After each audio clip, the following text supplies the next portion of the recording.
Haluhu. El Shaddai, the Henu, Walea, Motenu, Abiyama, Bigis, Kawabiako, Tarpados, with Shemeka Quados, Badu Shemeka, Nolam Wahe, with Shaman Bene, Israel, El Shabbat, Naso, El Shabbat, Le Doro, Tambili Ola, Banging Bene, Bene, Israel, Otidola, Kisha, Amimasa, El Shaddai, Wa Shamaim, where Ta'adis, Ubayom must be Shabbat, what not Fash, Baruch Shemeka, Baruch Yamineka, Baruch Torateka, Baruch Kudushateka. El Shaddai Malek, El Shaddai Malak, El Shaddai Himno, Lolam Wahed. Baruch Shem Kabor Makuto, Lolam Wahed. Baruch Kabor Lohim Min Kumor Malek Elyon. Aluhu, Lolam Wahed. First of all, I'd like to give our honor and praise to the God of Abraham, the God of Isaac, the God of Jacob, the great, mighty, and revered God, the Most High God, who bestows loving kindness and possesses all things, who remembers the pious deeds of the patriarchs, the Most High, slow of anger, great in kindness, forgiving iniquity and transgressions, but who will by no means clear the guilty, visiting iniquities of fathers upon the children to the third and fourth generation. The Most High's work is perfect for all his ways of justice, the God of faithfulness, and without iniquity, just and right is he. You may be seated. In giving due respect to my father, a head in Israel, chief of Chief Eleazar, to the chiefmen, princes, brothers and sisters, I say unto you, the tongue of my forefathers, Shabbat Shalom. Shabbat Shalom, God. This is the day that I look forward to. I look forward to this day.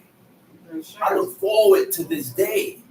But the only way we will begin to look forward to this day, we have to put time in. We got to put time into this, man. We're not going to yearn and desire the ways and the ways of God, not putting time in to these laws, because God deals with time. How long have you been moving this way without swaying? How long have you been producing godliness without swaying off? How long have I been doing this law without swaying off, without going in and out with God? And if we be truthful with ourselves and we ask ourselves that, we ain't got no time in. Nothing. Be truthful with yourself, man. Look in the mirror and ask yourself, how much time do I have in producing and fulfilling these laws, commandments, and statutes without backing out? That's what counts. And until you can face yourself in that mirror and be truthful with yourself, you're going to tell yourself, I ain't got no time. I ain't put no time into this. That's why your spirit is weakened. That's why my spirit is weak. Because we keep going in and out with God. We keep going in and out with God, and we ain't truthful with ourselves. We ain't truthful with ourselves. You got to be truthful with yourself. I read in one part of the book, it says the children of sinners are abominable children. You hear that? It says the children of sinners are abominable children. Abominable children means detestable children. These are children that God hates. Why God hate and look at these children as abominable? Because the sins of the parents, God has commanded the sins of the parents to rest upon the children, rest upon the sons, to be upon the sons. He said, I will remember the sins of the fathers upon the sons. But the only way the son can escape this, he has to follow in the standards that God has set. By following the curriculum, by fulfilling these laws, commandments, and statutes that God has set, without turning away, without turning aside. I don't want my kids, I don't want God to look at my children as abominable children. Because when God looks at your children as abominable children, then he will lead them towards iniquity. He will lead them in the wrong path that's not acceptable by him. Just like I had a conversation with my son today.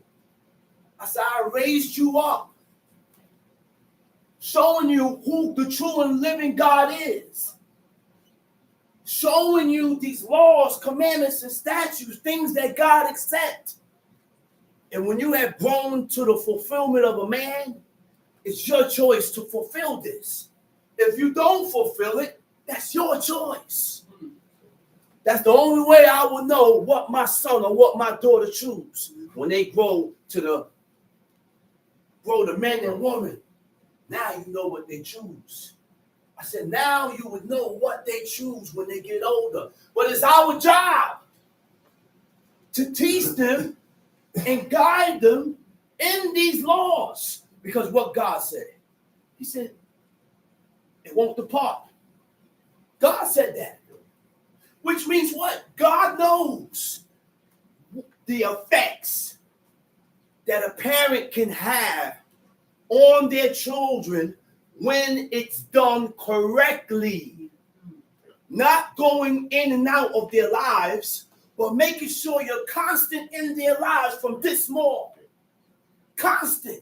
I can't go in their lives 16 and tell them, yo, you got to keep the Sabbath. I should have been doing that when they was 4 and 3 years old. That's why God said, teach them from in their youth so that they won't depart from these laws. Don't give them a taste. Sometimes it works. Sometimes it don't work. God said that, man. He said the children of sinners are abominable children, and they that are conversant in the dwellings of the ungodly. You know what conversing is? Conversation. How many times I done said we gotta watch our conversations? Yeah. Because if the conversation is not a godly conversation, get out of it. Right. Depart. I don't want to be conversing in ungodly conversations. I don't want to talk about things that's not godly. I don't want to talk about things that's unrighteous. I don't want to talk about things that God hates. I don't want to talk about things that's detestable in the eyes of God. You know why? Because the things that we talk about have an effect on your spirit. I said the things that we talk about have an effect on our spirit. So how do we correct our spirit? I said, how do we correct that which you cannot see? This is why the Most High said, the chosen ones of God, shall confess. I said, the chosen ones of God, that's not going to pardon their iniquities. Leviticus chapter 26, it says, he shall confess. So what do you think is happening when we confess our iniquities? You are correcting and talking to your spirit. Your spirit is what calls you and push you towards the sin, push you towards iniquity, push you towards to do things that is unlawful. And how did this come apart? How did this come about? How did this happen? The very same day when God commanded Adam, and he told him, and he gave him a commandment. He said, of every tree of the garden thou mayest freely eat. But this tree, this specific tree that's in the midst of the garden, he said, don't eat from it, neither shall you touch it. Eve said that. But people call Eve a liar and say God ain't said that. But Eve ain't know nothing about lies. I said, Eve don't know anything about lying. But we call Eve a liar and we say, oh, why ain't calling Eve a liar? Yeah, but you said God ain't said that. Not because you ain't read it means God ain't said it. She said God said it. But in the day that we ate from the tree of knowledge of good and evil, now we deal with a separate entity, a separate being that lives within you. We got good and evil in us. So when we confess our iniquities, confession brings about admittance. When you are admitting your fault before God. Because the only way you can change towards the things that is lawful and right by God, I must admit my fault. I gotta acknowledge my fault. admit your fault, acknowledge your fault, and be better. I said admit your fault and acknowledge your fault and be better with God. Not according to your mind. I said not according to your mind on what you think is good, but according to what God said is good. I said according to what God said is good. That's what counts. We don't know what good is. I said we, as a people, we don't know what good is. We don't know what evil is. There have been times where people call evil good and good evil. But God don't acknowledge it and look at it as evil. Because we don't read it in the book where God said it's evil. We call things good and God don't acknowledge it as being good. And this is what we need to do to be accepted before God. Huh? There are things that we need to do to be accepted before God. This has to be constantly on your mind. Constantly. Huh? Constantly, man. He said the inheritance of sinners, children shall perish. Their children shall perish. That's the inheritance of the sinners. But in Psalms 1, he said, the ungodly is not so. The ungodly is not honest. He said, but it's like the shaft, which the wind drive it away. Huh? We ain't going to stand, man. Let's go to Numbers 5. You're not going to stand with God, violating these laws, commandments, and statutes. All right? Let's read it. Numbers 5. Numbers chapter 5. Numbers chapter 5. And the Lord spake unto Moses, saying. And the Lord spake unto Moses, saying. Command the children of Israel that they put out of the camp every leper. Notice that God used Moses to transfer his message, to give his message. Came and appeared to Moses. That's why God said, hey, when they first left out of Egypt and they reached the Red Sea, the Egyptians is behind them. The people start to panic. Numbers chapter 5. The people started to panic. When the people started to panic, Moses turned to God. God told Moses, he said, I have made you a God in the sight of the people. He said, get the rod and go split the sea. Hey, you think my God ain't God, man? And when you serve God 100%, he give you power over the constellations. I said, over the element. Thank you. I said, when you serve God in sincerity of heart, he gives you power over the elements. That's why Moses, he said, nah, listen, I'm staying out of this. He said, I'm staying out of this, Moses. He said, I made you a God in the sight of these people. Huh? Grab the rod. Go split the sea. God put darkness between him, between the nation, and Egypt. Huh? This the God, man. You got to have some type of goose pimples going on right now, man. Yeah. This the God I serve, man. I said, this the God we serve. We serve a powerful God. You know, my God is powerful, man. Oh, yeah. I said, my God is powerful. Powerful, man. There's no limit with this God, with our God, man. So he made Moses a God in the sight of the people. Backed out of this one. He said, yo, go get the rod and go split the sea. See, we took that rod, Moses split that sea. The east wind blew all night. Blew all night. The Most High part the Red Sea to where millions of people can pass through dry ground. So if anybody know about ocean level, to get out of that ocean level, and before you come out, you got to go down. And then there's a flat surface. And then you got to go up. The depths. Ocean floor. And below the ocean floor, Guess what we got below the ocean floor? Springs. There are springs below the ocean level. That God, the abyss, the deep, where God, during the flood, opened up the springs below to flood the earth, which means the water level below came up. And then God dropped. Listen, man. That's why God dealt with Moses so harsh. I said, that's why God dealt with Moses so harsh. You know why?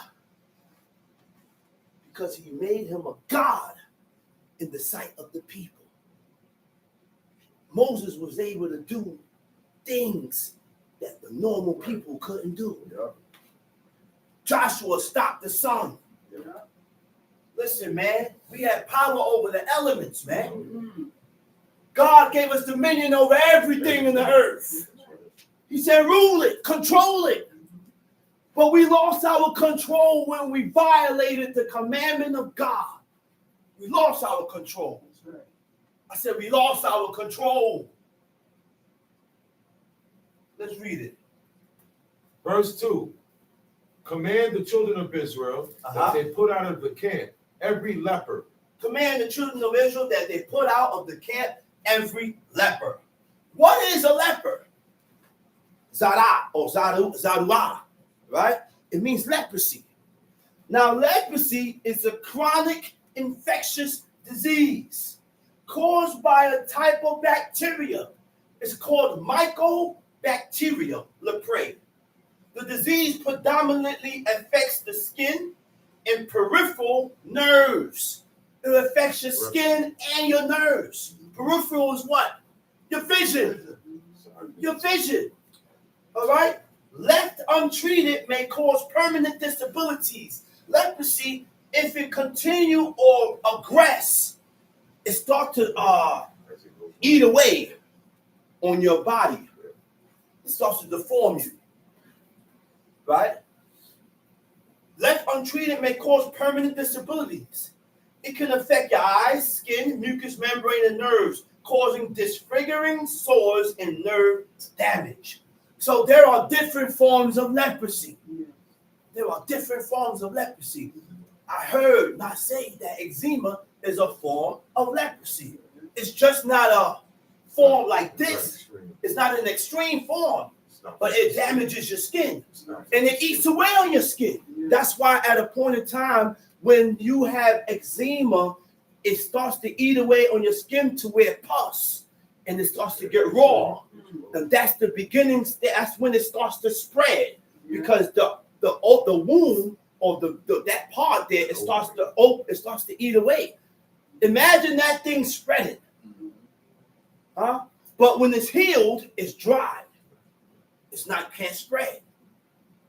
Go ahead, Tom Shee. And everyone that hath an issue, and whosoever is defiled by the dead. Okay, hold on, go back. It said everyone that have a what? Issue. An issue. The Hebrew word for issue is zab. The word zab in Hebrew means gonorrhea. Anything that trickles. It's an STD that causes you to leak. Okay? Gonorrhea, chlamydia, all these STDs that causes you to leak, you become unclean. You're unclean. Tom G. And whosoever is defiled by the dead. Whosoever is defiled by the dead. What do you mean by defiled by the dead? When you go and come in contact with a dead body. Once you come in contact with a dead body, you are unclean by the dead. If a dead body dies in this apartment or in a room, and you come into that apartment or that room, you are unclean by the dead. Now, once you are unclean by the dead, whatever the person touches becomes unclean. Okay? Whatever that person touches becomes unclean. This is why it is against the law to buy ceramics. We should not have clay utensils as far as called ceramics. Am I right? Ceramics, porcelain, like plates made out of porcelain or ceramics. Cups made out of porcelain and ceramics. You know why? Because people don't teach this in camps. Because God said if you buy porcelain, plates, cups that are ceramics or earthen vessels, God said that you have to break it and get rid of it. Why? Why you have to break it and get rid of it? Because these things are unclean by the dead. It's unclean. There's no way to get it clean. It don't become clean automatically, like people teach that when a woman sits on the chair becomes clean when she becomes clean. You need to show me where that is. And we need to stop talking things and saying things that we don't read in the book. That we don't read in the book. We need to stop, man, because God is not playing with us. God ain't playing. The door seals. The door closes at a certain point in time in life. I pray to God that he didn't close my door. Don't close. I don't know. We don't know if the door's shut for you or for me. Not because I'm up here expounding on the laws of God means the doors for me is open. Not because I'm sitting in here every Shabbat talking about that's right and reading means the doors are open. We don't know. So our duty is, I don't have time. We don't have time to play games with God. Get with it. Because get with it. We got to get with it. Because again, there's a certain time where the door shuts. And as long as you're alive, we have a chance. That's right. I said, as long as we are alive, we have a chance to be accepted by God. And the only way to be accepted by God, we must adhere to his correction. We must adhere to his laws. We must adhere to his commandments and start beginning applying it to yourself. So what's the use of knowing if you don't apply it? I said, what's the use of knowing if you don't apply it? Right. Constantly thinking, constantly rewinding, and constantly thinking about how we can get better with God, how I can be better with God, the things that I'm coming up short in, that I don't need to be, that I shouldn't be coming up short in, because I knew this all my life. We come up short in things that we knew all our lives, and we go in and out with God, but we must rule our spirit. I said the spirit is evil. Each and every one of our spirit is evil. Naturally. I said innate, INNATE, means inborn corruption. You think it's a game? I said, you think it's a game? We're born corrupted. You sit there and think we ain't. The innocent baby is born corrupted. Why? Because the sins of the parents is riding that baby. That's what God said. Huh? I said, that's what God said, and it's hard. It's so hard that people can't accept the truth. I said it's so hard because people can't accept it. But this is the standards that God has set. I don't want God visiting my sins on my son because I love my son. I don't want God visiting my iniquities and making things go down with my poor precious daughter because I love my daughter. And if you love your kids, then you get right with God. I said, if you love your children, you will get right with God. So that God don't turn on your seed. Isn't that how God works? Yeah. The fathers turned away from God and he visited the father's sins upon the nation. King David did something in his life that caused all his sons to go warped.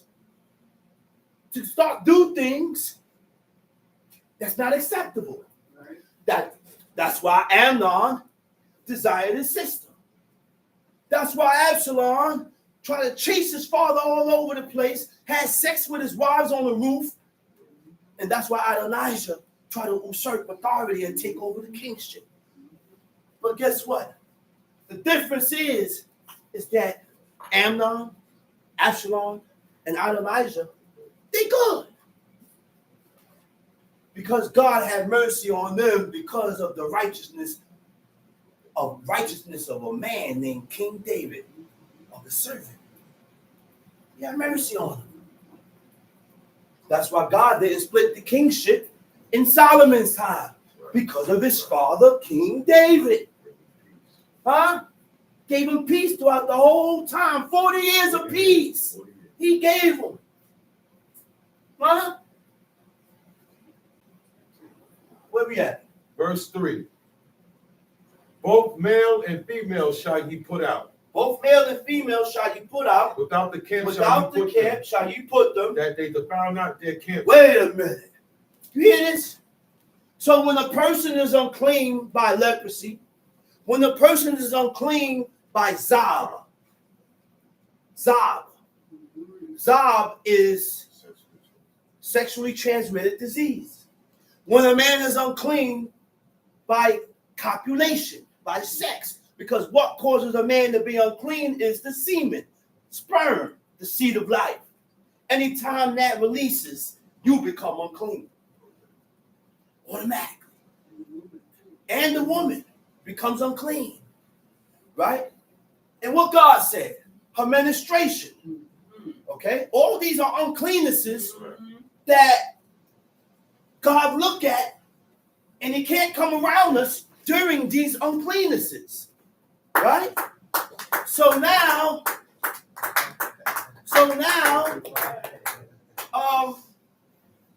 the presence. You ain't got to touch nothing. All you got to do is come amongst or just be there. And just by you being there, you profane everything. Everything becomes contaminated. Everything becomes defiled. Not here. Because everything here is already defiled. Right. Everything here is already defiled. We don't know who died here. Or who died in your apartment. Tamshi. Verse 3. Both male and female shall you put out without the camp, shall you put them. Numbers 5, verse 3. Tamshi. That they defile not their camps, in the midst whereof I dwell. Verse 4. And the children of Israel did so and put them out without the camp. As the Lord spake unto Moses, so did the children of Israel. The Lord spake unto Moses, saying, Speak unto the children of Israel, when a man or woman shall commit any sin that men commit. When a man or what? Or woman commit any sin. Commits any iniquity that men commit. What is iniquity? What is sin? Sin, the Hebrew word for sin is kata. Chet, tet, aleph. Sin, hey, leave the baby alone and pay attention.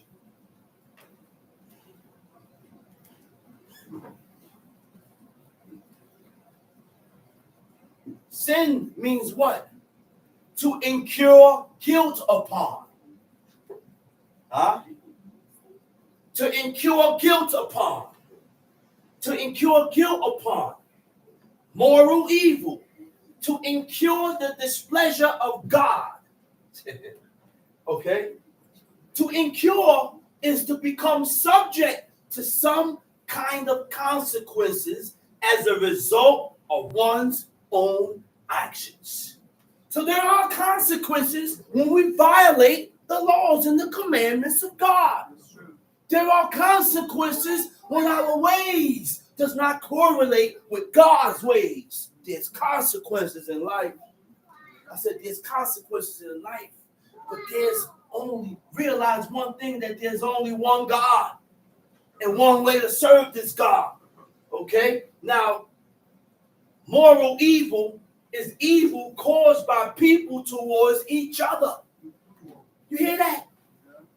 That's how you can tell when a person's morals is not too fond. He don't have good morals. Why? Because when a person don't have good morals, he does things to offend you, physically or verbally. You don't have good morals. That's how you can tell when you have good morals. When you offend people physically or morally, verbally. When you say things to offend people, not considering of how the person feels. When you do things to hurt people, not considering how he feels. Huh? True. I ain't gonna tell you no lies. Everything I tell you is in the book. Everything I tell you in voice off this beamer, I study it and I read it. And I study it and I read it and I look up words.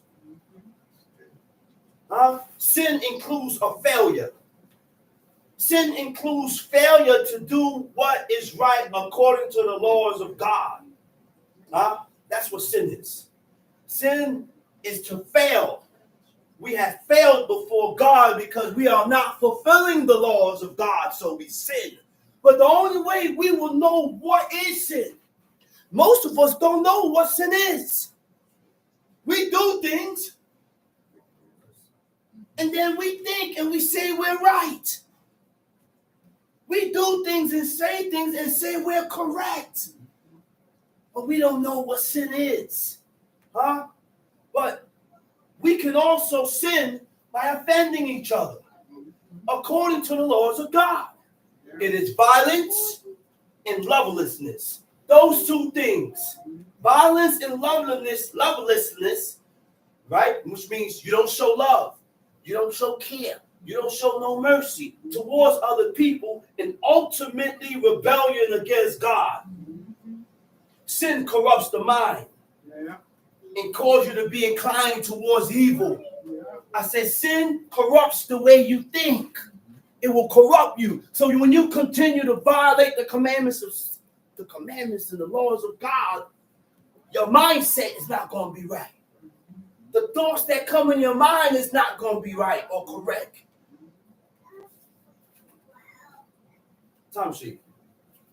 Numbers chapter 5, verse 6. Speak unto the children of Israel, when a man or woman shall commit any sin that may commit, to do a trespass against the Lord. To do a trespass before God. The word for trespass is asham. Aleph, sheen, mem, sophie. Right? It means unfaithful or a treacherous act. See what God called trespasses? Unfaithfulness and treacherous acts. The only way you're going to learn what unfaithfulness is and what are the things that God consider a treacherous act, read the book. Read the book. Don't call me treacherous if I didn't violate the things that God said is treacherous. Don't say and tell me I'm unfaithful if I was never unfaithful to God and to who God said for me to be faithful to. Huh? Because, I got to be faithful to God. I got to be faithful to my parents.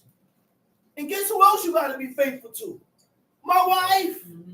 As in, my wife has to be faithful to me. It says it in the book. Not only the wife had to be faithful to the husband got to show faithfulness to his wife also. But the faithfulness towards a husband is her allegiance, her duty, her allegiance, her duty, her vows. That's the faithfulness that God is talking about. Huh? That's the faithfulness that God is talking about. Let's read. Verse 7. Verse 7. Then they shall confess their sin. Go to verse 6. Speak unto the children of Israel, when a man or woman shall commit any sin that may commit, to do a trespass against the Lord, and that person be guilty. And that person be guilty. The word guilty, you know what it means? Culpable of. Culpable of means deserving blame. Huh? Deserving blame or responsibility for a specified wrongdoing. Except when you're wrong. We gotta realize and be able to accept when we are wrong in order to be right. In order to be better with God, I gotta be able to muffle the pride and the vain and the vanity that I have in me so that I can accept when I have violated you or when I have violated God, to be better so I don't repeat the same action, so I don't repeat the same words when I get emotional.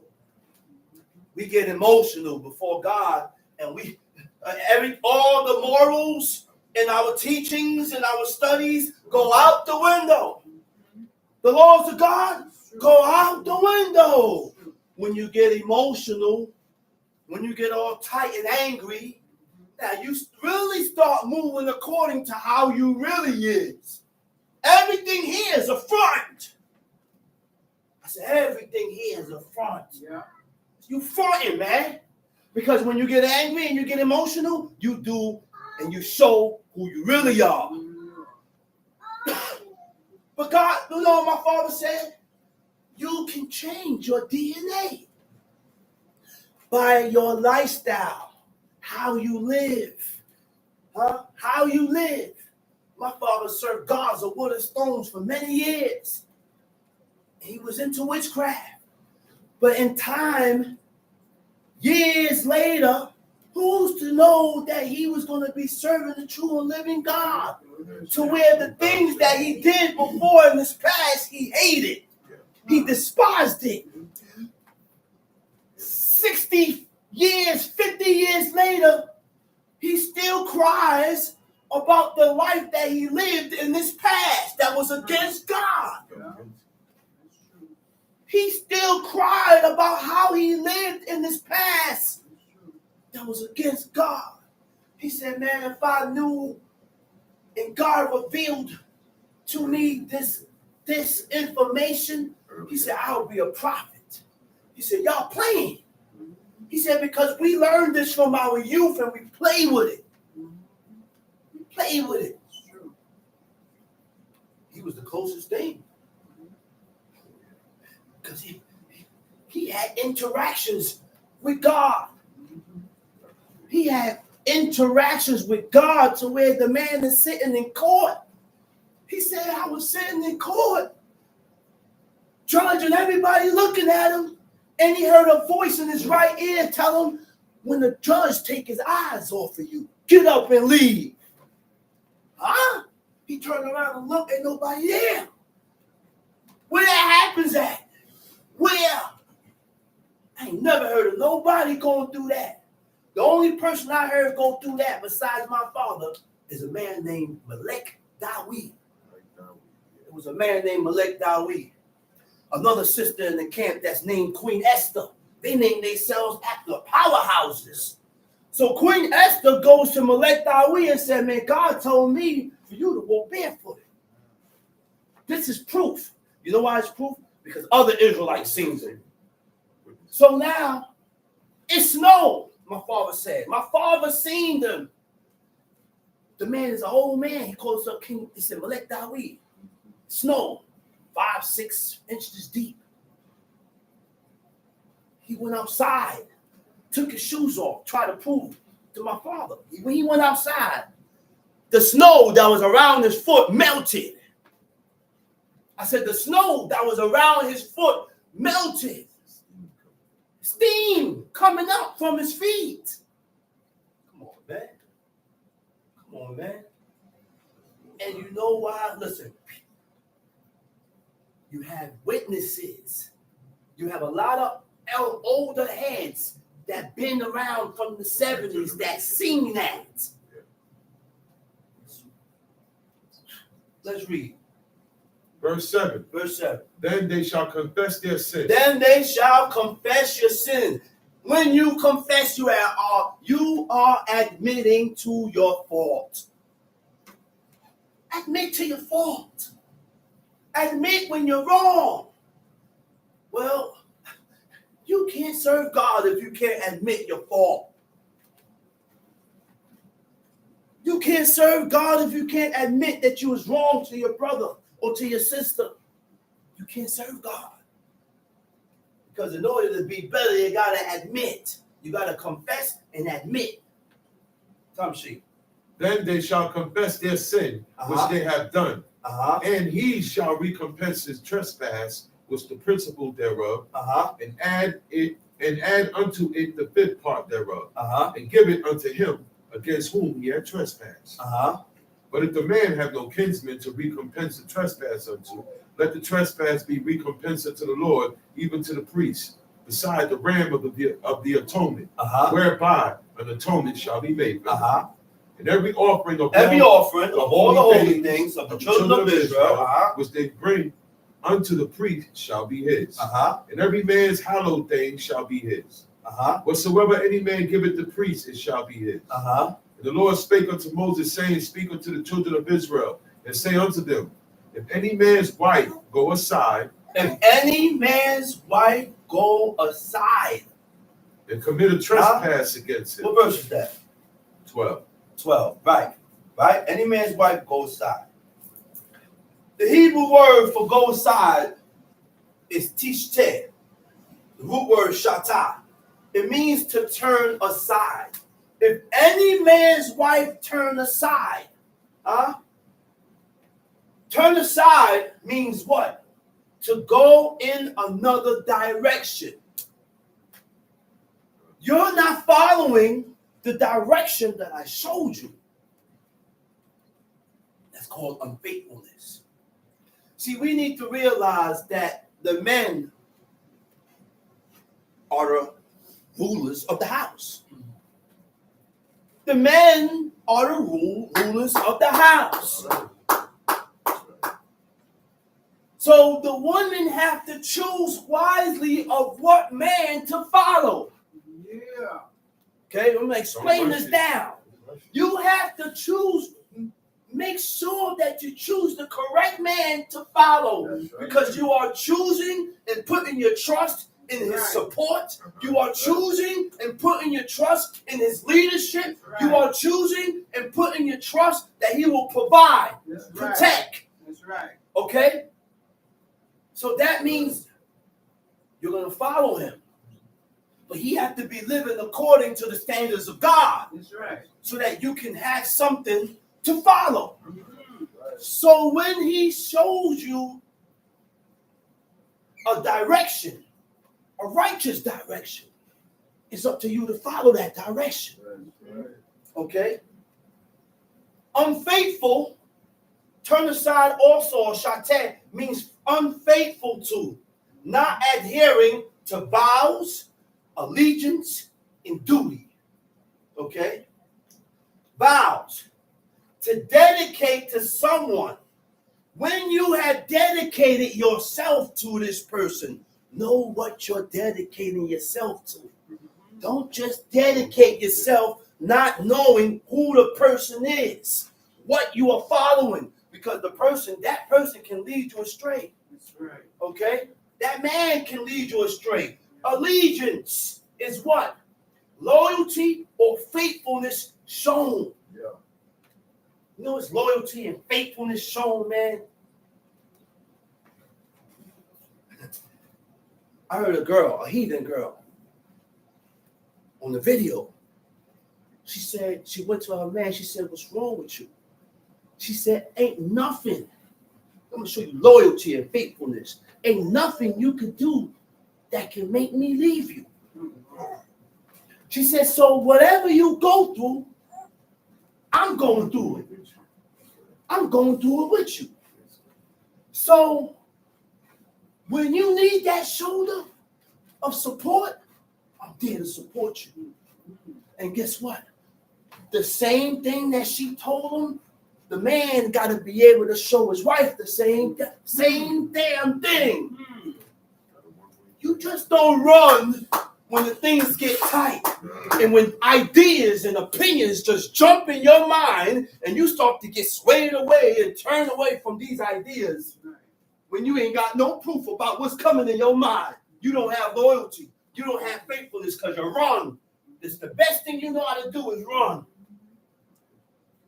No, man. How you think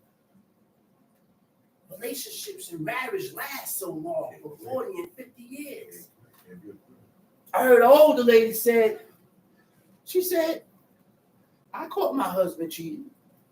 She said, but what I'm doing? I'm going to leave him and go get with another man that's going to end up doing the same thing. And then when things go sour with him, I'm going to leave him and go. Then I'll be compared to a doorknob. Every man come and get a turn. A year, 2 years, 6 months. Because there's going to come times and situations when things occur and all you're going to do is run. Looking for something that's better. But ain't nothing out there. The one that you had, that was the best. For you. You know why? Because he showed you, number one, who God was. That's what matters. You're not going to, very rare, you're going to find a man that can show you and lead you in righteousness. But in order for you to accept that, I have to accept that the God of Israel exists. I got to be able to relinquish and get rid of all these idols and deities that I've been told in the past. JC is God. Lulu, the fat gut God, all these things. And then we incorporate the ways of Christians, Buddhists, Muslims, and we incorporate your lifestyle according to everything. So I take a little of that, take a little of this, take a little of this, take a little of this. And I say, well, God got to accept me this way. This is the way I'm going to live. Why? Because it's soothing to the way you think. I said, your actions soothes you, but it doesn't, but it's not accepted by God. It's not the ways of God. It's not the actions and the deeds that God accepts. You got to read this book, man. I said, we got to read this book. I was talking to a sister last night about the book. About the book. Because I got people that call me, ask me questions. So she said, I know. She said, I want to do what's right. He said, and I know that this is true. She said, because I ain't the only one saying it. This information is going on. She said, it was proof that there was a flood. And I forgot the mountain that she mentioned. I said, wow. Something cool around, some, huh? Adhering, yeah, but it's something else she said, I don't remember. But the information is out there, man. That proves that what we are doing and the things that we are reading happened. Right. It happened. Oh, yeah. Whether you believe it or not. This is why God left this proof to spark your interest. Yeah. God left proof to spark your interest in God. Why do you think the Creator sparked the interest of Moses? Moses, look, he see the burning bush. He said, wait a minute. Moses said, wait a minute. He said, I got to see this great sight. Why the bush is on fire, but it's not being consumed? Huh? I said, why is this bush on fire and it's not being consumed? But God did this to draw his attention. I said, God did that to draw Moses' attention towards the burning bush. Because if we don't show interest in God, then guess what? Like Principal Paul would say, God ain't going to show interest in you. God ain't going to show no interest in you. He going to push you away. He going to block you. He going to do He gonna block you, cloud your vision, everything. Make you see things and believe things that's not true. Why? Because we don't have interest in the things that God said to show interest in. Huh? So when God sparked the interest of Moses and he went towards the burning bush, he heard the voice of God. He said, take your shoes off. He said, the spot where you're standing at is holy ground. Hurry up, take those shoes off. Come. This ain't no holy ground. This ain't holy ground. The high priest didn't walk around in the temple with shoes on and sandals on. He was barefoot. You better not put no shoes on in there. And he can't get unclean in those holy garments. Before he died, he had to come out of those holy garments. We playing games, man. Disloyal means untrue to personal obligations. Disloyal means untrue to personal obligations. We all have personal obligations. You know what personal obligations is? Your parents gives every one of their children duties. My job always was to take the rent to Blade Grove. That's my job. I'm not going to stop doing that job. Guess what? I'm not going to move to Jersey or Atlanta and not do my job. See, it's that deep, man. Wait, listen to me, man. Y'all know how deep it is to be unfaithful to your parents? I have a duty to my parents. I can't leave and say, well, I'm leaving. I'm going to love y'all, man, but I have a job opportunity, and I got this and this going for me, a high-paying job, but the job is all the way in Connecticut. Now, I'm not able to live up to my duty that my father have endowed me and put on me to take the rent to Blade Grove. I had put my duties and my obligations above my father and my mother obligations. You're unfaithful. You can't be faithful to God. You can't be faithful to God. So it's my job. It's my duty to fulfill the things that my parents expect from me. That never stops. That never stops. You don't get grown and stop honoring your parents. You don't get grown and put your life above your parents. I got my own life.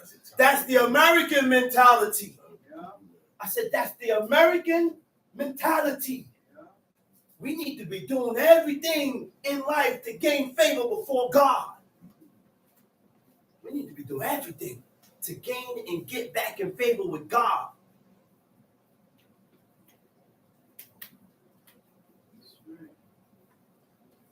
Moral, okay?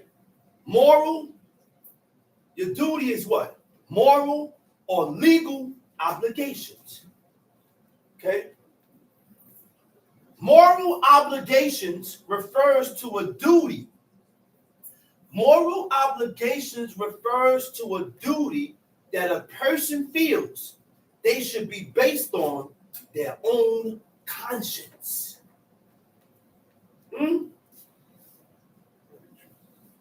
Let's read. Numbers chapter 5, verse 12. Speak unto the children of Israel and say unto them, if any man's wife go aside and commit a trespass against him. If any man's wife go aside and commit a trespass against him. Read. And a man lie with her carnally. And it be hid from the eyes of her husband. Now she committed trespass against her man. And she go off from her husband and had copulation with another man besides her husband. Besides her husband. That just make you, look, heathenistic mentality. I'm going to explain something to you. I said I was talking to explaining laws to someone. And I told her, I said, my mom's got 9 kids. 6 boys and 3 girls. She said, so how many brothers and sisters you got? I said, my father had 16 kids, 8 boys, 8 girls. Your mother had all that? No, he had other women. So I told her, I said, my mom's got 6 boys and 3 girls. Another woman had 4 girls and 1 boy. And another lady had a boy and a girl. You know what's the next question she said? Did your mother get her lick back? Wow. Did your mother get her lick back? Which means which means that because he had other women, did you go off from your husband and sleep with another man? That's what they do. Because that's the mentality of woman, that's the mentality, that's a way of thinking that separates you from God. That's a way of thinking that God hates. Okay? Now, these 3 women that my father had, those was his wives. That's right. And he didn't allow his wives to pay for nothing. All 3 of his women didn't pay no rent. My father paid rent for 3 houses. The food in the house, my father provided the food. Clothes, my father provided the clothes. For 3 women, they had their own money and they did not have to spend their money. See, that is what teaches me and shows me how to be a husband. My wife shouldn't have to pay and bust her brain about bills and rent. It happens now because of life. Life is hard, man. It happens with me. At some point in time, I need help. I'm in the business that I'm in. Sometimes you don't have it. And sometimes it gets slow. And you have to go to your help, which is your wife. Say, I need your help. Da, da, da, da, da, da, da. But how long is she going to last? Sometimes women don't last doing that. They start to belittle you and look at you lower. Because they're maintaining you and helping you. You think I like that? Because that's what you hurt men mainly in their pocket. But they're not able to provide and pay and take care of their house and their wife and their kids. I'm going to tell you from a man's perspective, they lose their mind. They'll go out there and try to do anything just to provide for his house. So when he loses certain things that he can't provide, he loses it. That's my duty. This is what God instilled in me. This is what God, it frustrates you. This is what God put in me to be a provider. Whatever you possess, you protect. Whatever you possess, you take care of. Whatever you possess, you shelter and you feed it. You take care of it. You care for it. So when a man is not able to do these things, it hurts. Think it's a game? Yeah, it hurts. The same way, exactly, the same way where a woman that can't have a child for the man that she loves, that's like, same way, man. Where we at? Verse 13. And a man lie with her carnally, and it be hid from the eyes of her husband, and be kept closed, and she be defiled, and there be no witness against her, neither she be taken with the man. Read that again. What verse was that? Verse 13. We'll stop in 12. This is one verse. Verse 12. Speak unto the children of Israel and say unto them, if any man's wife go aside and commit a trespass against him, and a man lie carnally with her, and it be hid from the eyes of her husband. And be hid from the eyes of her husband. And be kept close. And be kept close. Kept close meaning in secret. It hasn't been told. But she done went out and did something that she had no business doing. But it's in secret. Go ahead. And she be defiled. She be defiled. If there be no witness against her. There's no witnesses that saw her.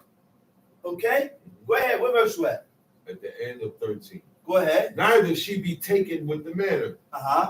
Verse 14. And the spirit of jealousy come upon him. The spirit of jealousy comes upon him. So we as men, we get jealous. I said we get jealous. Yeah, we get jealous. The reason why you have, and you read in here, where a man becomes jealous and not when a woman becomes jealous, because our culture is that the woman accepted the man when he accepted that the man was able to have 2 wives, 3 wives, 4 wives, as much as he's able to take care of. That was our culture. Our mindset is completely different now. Yes, so now today in America, 2024, you will have women that becomes jealous. American culture. You have women that becomes jealous. Yeah. And this is something that the women have to work on. Sometimes they don't never get rid of it. Sometimes they don't never get rid of it. No, they don't ever get rid of it. But you know what? The thing is, that will cause you to work with that. She desired to serve God. And you very rare is going to find a woman that wants to desire, that desires to, she desires, listen. It comes in stages. Before you desire God, you have to do these laws without desire. Without desiring these laws, you're going to be doing these laws, commandments, and statutes because these laws, commandments, and statutes got to grow on you before the desire comes. None of you desire God yet. None of you desire God yet. You have to fulfill the commandments of God first before the desire comes. Before the love comes, fulfill the laws. And in time, you will learn to love God. In time, you will learn to desire God. But we have to fulfill these laws, commandments, and statutes first before the desire comes. Before the fear comes. We ain't born with fear, but we fulfill the commandments and laws of God. And in time, you will develop the desire and the fear and the love for God. It don't come like that. It comes in time. You got to put in work. Let's read. And the spirit of jealousy come upon him, and he be jealous of his wife. He's jealous of his wife. And she be defiled. Or if the spirit of jealousy come upon him, and he be jealous of his wife, and she be not defiled. Verse 15. Then shall the man bring his wife unto the priest, and he shall bring her. Okay.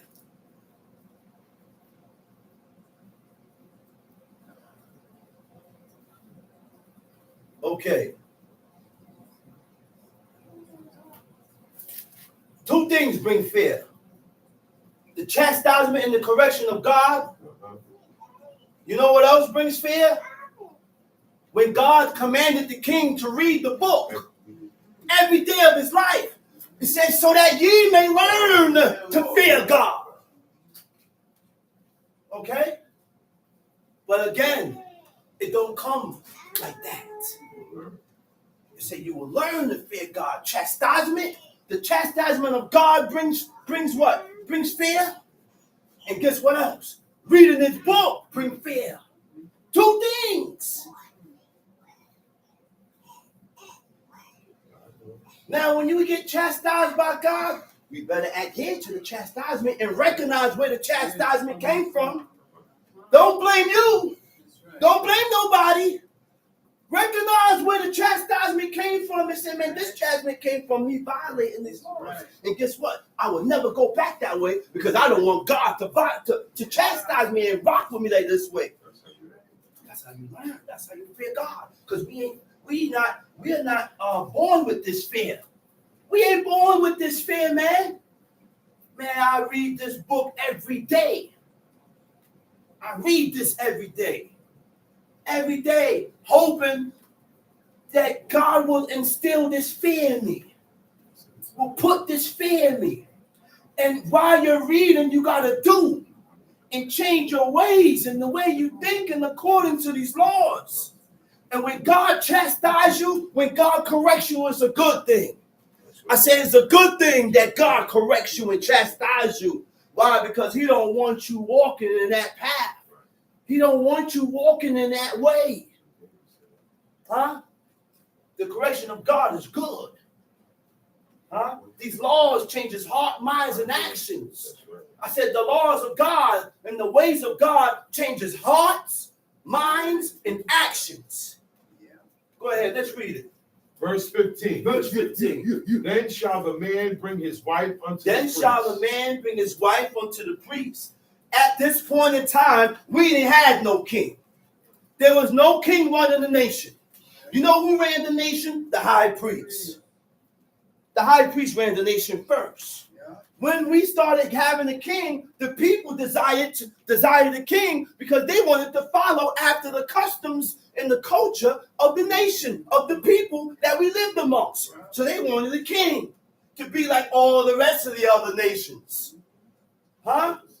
And that was our problem. We always desire to be like the people. We got to change the way we look. I said, we got to change the way we look. Yeah. We got to change this look about us according to the look that God wants us to look like. I told my brother, I said, man, I can't keep putting this on my bills. I got to sacrifice one of these bills and start getting some garments so I can look the part the way God wants me to look. Hmm? Come on, man. Let's read it. Numbers chapter 5, verse 15. Numbers chapter 5, verse 15. Then shall the man bring his wife unto the priest, and he shall bring her offering for her. Read that over. Then what? Then shall the man bring his wife. Then the man shall bring his wife unto the priest, and he shall bring her offering for her. Then the man shall bring his wife unto the priest, and who shall bring the offering? And he. And the husband shall bring her offering for her. The 10th part of an ephah. The 10th part of an ephah. Of barley meal. A barley meal. He shall pour no oil upon it. Don't put no oil upon it. Nor put frankincense. Nor frankincense upon it. This is why we don't burn frankincense or incense in your house. That's right. Because frankincense and incense was only burnt during the offerings. What part don't we understand? It was only for offerings. So I don't burn incense. I don't burn frankincense in my house. Is it so much of a thing to just stop burning it? But we make an excuse for every wrongdoing that we do. Yeah. We make an excuse for everything that we do that is wrong and contrary from what we read in this book, man. True. Why? Because there's certain levels in being blocked. There's certain levels in being cut off. Huh? So God will only allow you to reach a certain level in righteousness. I said, God will only allow you to reach a certain level in righteousness, man. Because we don't want to change. Go ahead, read. For it is an offering of jealousy, an offering of memorial, bringing iniquity to remembrance. An offering of memorial, of remembrance, bringing iniquity to remembrance. Read. And the priest shall bring her near and set her before the Lord. Bring her near, bring her before God. Read. And the priest shall take holy water. All right, hold that right there. Yeah. Let me explain that. Holy water. The only way you can have holy water, you need an altar. Right. You need the holy altar. Because whatsoever touches the altar, that's what becomes holy. So when the Baptists and the Protestants and all the preachers come and take you and they baptize you and they put you and dip you in the holy water that they cause, and they say, you have been revived. I'm saved. Because I've been baptized in the name of a Greek god. Saved. All these God-forsaken Israelites turning messianic, believing in JC and Yeshua and all these foolishness. And all this foolishness, man. The only reason why you had holy water was because you had a holy altar. An altar. Whatsoever touches the altar becomes holy. Go ahead, let's read it. And the priest shall take holy water in an earthen vessel. In an earthen vessel. And of the dust that is in the floor of the tabernacle. The dust that is on the floor near the tabernacle, even the dust is holy. You better not sweep. You better not sweep up in the tabernacle, throwing out that dust, because that dust was used in this offering. Let's read. And the priest shall take holy water in an earthen vessel, and of the dust that is in the floor of the tabernacle, the priest shall take and put it into the water. And the priest shall set the woman before the Lord and uncover the woman's head. The priest shall set the woman before God and uncover who? The woman's head. Uncover her head. So that means what? The married woman, their head was covered. Their heads was covered because she's married. The book shows you the appearance of married women. The book shows you the appearance in what virgins wear. The book shows you the appearance in what whores, the prostitutes wore. But the prostitutes and the whores were not of the daughters of Israel. The prostitutes and the whores was of other nations because God gave us a law and a commandment that said, do not prostitute thy daughter to cause her to be a whore. So the whores and the prostitutes were of other nations. Okay? Now realize this. Now we have an explanation of why we covered our head. Because we had a comment a few weeks ago about, he said, why do the men cover their heads? Because we're married to God. Right. That's why. The wife covers her head because she has a husband. And when she was brought before God, she uncovered her head to reveal her beauty, her nakedness. That was a part of her nakedness. I'll go in Isaiah and I'll show you. Okay? And we, as men, we're married to God. So therefore, when we pray, it was a custom in Israel that we covered our heads. And where in the book shows that? When King David was going up to Mount Olivet, going up barefooted, he went up, he covered his men, and his men covered their head. It was going up before Mount Olivet to send up prayers to God. But before you talk against the things that someone does, learn the book and read the book first. Ask. Don't be negative. Ask why you do it. And you will get a very clear explanation of why certain things is done. Because it's our duty to follow the ways and the customs of our forefathers. And everything that our forefathers did, the customs and the ways that they have done, these are the things that attracted God. These are the things that drew God's attention towards us. And you can draw God's attention towards you today if we follow it. The same manner. Tom sheet. And the priest shall set the woman before the Lord and uncover the woman's head and put the offering of memorial in her hand. Offering of memorial in her hand. Which is the jealousy offering. Where we at? Middle of 18. Go ahead. And the priest shall have in his hand the bitter water that causeth the curse. Verse 19, and the priest shall charge her by an oath, and say unto the woman, the priest shall charge her by an oath. Go ahead. And say unto the woman, if no man have lain with thee. Wait a minute. The word for lain is shakal. It means to copulate. It means to have sex. If no man has had sex with you, realize and understand something, that when we do things that's contrary to God, we have to answer for these things. We got to answer for these things. When do we answer for our actions and the things that we do against God? When you're dead. When you're dead. But God don't judge the unrighteous. God, there's no judgment for the wicked. God said that. You know the judgment is for the ones that's struggling. Yeah, it's a struggle. Who you struggling with? Yourself. I said, who you struggling with? Yourself. Because we have to realize that we have you, and then we have a second you that's inside that's fighting what you want to do. I want to start doing these laws, but the evil spirit that's within me said, man, no, you're not. And we strengthen the evil in us by violating the laws of God. I said we strengthen the evil that we have in us by violating and transgressing the covenant of God. So we make it hard on ourselves to excel in righteousness. So keep staying home on Shabbat and not congregating when God said to congregate. Keep coveting and stealing and violating the laws of God that God said not to do.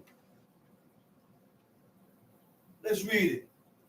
And the priest shall charge her by an oath and say unto the woman, if no man have lain with thee, and if thou hast not gone aside to uncleanness with another instead of thy husband, be thou free from this bitter water that causeth the curse. Right.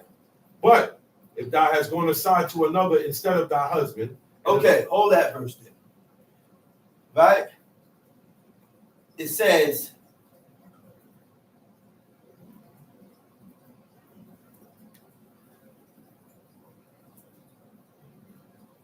bringing iniquity to remembrance.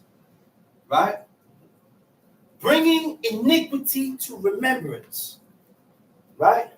Iniquity, our own, in the Hebrew word for it. Sin is kata, ket, tet, aleph. It's two different words in two different meanings. Iniquity is a Latin word. It means not just. It means not equal. You hear that, man? So when we violate the laws of God and commit iniquity, you sinning. You sinning. And you're not just and you're not equal. That's sin. You ain't just. Okay, when you ain't just, it's sin. Which means, yeah, you said it. When we ain't just with each other, we sin. Huh? When we ain't equal with God and we're equal with ourselves, we sin. These are laws that consider us laws that, what's the word? Concerning our neighbor. Teaches me how to deal with you, what I should say to you, how I should deal with you. And it teaches you how you should stay and deal with me. That's right. That's why it's the way that I deal with you. That's right.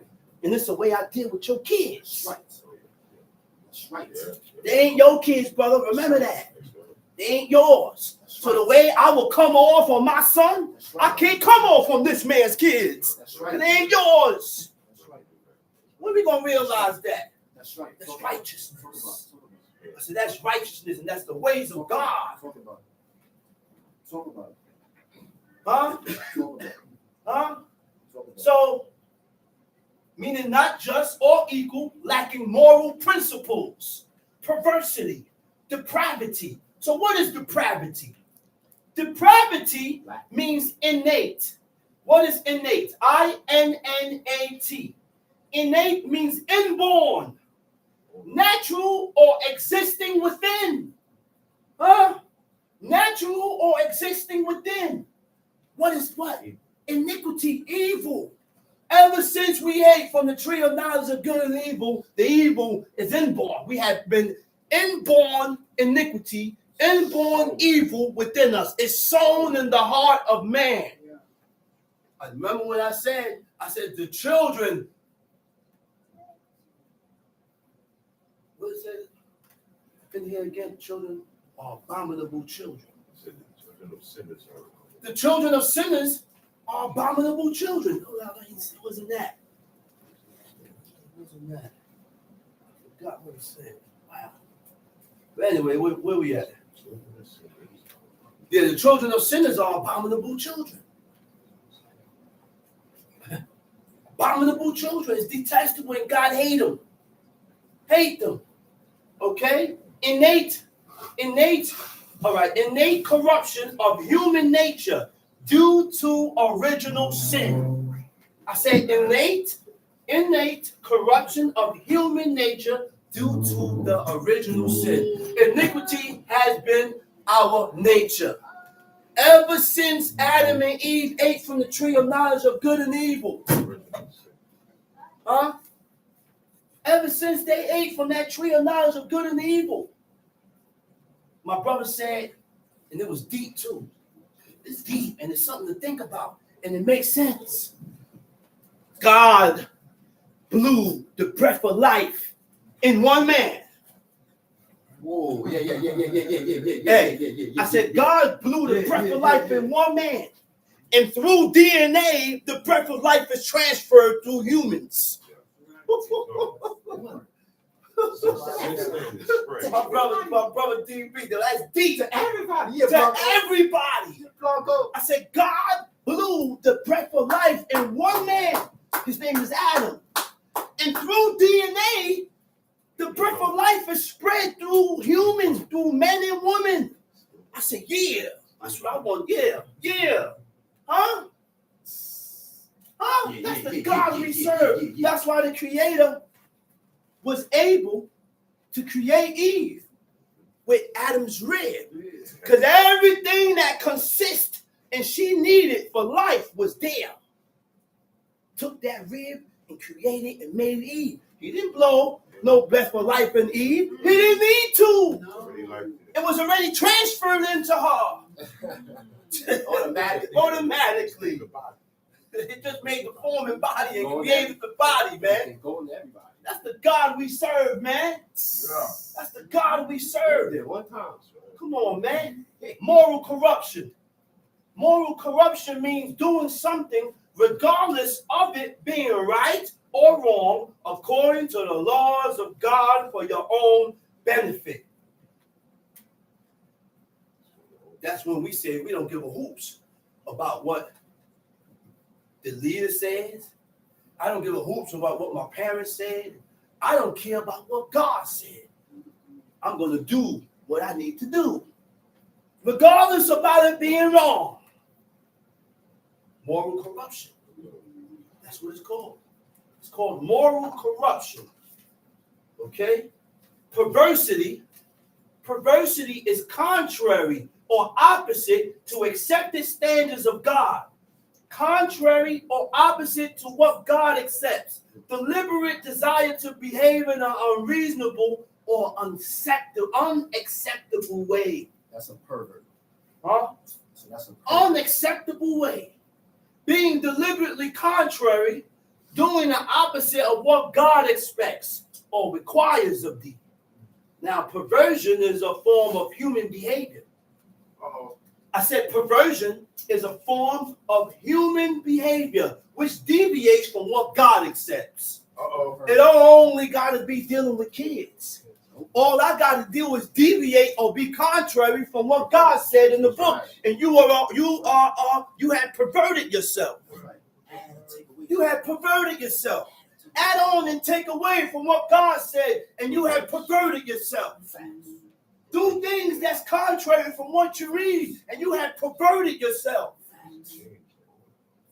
Change the order that God said. You have perverted yourself. Go bald your head and skin back your head. Talk about Shabbat Shalom, and you have perverted yourself. Want to put the blame on everything else. You know what my father said? You know what my father said? And you know, only certain people are going to say these things with you need the determination of God to make these declarations and statements. He said, if my hair start to fall out in the front, he said, well, I just want to have a Jefferson. Just call me George Jefferson. Because I ain't going to shave this hair that's on the side to even it out. Why? Because if I shave and cut my hair off on the side, then I will be violating the laws of God. Right. In order for my head to be bald, my hair got to fall out. Right. I'm not shaving nothing off. Right. And they come up with an excuse or opinion or reason why I shave my head. You think God accept your reason? You think God accept your opinion? You think God accept what you saying out your mouth? For the job, bro. Come on, man. It's for the job, bro. It's for the job, bro. God don't accept that, man. Let's read it. Verse 20. But if thou hast gone aside to another instead of thy husband, and if thou be defiled, and some man hath lain with thee beside thine husband, then the priest shall charge the woman with an oath of cursing. An oath of cursing. And the priest shall say unto the woman, the Lord make thee a curse, and an oath among thy people, when the Lord doth make thy thigh to rot and thy belly to swell. And this water that causeth the curse shall go into thy bowels to make thy belly to swell and thy thigh to rot. And belly to swell? You see what's going to happen now? If you had sexual intercourse with a man that's not your husband, and you be brought before the priest, And now you drink this water, this bitter water that causes the curse, where your belly is going to swell and you ain't pregnant. And your thighs is going to rot. They call that chumba. You know what chumba is? You ain't got no hips. You just look straight. The frolic syndrome. The frolic syndrome. How about you just say it? That's the curse. That's why I get that from Paul. Your thighs rot. You ain't got no thighs. Your belly start to swell. Go ahead. And the woman shall say, so be it. And the woman shall say, so be it, which means she agreed. She's under the earth. I ain't have to say it. No. Hey, to swear, you don't have to mention it. No. To swear, I don't have to say it out my mouth verbally. All I got to do is agree with what you said. Now I'm under the oath. Learn. I said, learn, man. Because we say certain things and people agree to it and they go against what they agree with. Now you have went against the oath because you agreed to something that you couldn't accomplish. Yeah. Tom Sheet. Verse 23. Uh-huh. And the priest shall write these curses in a book. In a book. And he shall blot them out with the bitter water. Uh-huh. And he shall cause the woman to drink the bitter water that causeth the curse. And the water that causeth the curse shall enter into her and become bitter. Uh-huh. And the priest shall take the jealousy offering out of the woman's hand, Uh-huh. and shall wave the offering before the Lord. Wave the offering before God. And offer it upon And the offer it altar. upon the altar. Uh-huh. And the priest shall take a handful of the offering. A handful of the offering. Even the memorial thereof. And burn it upon the Burn altar. it upon the altar. And afterwards shall cause the woman to drink the water. Afterwards, now after he's done all this, now it's time to drink. He had to go through a procedure before she just drinks that. Because whatever procedure that he's doing, that's what's going to cause this curse. You know what that is? A bitter water with the dust that's around the tabernacle, around the altar, that's going to cause your belly to swell and your thighs to rot. All right, go ahead. And hath done trespass against her husband, that the water that causeth the curse shall enter her and become bitter, and her belly shall swell, and her thighs shall rot, and the woman shall be a curse among her people. I'm in Numbers 5, verse 28. Tom sheet. And if the woman be not defiled, but be clean, the woman ain't defiled and she's clean, then she shall be free. Then she shall be free. And shall conceive seed. And she gonna conceive seed. She gonna get pregnant. Read. This is the law of jealousy. This is the law of jealousy. When a wife goeth aside to another. When a wife go aside to another instead of her husband. And is defiled. And is defiled. Or when the spirit of jealousy cometh upon him. Or when the spirit of jealousy come upon him. And he be jealous over his wife. Just out the clear blue. I just got jealous. Because men, we look at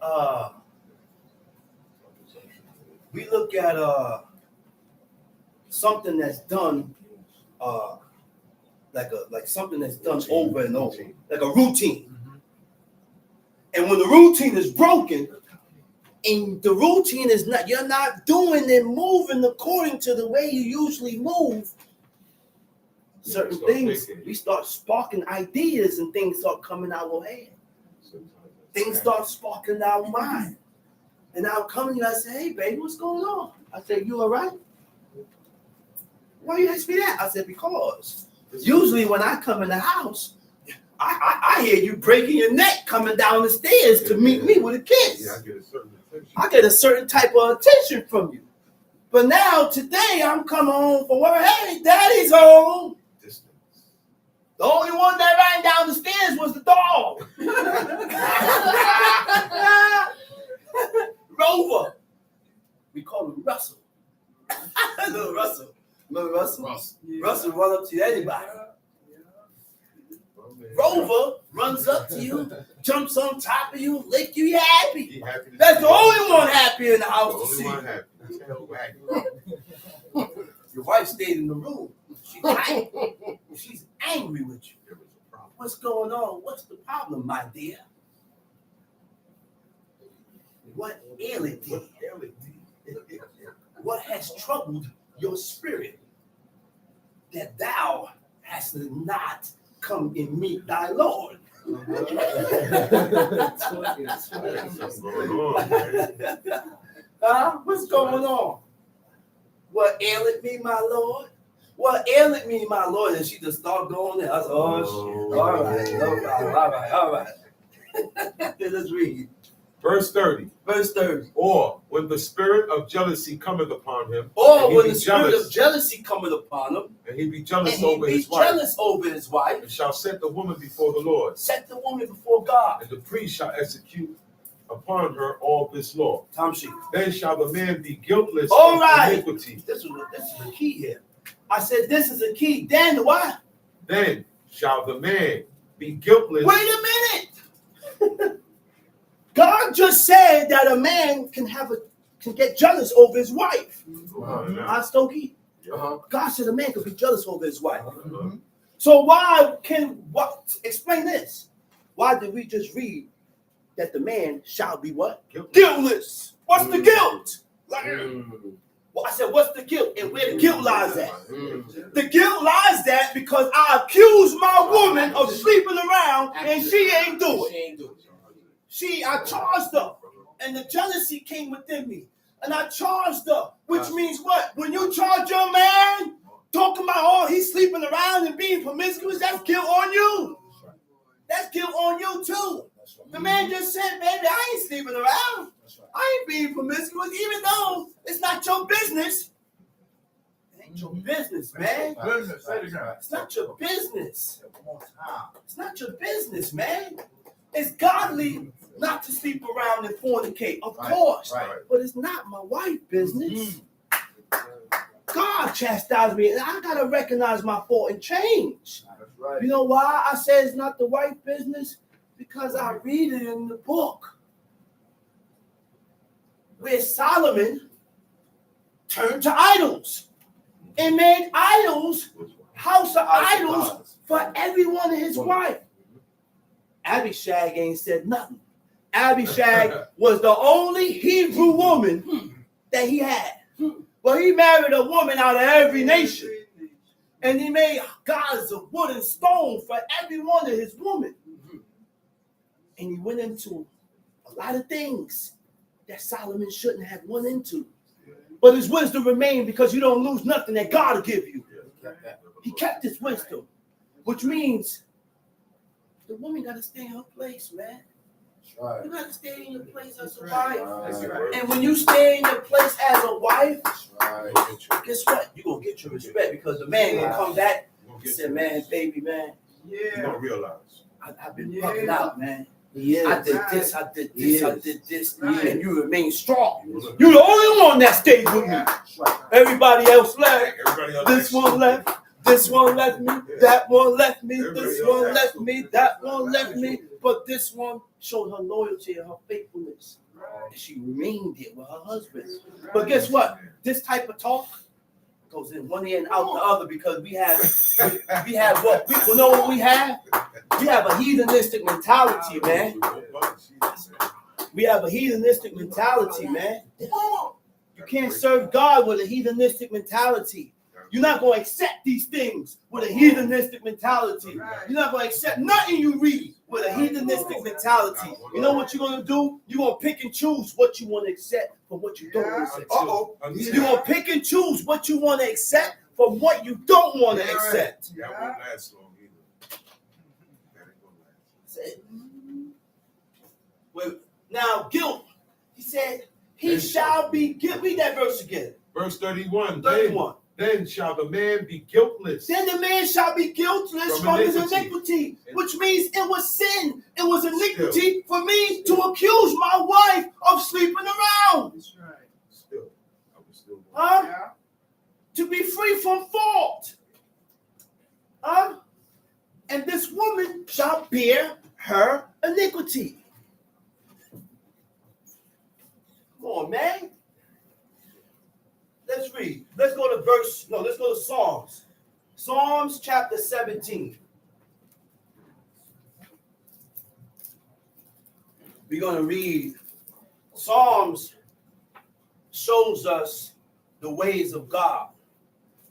Psalms shows us the ways that and the things that God accepts. Job and King David had ways about them that drew God's attention towards them. Okay? They had ways about them that drew God's attention towards them. Let's go to Psalm 17. Let's read some of these holy and righteous ways. Let's read. Hear the right, O Lord. Okay, hear the right. Did it say hear the wicked? No, brother. Shabbat shalom. Did it say hear the wicked? So who God say he gonna hear? The righteous. I said who God say he gonna hear? Right. The righteous. Right. Okay. It says Shem'ah El Shaddai Zedek. All right. Who is the Zedek? What does Zedek mean? Zedek means the just. Huh? Zedek means the upright.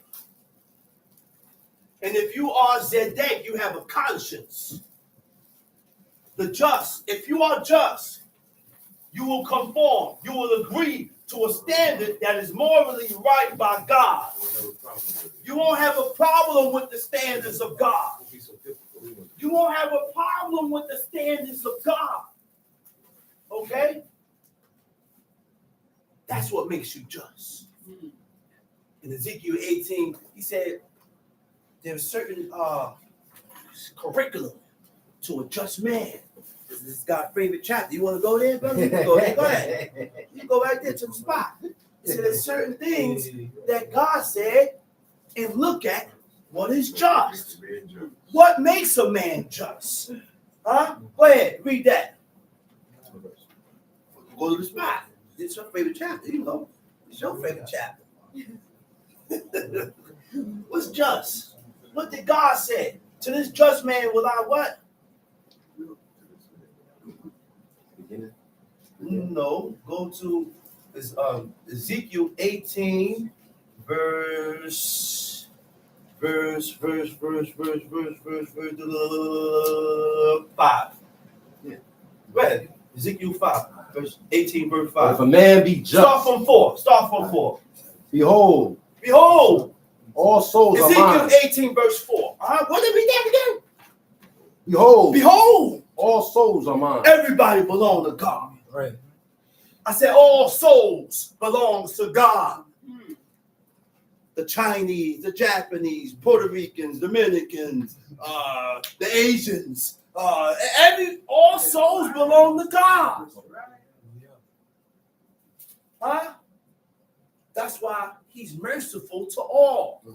This is why God multiplies his mercy so that he is able to be merciful to all souls. Because if God don't multiply his mercy and he take back what he lent you, what he lent us, his spirit, life. We all have a section or piece of God within us.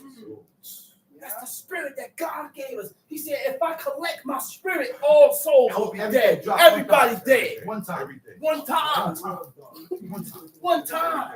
If I gather my breath. If I gather my breath, which means my spirit. Those were the correct words. He said, if I gather my breath, if I gather my spirit, everybody dead. Right. So that's why God multiplies his mercy, so that he can have mercy and compassion, which you don't deserve. Right.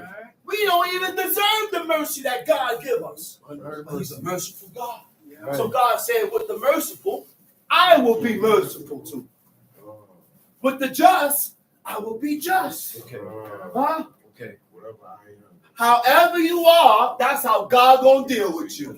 I don't want God dealing with me the way I am, so I have to be according to what I read. Okay. I gotta be according to what I read here, so God can deal with me as I got it.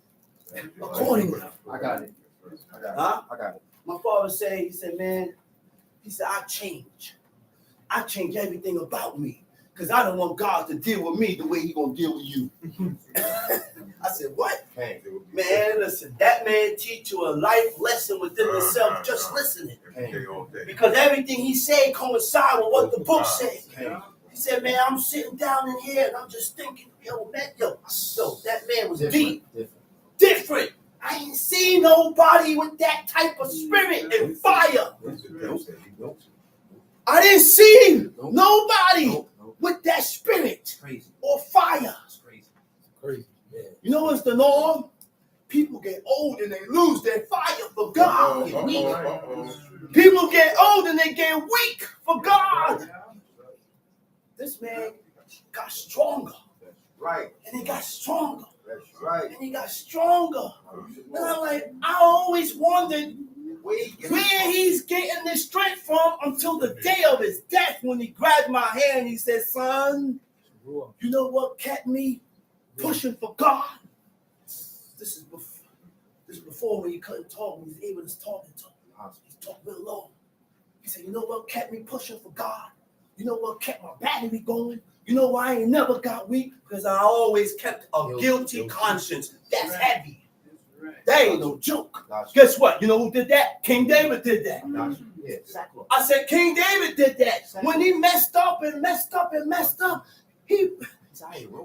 enrobed himself in sackcloth every day.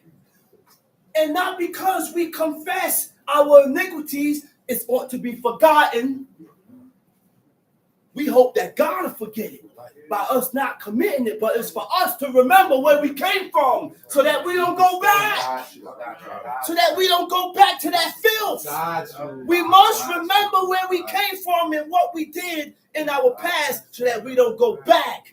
That's why he always spoke about his past and the things that he did in Panama. I got you. You always go back. I got to remember where I came from and that I ain't nothing because of the things that I've done in my life that God hated and despised. That's right. Okay. He said, hear the right, hear the upright. Who is upright? See, these are different categories, right? Oh, I'm sorry, man. Go ahead, brother. I'm sorry. Go ahead. Behold, all souls are mine. All souls are mine.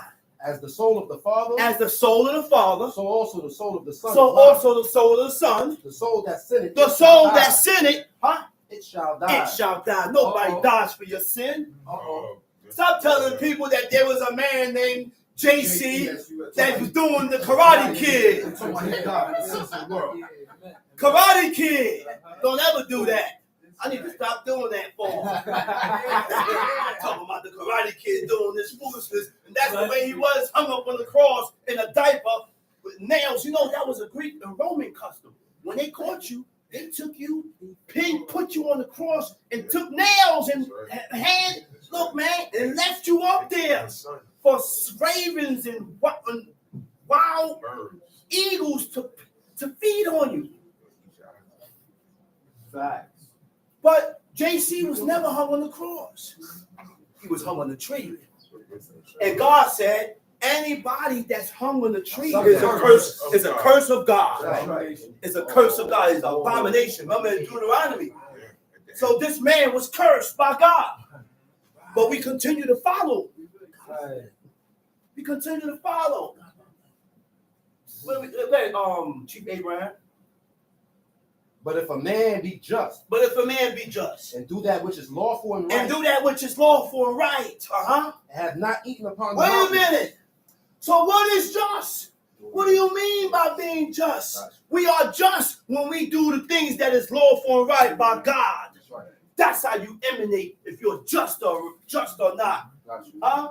If a man be just and do that which is lawful and right, Tom Sheep. Verse 6. And do that which is lawful, and have not eaten upon the mountains. And had not eaten upon the mountains. What you mean by eating upon the mountains? You mean I can't go up on the mountains and have my dinner? You mean I can't go up on the mountains and eat a piece of bread? No, it don't mean that. It's idolatrous worship. was generally performed on mountains and hills, offered sacrifices and feasted and held communions to idols. Communions. What does that word sparks of interest? The churches and the Christians have what? What you call that? Something communion. First communion, I think.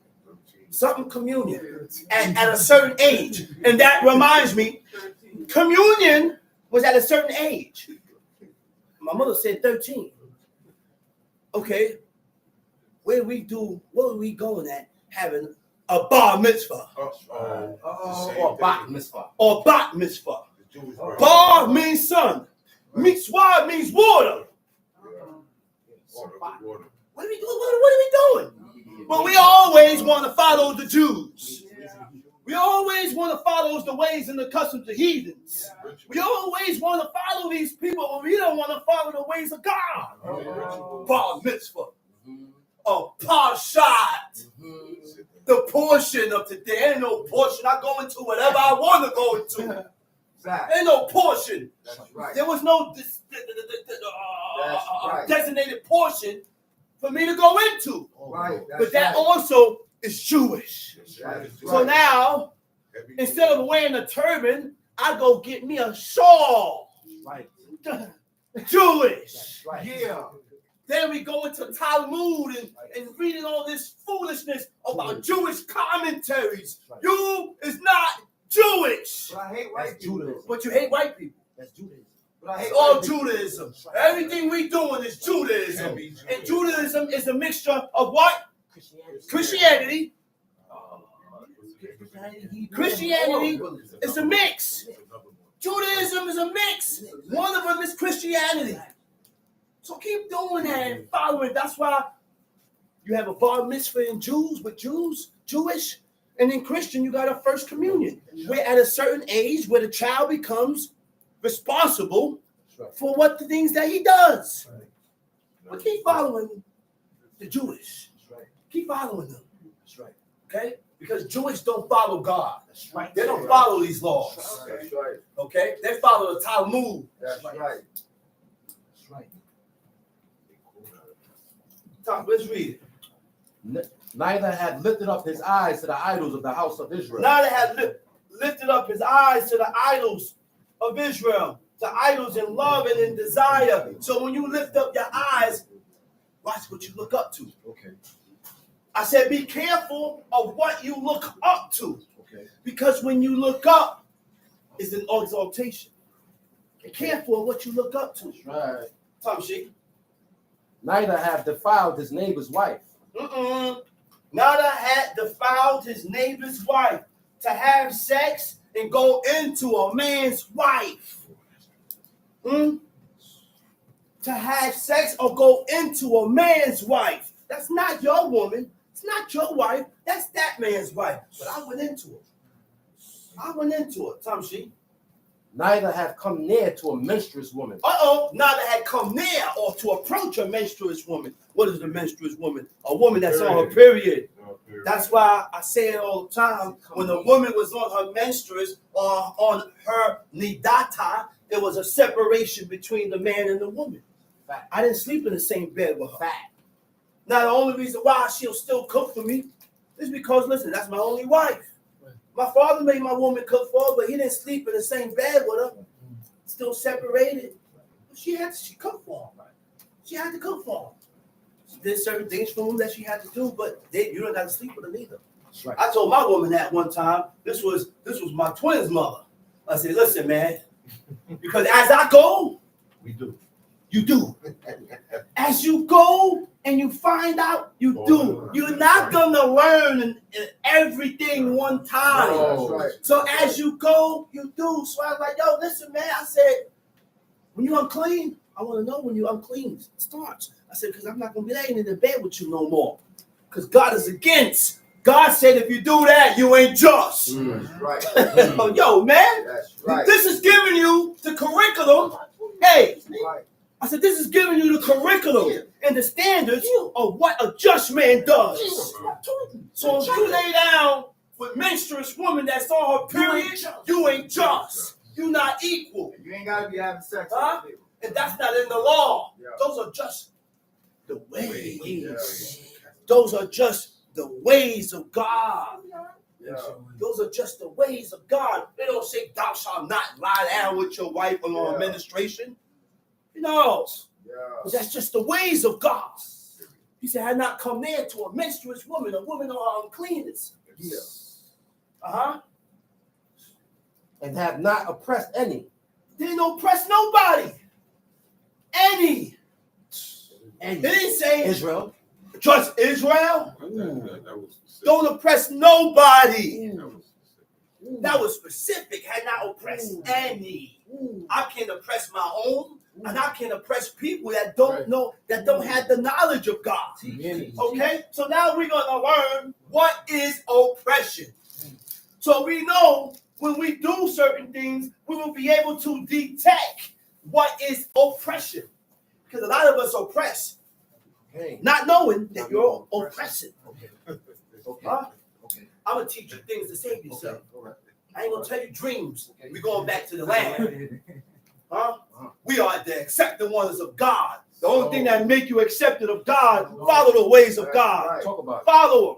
Talk about Follow God. Now you accepted. it. Talk about it. Okay? So what is oppressed? The word for oppressed is your name. Your name means suppress. What verse you at, brother? 7. Ezekiel 18, verse 7. Your name means suppress, vex, or wrong. What does oppress mean? When you cause someone to feel distress, something that you did or said that caused me to feel distress, something that you did or said that caused me to be anxious, something you did or said that caused me to feel uncomfortable by unjust exercise of authority. What is suppress? To put down by authority, because you got the authority to. Now you want to push your chest. King David never did that. He had the authority to kill Shimei because he cursed King David. And he cursed King David, kicked dust on him. So he told Abishai. He said, He said, hold on, Abishai. He said, maybe God told him to curse him. We don't look at things like that. When things happen to us, we say, our reaction is, maybe God told him to move that way on me because of my shortcomings of what I'm doing against God. Huh? To put down by authority, to put someone down by disparaging, belittling. You hear that, man? Wait a minute, man. We belittle each other. We do that in here. And we belittle each other real quick. But then you want to serve God. You don't know how to serve God. I said, you don't know how to serve God. I said, you don't know how to be just. And we sitting around here like we know everything. I'm being just. I'm doing everything. I'm doing this. I mean, shut up and sit down and learn. You don't know nothing, man. I don't know nothing. We are learning as we go. Stop belittling each other. Stop. Stop belittling each other, man. Okay. Stop, man. Okay. Because when we do that, God look at you and frown at you. Keep it up. Keep it up. Belittling or subbing remarks. Subs. You know what subbing remarks is? I throw it in the air. Oh, I say something to you, but it's really for him to catch it. Subliminal messages. Intended to humiliate or embarrass. These subs and things that you say is intended to humiliate you and embarrass you. Curveball. Come on, man. Come on, man. Okay, the other word and definition is vex. Vex means what? To say or do things to distress, agitate, irritate, or annoy a person.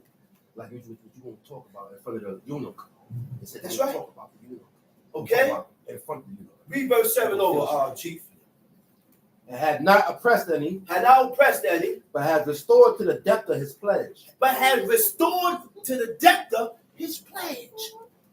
The pledge is something that was taken for collateral. Huh? Right.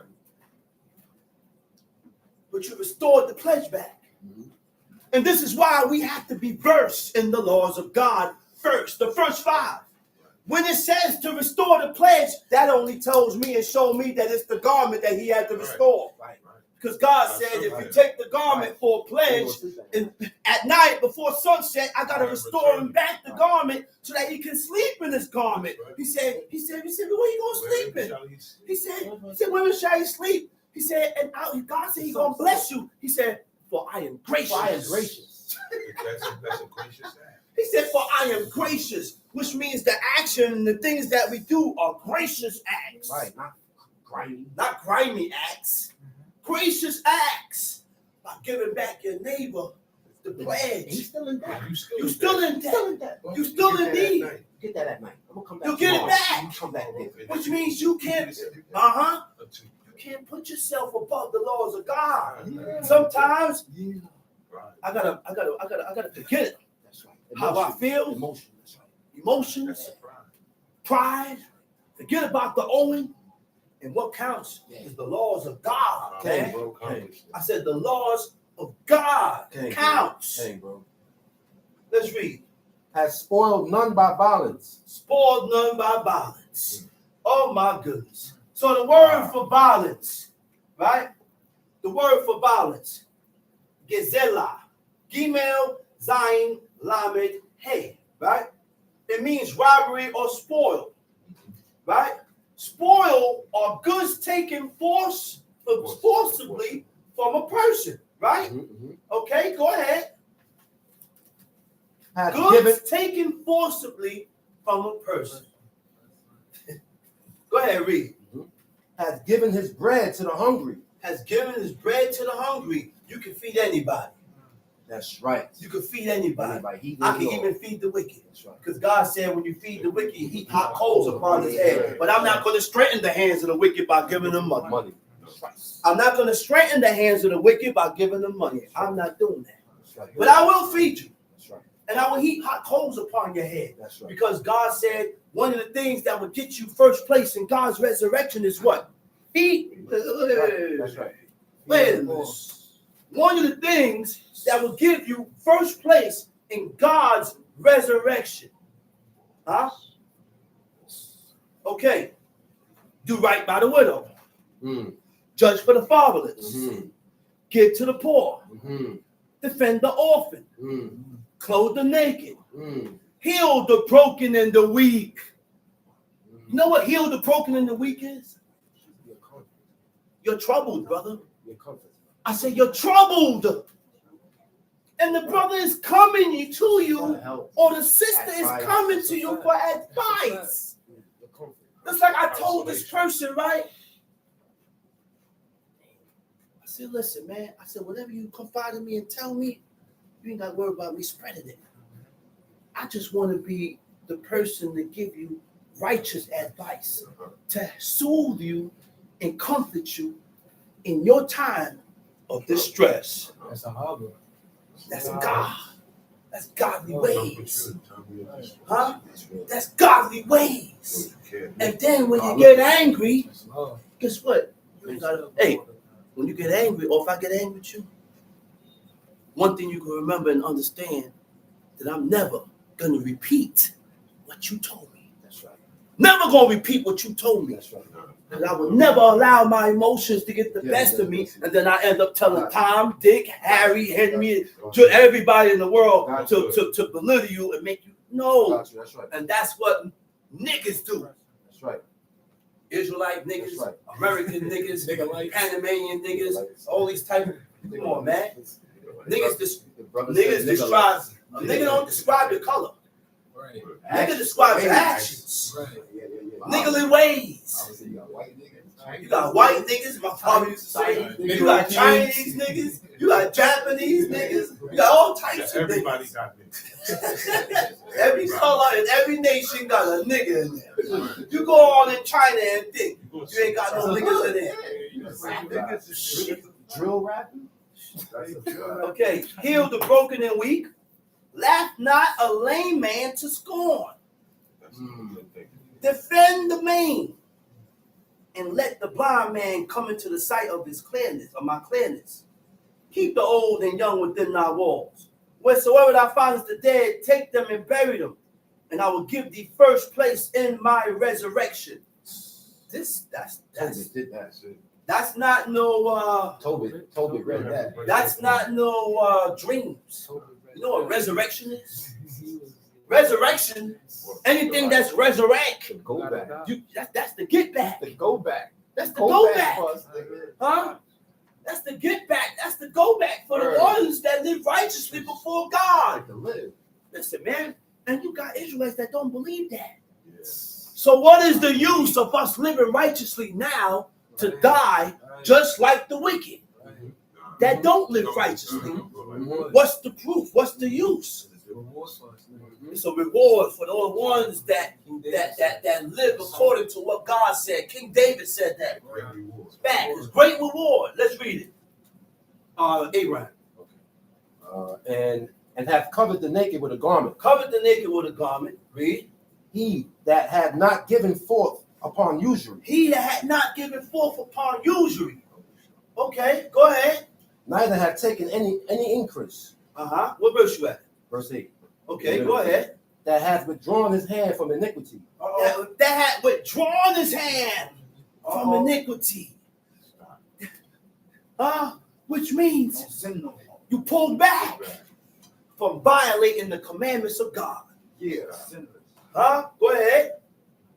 Hath executed true judgment between man and man. Had executed true judgment between man and man, and not picking sides. Not because it's my brother, I'm joining your side. Not because I'm joining, but that only goes with Israel. I don't join sides with heathens. Right. Never. I don't join sides with people that's against your God. Never. The chastisement of my brother, I will take you within closed doors and I will chastise you. But I'll be damned if a heathen gonna put their hands on you. Right. I'll be damned. Look, God got angry. He said, you killed Uriah with the sword of the Amorites. Right. Why you use them? He said, why you use the Amorites to put why? You could have put in that thing yourself because you like that. Come on, man. So guess what? And also in the law, he said, don't stand against the blood of your neighbor. That's right. Don't stand it. God ain't said if the man is right, that's right. Then you can stand against it. Don't matter. That's your brother. You my heathen. And you heathen. I'm not going to stand against the blood of my neighbor. You ain't got to come here. Like I said in another camp. I said any brother from any camp could come here. I said any brother from any camp. We serve the same God. Right. Could come here and you gonna get help. Right. You know why? Because I don't look at sides. Oh, I don't congregate there. I ain't business with them. No, we serve the same God. Oh, I don't congregate there. I'm business with them. No, we serve the same God. We serve the same God, man. You may have a different outlook. You may look at things differently. But when all boils down, we better not with knee and spread forth our hands to the God of Israel. That's a fact. That counts. That's a fact. Let's read it. Chief Abraham. Hath walked in my statutes. Have walked in my statutes. Go ahead. And hath kept my judgments. Have kept my judgments. To deal truly. To deal truly. The word for truly is emet. Emet means truly to be in accord with facts and truth. Why do people get angry at the truth? Why do we get angry at the truth? Why do we get angry at what God accepts? To be in accord means to be in agreement. To agree with the facts. To agree with the truth. To agree with it. And we have to acknowledge these things. Facts. I know I don't agree with it. Teach. And this is something that I need to work with myself. Teach. I ain't here. Nobody said that. Teach. We want God to accept us the way we are. Hey. Ain't that something? Mary J. I don't accept it. God gonna have to accept me this way. Mary J. I don't care. I don't care. I don't like it. Take me as I am. No good. Come on, man. Let's read it. He is just. He shall surely live, saith the Lord God.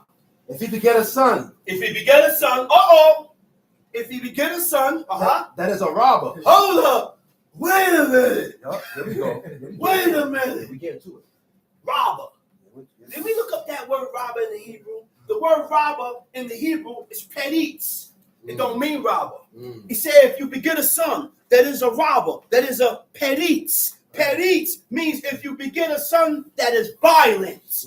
If you get a son that is rapacious. Rapacious, if you get a son that is a tyrant. Now we're going to go into those words so that we know what not to be like. Okay? The word violent means what? Usually harmful or destructive force, abusively aggressive. Right? None of our forefathers was like that. If they got violent, they was violent for God. That's it. They was violent for the laws of God. That's it. When there's no violation of the laws of God, they chilling. They're not like that. Okay? Rapacious means what? Inordinately greedy. When you desire to possess more than you need. Who did that? The children of Israel in the wilderness. When God told them, only take a omer. And he tested them according to that. Some took more, some took less. And we felt the repercussions behind that. God gave us flesh, and they got greedy. And they hoarded, and it was cutting and swallowing. It was chewed. It was getting fat off of it. That's right. And the last one is tyrant. A person who uses authority harshly and cruelly. A person that uses his authority harshly and cruelly. Okay? So these are ways that we do not need. These are ways and things that we don't need to be like. That's right. For God to look at us and say, that's a just man. That's right. Go ahead, let's read the next one. A shedder of blood. A shedder of blood means a murderer. You go and take a person's life that's not justifiable by the laws of God. But if a man is seeking your life and you kill him, that's not murder. Talk about it. I said, that's not murder. So if you don't kill him, he gonna kill you.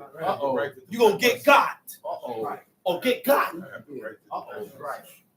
Or get gotten. I was telling that to a female before, or to someone else. Oh, but you're a murderer. I said, murderer? I ain't never murdered nobody in my life. I ain't turning the other cheek. But I ain't gonna turn the other cheek neither. Word. If a man's seeking my life, and I'm able to get you before you get me, believe me, I'm gonna skin you back. I'm gonna skin your head back. Let's read.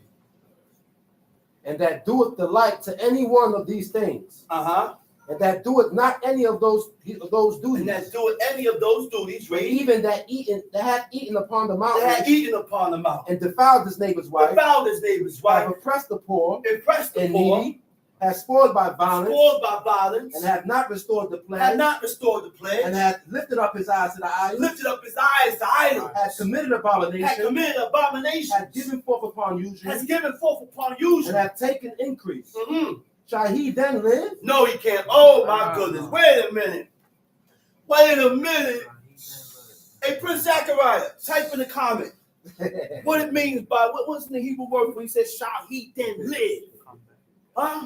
We're living already. Yeah, we're living already. We're alive already. What are you talking about? When God said, thou shalt not die. We're dying. We gotta die. But why God said thou shalt? What does all this mean? That's right. King David been died. Come on, man. Wake up. Wake up. Let's read it. He shall not live. He shall not live. He had done all these abominations. He had done all these abominations. He shall surely die. He shall surely die. His blood shall be upon him. His blood shall be upon him. Now lo, if he beget a son. If you beget a son. that seeth all his father's sins, that seen all his father's iniquities, which he hath done, and consider it, and fear it. And the Hebrew say he fears. He's afraid to follow in the footsteps that his father showed him. He ain't talk about it, and he ain't down him. He ain't down him. He just ain't walking. But you just ain't follow him. Which means you don't have to follow your parents in their wicked ways. You don't have to follow your parents when they're doing things that's contrary from what God said. It is your duty to inform your mother. It is your duty to inform your father that I don't walk this way. I don't live this way. I live according to what God says. Get the book. Sit your mother down. Open the pages and let her read it.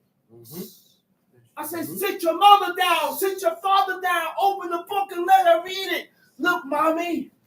Look, Abba. Even when they don't This is listen. how I live. When they don't This is listen. not a cult. I'm not in witchcraft or no demonology or none of this foolishness. This is what God says. Declaration. Look, this is how I choose to live, mama. Nobody's forcing me. This is how I choose to live, Papa. Nobody's forcing me. This is how I want to live. But you would accept me if I was a lesbian. You know what I'm saying? You would accept me if I was a homosexual. That's right. You would accept me in any other form or fashion. So why you don't accept me living like this? Why? Wow. Wicked ways, Wow. man. Wow. Why? Wicked. Wow. Let's read it. Right. And consider it, and do it not such like, Do it not such like that hath not eaten upon the mountains, neither hath lifted up his eyes to the idols of the house of Israel, hath not defiled his neighbor's wife, neither have oppressed any, hath not withholden the pledge, neither have spoiled by violence, but hath given his bread to the hungry, and hath covered the naked with a garment, that hath taken off his hand from the poor, that hath not received usury nor increase, hath executed my judgments, hath walked in my statutes, he shall not die shall for the not iniquity die of his father, for the he iniquity. shall surely live. Wait a minute. Remember that we have to do these things when we are addressing our parents. And that's one thing we need to remember. We must do this in humility. Okay. There's a certain way you do it. Same way you Because talk. I don't, in a certain way you talk, and certain words you choose to Tone. use, certain tone. Because I don't want to be offensive or dishonor my parents. Be aggressive. Okay? There's no, look, read that last part. Read that last part. You got the last part there. It was heavy. It was a heavy saying. That hath taken off his hand from the poor, That and have not received usury nor Had increase, not used, received hath usury, executed my judgment, executed my hath judgments, walked in my statutes, have walked in my he statutes. shall not die for the iniquity of his father. He ain't gonna die. He shall God ain't gonna surely live. Wait a minute. God is not, because I lived a just and righteous life, God is not gonna cause me to die for the sins of my fathers, for the iniquities of my fathers, because the word for remembering is paquad. I will remember the sins of the fathers upon the children. I will command the sins of the fathers to be upon the sons.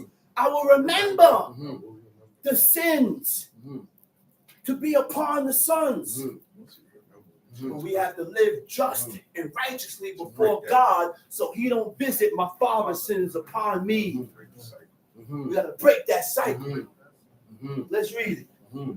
As for his father, because he cruelly oppressed, spoiled his brother by violence, and did that which is not good among his people, lo, even he shall die in his iniquity. He shall die in his sin. Yet say ye, why? Doth not the son bear the iniquity of the father? Wait a minute. You don't want to die in your iniquity.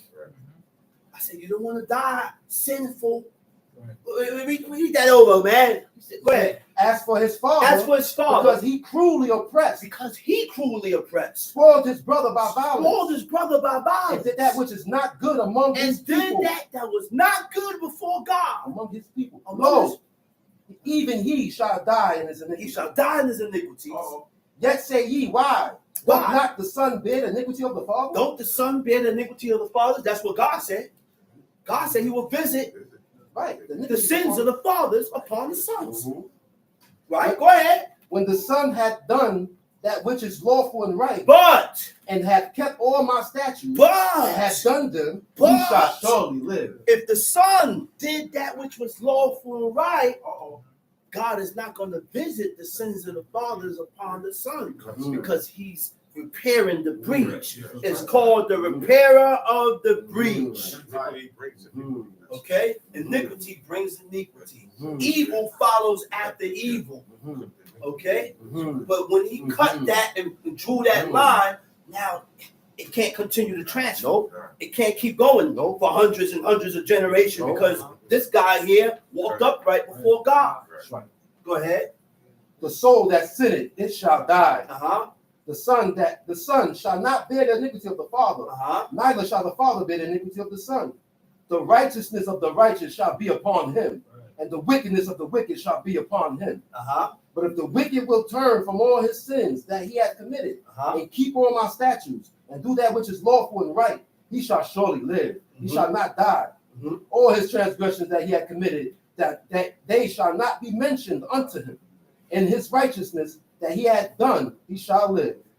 Have I any pleasure at all that the wicked should die? That's God. God said, I don't have no pleasure that the wicked dies. There's no pleasure in that. That the wicked die. What's the pleasure of God?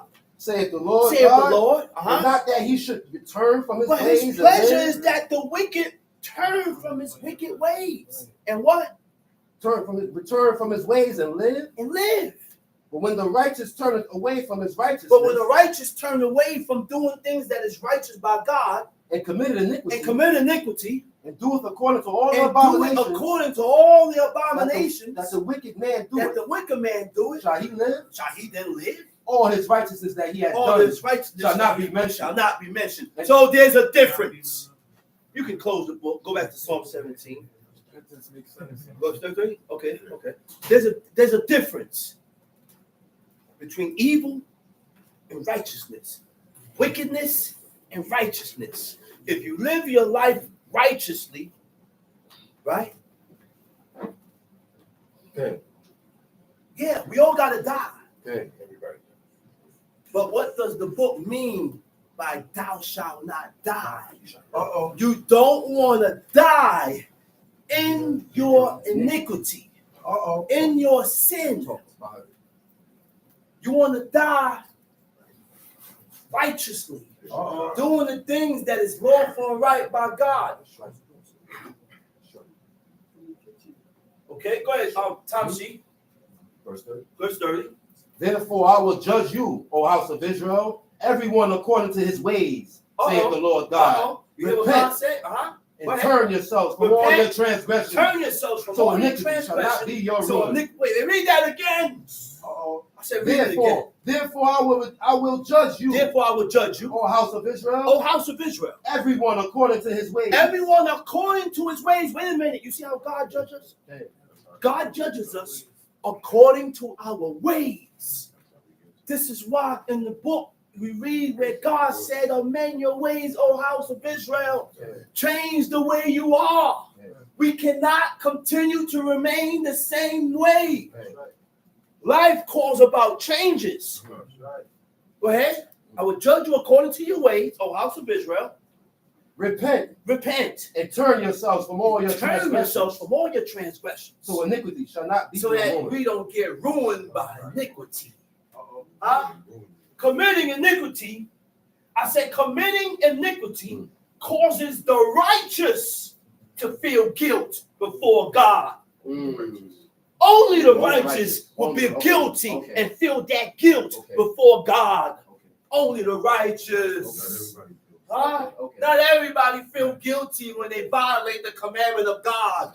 But the right side, you can tell whether you're righteous or you're wicked. Do you feel guilty when you violate the commandments? How do you feel when you violate these laws?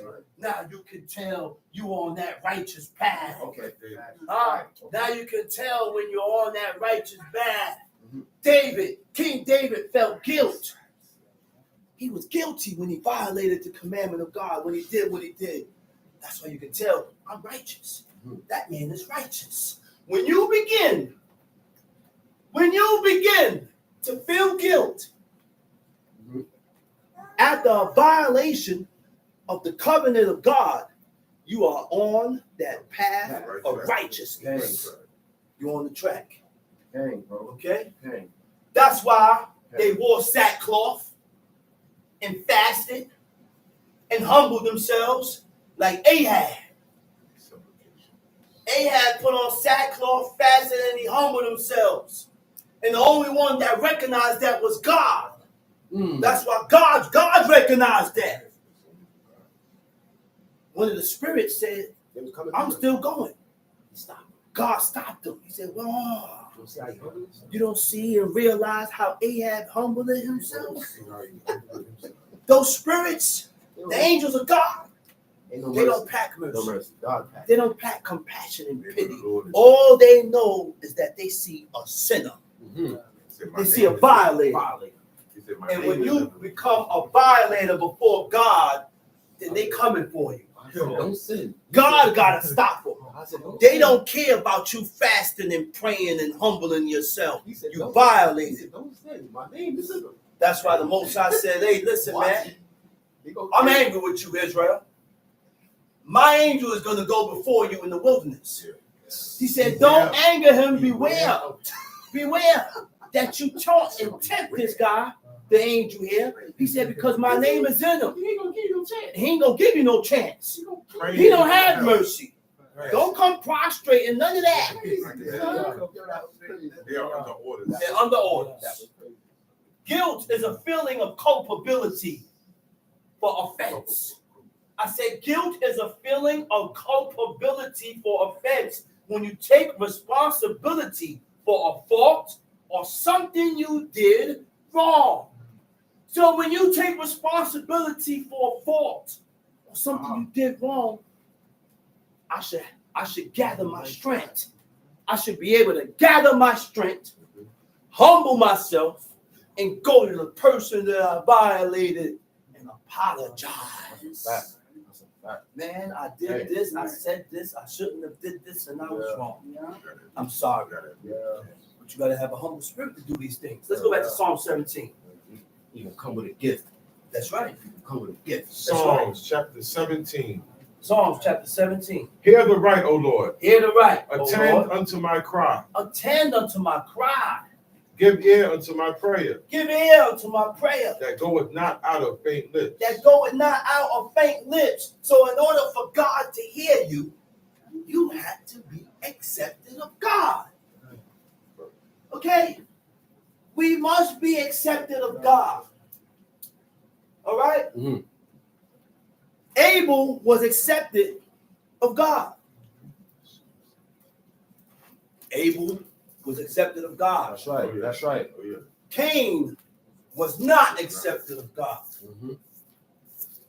And how he knew that he wasn't accepted of God was when he went to set up that offering, there was a reaction that happened with Abel offering. But there was no reaction that happened with Cain offering. How do I know this? By reading the book. By reading the book, it shows me that there was a reaction that comes with the offering. When King Solomon set up the offering and he set up his prayers, because King Solomon was accepted and he accepted his prayers, there was fire that came down from heaven and sucked up the offering. Which means when Abel and Cain set up their offerings before God, Abel got a reaction from God, but Cain didn't. So because Cain didn't get the reaction, his countenance fell. He was sad. He was sad. He was sad. Didn't that happen in the book again? I think it was Moses and Eliyahu, Elijah. He said, Elijah said there was 50 that came after Elijah. Jezebel sent 50 of her servants. Elijah is on top of the mountain. He said, if I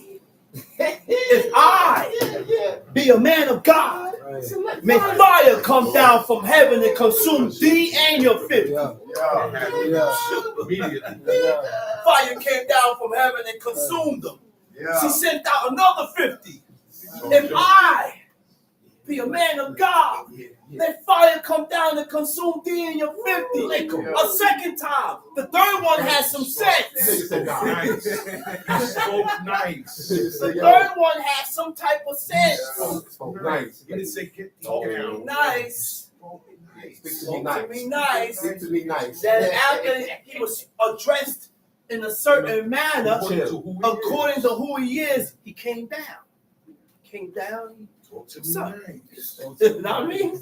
Man, listen, that's the God we serve, man. That's the God we serve.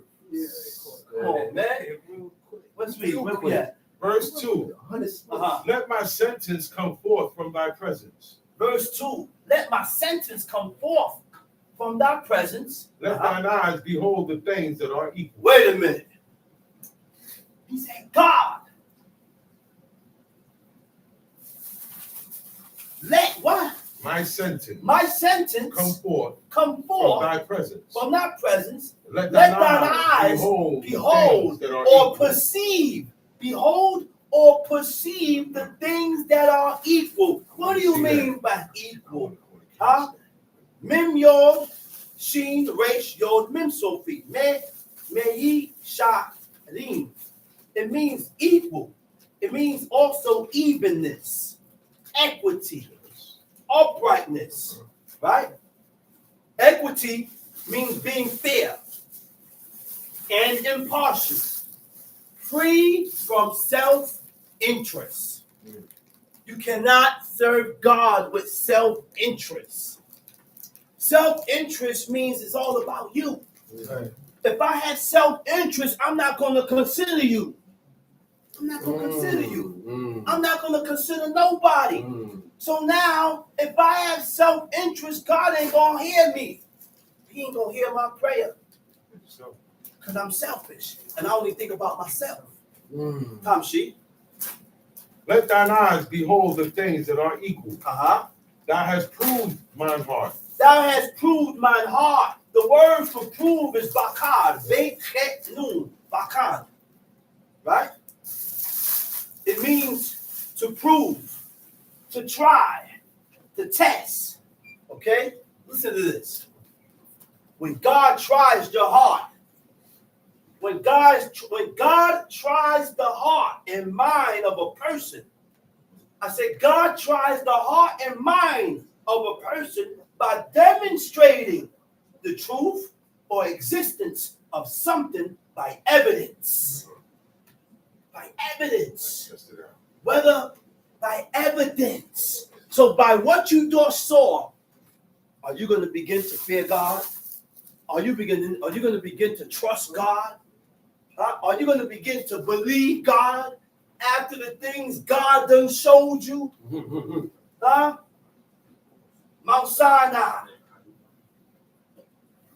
God's presence burnt, had incinerated the whole mountain range, which developed a lot of sulfur on that mountain. Right? Lot's wife turned into a pillar of salt, which is held up by chains over a highway. The flood, seashells on the top of the highest mountain, Noah's Ark and Mount Ararat, all these things is there to prove that what we are doing the right thing. It's real. All these things happened. Thou hast proved mine heart. Thou hast visited me in the night. Thou hast proved my heart, and you visited me. Thou hast proved my heart. Read. Thou hast tried me and shalt find nothing. I am purposed that my mouth shall not transgress. I am purposed that my mouth shall not transgress. The word for purpose is zamam. It means to have on one's intentions or objective. Which means I'm going to be on point with myself. I'm going to be on point with myself that I don't voice or say the wrong thing. Go ahead, read. Concerning the works of men. Concerning the works of men. Concerning the actions of men. Concerning the conduct of men. Tom Sheep. By the word of thy lips, I have kept me from the paths of the destroyer. Hold up my goings in thy paths, that my footsteps slip not. Hold up my goings in thy path. Keep me in your ways. Keep me in the way. But the only way for God to keep me in this righteous path, I have to be accepted by him. That's right. I have to gain some type of acceptance. That's right. Which means what? And hold up thy goings in thy path, that my footsteps slip not. The word for slip is namor, nun mem kolam tek Shabuts. Namotu. It means to fall into error or fault, to totter, to waver, right? To totter means what? To waver in your purpose, to be unstable or lacking firmness, huh? To waver in your purpose. Now you see me, now you don't. You're in and out with God. You're in and out with God, which means you're unstable and you don't have the strength to push for the righteousness of God. You got no streaks. Okay? Waver means what? To fluctuate. To be up and down. Back and forth. Fluctuate. Back and forth in your opinion. To fluctuate. To be back and forth in your allegiance. To fluctuate. To be back and forth in your direction and choices. All right? I have called upon thee, but thou wilt hear me, O God. Uh-huh. Incline thine ear unto me and hear my speech. Incline thine ear unto me and hear my speech. Read. Show thy marvelous loving kindness, O thou that savest by thy right hand. Show thy marvelous loving kindness. Right hand. O thou that savest by thy right hand. Right hand. Them which put their trust in thee from those that rise up against them. Uh-huh. Keep me as the apple of thy eye. Hide me under the shadow of thy wing. Uh-huh. From the wicked that oppress me. Uh-oh. From my deadly enemies who compass me about. So these are things that the wicked does. These are things that we need to back up from so that God don't look at you as being wicked. Yeah. So it says from the wicked that oppress me. All right. The word for oppress in the Hebrew is shaduni. Shaduni means from the wicked that destroys me, from the wicked that despoils or persecute me, from the wicked that do me violence. Right? Okay. Persecute. Persecute means to treat someone cruelly. When you treat someone cruelly, it means to cause pain and suffering to. Okay? Unfairly, hostile treatment, a behavior that makes a person feel unsafe, intimidated, threatened, or unwelcomed. Oh, wow. You done ran the brother out of here. You done ran him out by your treatment. You done ran him out of here by your treatment. But the wicked does these things. So when we do these things, you can also look at yourself as wicked. Okay, brother. Okay? Oppress. Oppress means what? Abuse of authority. Also, to feel uncomfortable, distressed, and anxious. We cause these things to people. We cause people to feel uncomfortable. It's because of you. So when I'm around people, there's a certain way I need to behave. There's a certain way I need to act. Because if I continue acting in this raunchy, evil way, then this guy here or this person here is going to feel uncomfortable. And those are not godly ways. That's right. I'm going to run them away. That's right. I said, I'm going to run them away. That's right. I got to watch the things that I say and how I say it. That's right. Because I don't want you to feel uncomfortable. I'm going to run them away. Talk about it. Talk about it. I said there's a lot we need to cover to be righteous. It's a lot for us to cover. You gotta know. You gotta know. We gotta know. I'm telling you. Let's read it. Verse 10. Verse 10. They are enclosed in their own fat. They are enclosed in their own fat. What do you mean by enclosed in their own fat? Not actual fat, but in their own thoughts, in their own ideas. And when you are enclosed in your own ideas, you in your own head. That's right. It's what you say and how you think about it. And it's my world, and this is how it is. You can't change the way I feel about it. Right. Because I'm enclosed in my own thoughts. Tom, see? With their mouth, they speak proudly. With their mouth, they speak proudly. They have now compassed us in our steps. They have set their eyes bowing down to the earth, like as a lion that is greedy of his prey, and as it were a young lion lurking in secret places. Arise, O Lord. Arise, O Lord. Disappoint him. Wait a minute. Disappoint him. The word for disappoint is quadama. Quadama means to anticipate. It also means to disappoint, right? To disappoint him means what? to fail to meet That's a good the plan. expectations of our actions that are against God. What is expected of Israel. So God, if God disappoints you, we're not going to level up. Right. Huh? You're not going to increase. Right. Huh? You're not going to advance. Right. Because God is going to deal with you according to your evil ways. That's right.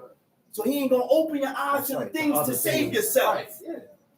Yeah. That's Go right. ahead. That's right. Arise, O Lord, Uh-huh. disappoint him, Disappoint him. cast him down, Cast them down. deliver my soul from the wicked, which is thy sword, from Mm. men which are thy hand, O Oh, Lord. hold on. I forgot one thing. Right? When it says oppress, right? The word shaduni, it also means assault. Assault. Right? Assault. Right.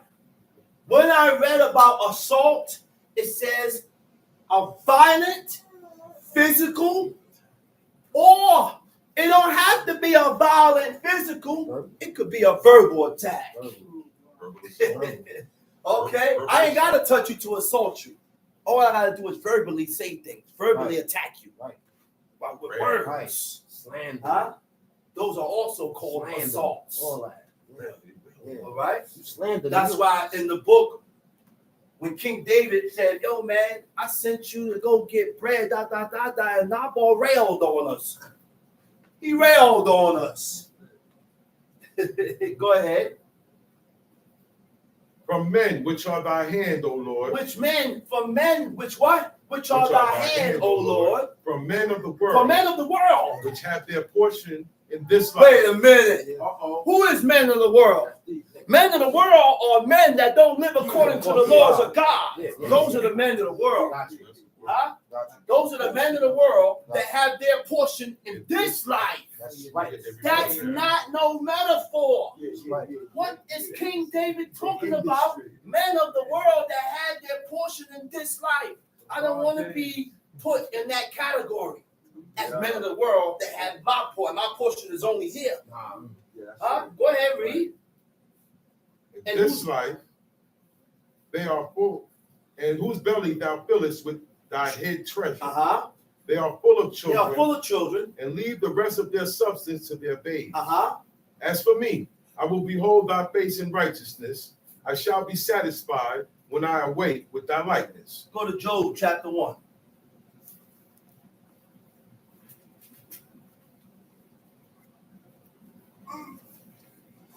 Yeah, go to Job chapter 1.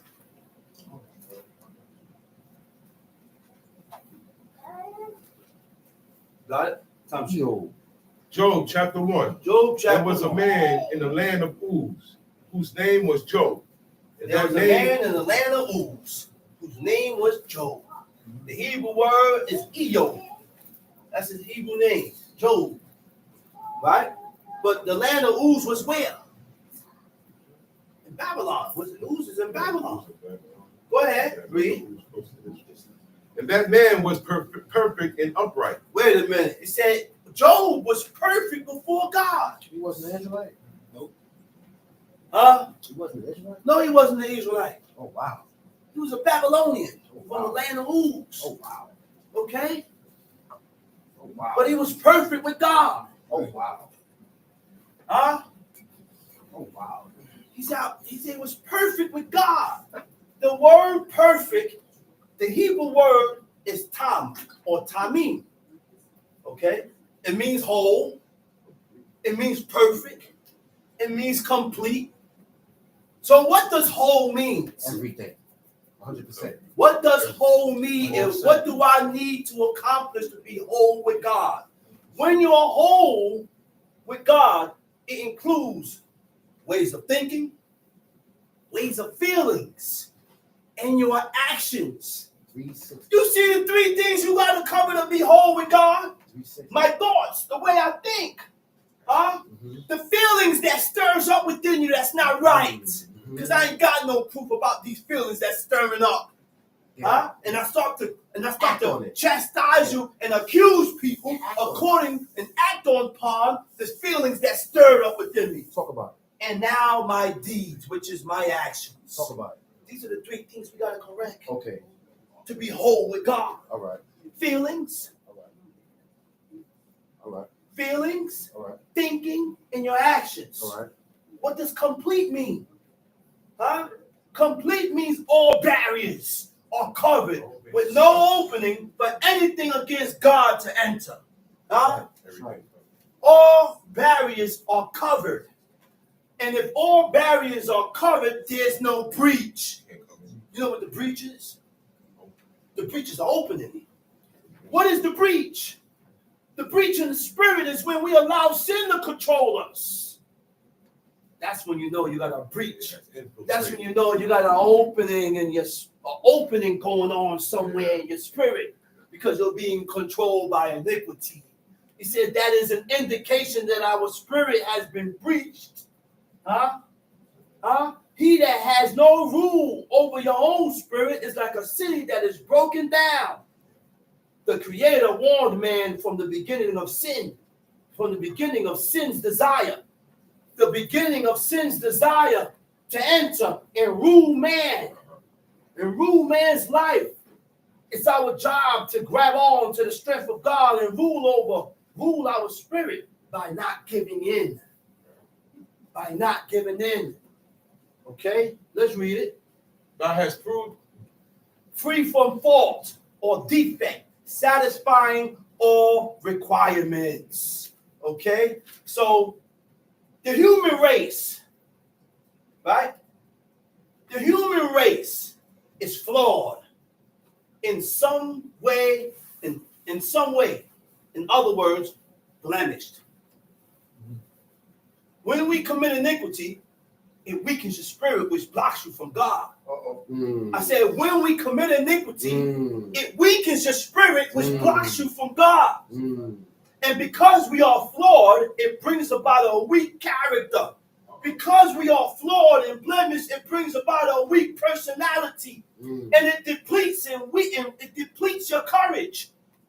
It depletes your courage. God said, be courageous. But I can't be courageous sinning. It depletes your courage.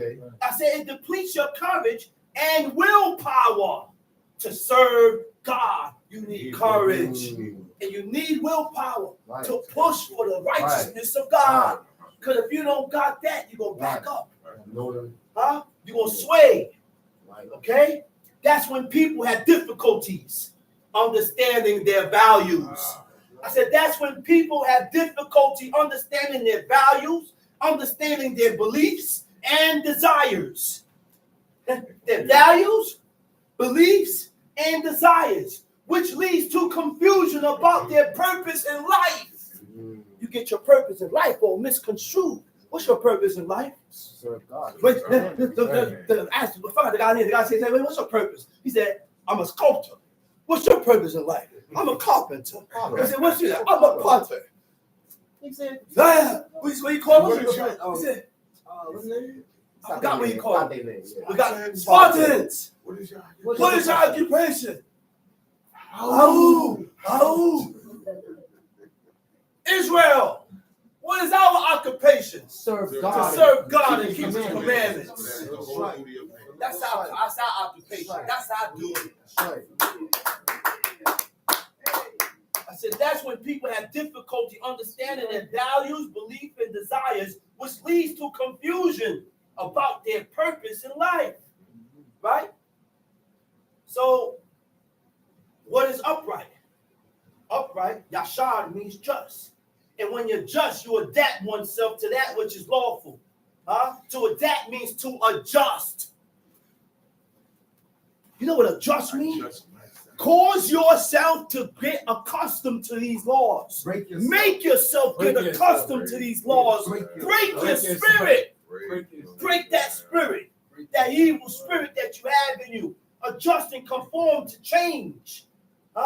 Upright, showing regard and interest to that which is lawful and right. Conscientious, to have a conscience, the feeling of obligation to make right that which was done wrong. You will begin to make amends with God and man when you have a conscience. Let's read it. And that man was perfect and upright, That man was perfect and upright, and one that feared God, one that feared God, and eschewed evil. and eschewed evil. Eschewed evil. Samek. No. Yes, Samek, Shubuch, Ray, Shul means to depart from evil. That's all it means. That's it. To depart from evil. Leave off from evil. To avoid it by doing what is lawfully right. It ain't rocket science. Huh? It ain't rocket science. Right. To avoid it by doing what is lawfully right. And when you avoid it, what it means to avoid? I said when you avoid it, what it means to avoid? It means to repudiate. Okay? Repudiate means to refuse to accept or be associated with. Okay. Wait a minute. Wait a minute. Wait a minute. There's a key there. There's a key. I heard it. I said there's a key there. When you avoid evil and wickedness, there's two things we got to do. To avoid means to repudiate. To repudiate means to refuse to accept, or even to associate myself with you. Which means if I don't accept you, I can't associate with you. And if I associate with you, I accept you. Huh? Guilty by association. Guilty by association. The book gonna show you how to follow God. I said the book gonna show you how to follow God. That's right. Yeah. That's right. Let's read it. It what? And there were born unto him 7 sons It was born to him 7 and sons, 3 daughters. 3 daughters, His substance also was 7,000 sheep, 7,000 sheep, 3,000 camels, 3,000 camels, 500 yoke of oxen, 500 yoke of oxen. 500 she asses, and a very great household. He was rich. You had all those cattle? Yes. That's money. You good. Go ahead, read. So that this man was the greatest of all the men of the east. Okay. Uh-huh. And his sons went and feasted in their houses, His sons went and feasted in their houses. every one his day. Everyone on his day. And when Okay. you do the studies Okay. about what the feast consists of, Okay. it was their birthday. What's everyone's on that day? Everyone's on their specific day. It was the day of their birth. That's how they refer to it. Okay?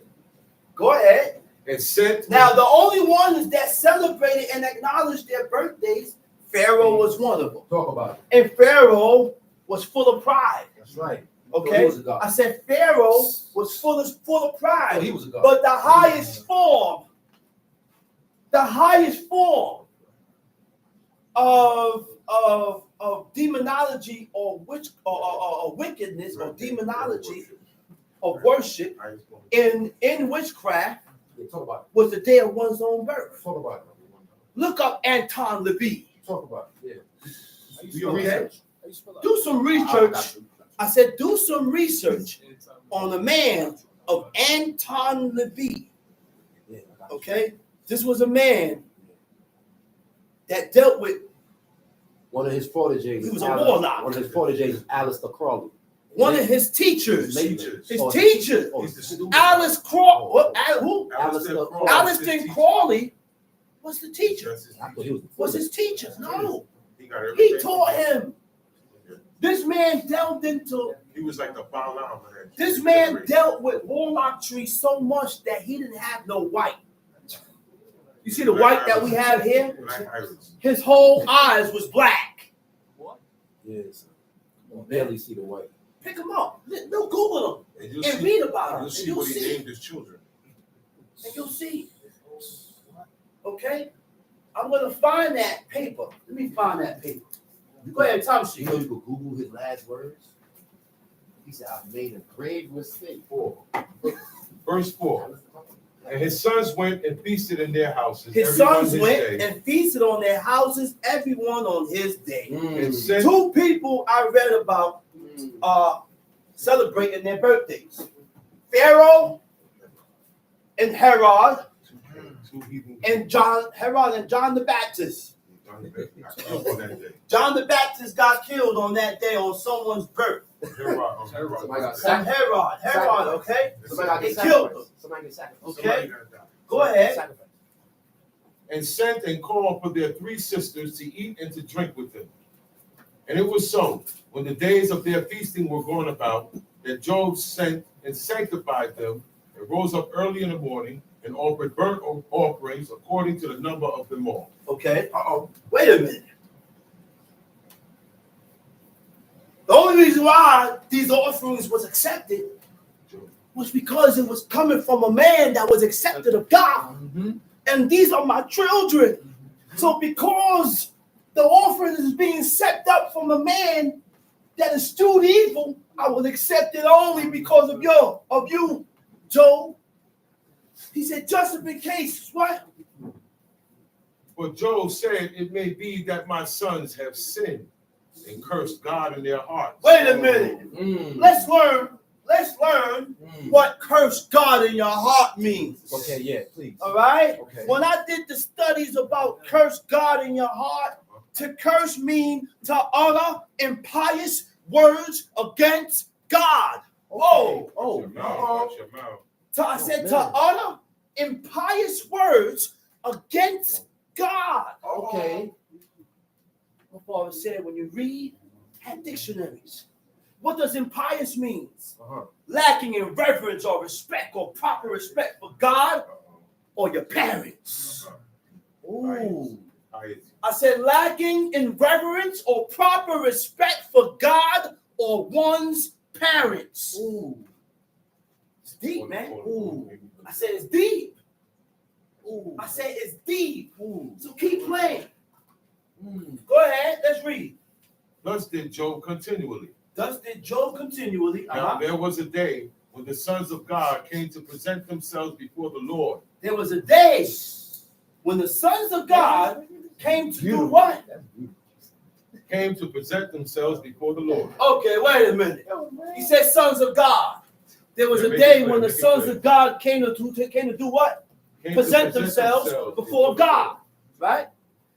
The Hebrew word for present for the sons of God, it says B'nai Elohim. It says sons of God. Okay. In Genesis 6, it says the sons of God went into the daughters of men. Am I right? Okay. In the Hebrew, it says B'nai Elohim. Okay. So why is it different here and different there? Same thing. It's the same thing. Job said B'nai Elohim, which means the sons of God went to present themselves before the Most High. Those was angels. Right. That's right. Right. Those Those were the sons of God. Those were the sons of God. B'nai, not just Elohim. B'nai Ha Elohim. Ha Elohim, and put a difference. Ha Elohim. Teach. Huh? Teach the unlearned. So that refers me back to Genesis 6. Teach, brother. Genesis 6, and it refers me back to Numbers 16. Okay? So I need you to stay right there where you at, and I'm going to go to Genesis 6, and I'm going to go to Numbers 16, and I'm going to prove to you. See, I got to use the book to prove and to back up what I'm saying. So in Genesis 6 says what? Genesis 6 says what? That the sons of God saw the daughters of men, that they were fair, and they took them wives of all that they chose. They took wives, which means the angels of God came down in the form of men, and they went in to the daughters of men. If it was a regular man going into a woman, they wouldn't have said they went into a daughter to the daughters of men. Right. We don't comprehend. We don't have no comprehension. He took the form of men and went into the daughters of men. It says the sons of God, those were angels, evil angels. I read in one book, when they did that, they sealed their faith. You know how angels was able to appear to you and report back to God? Right. But when they came down and took the form of man and went into the daughters of men, God sealed it. That's right. They wasn't able to go back. They can't go back. No, can't go back and forth no more.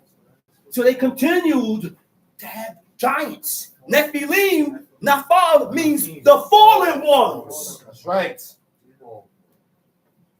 Fall from grace from God. And that's why God had to destroy the earth by flood. Because they wasn't dying.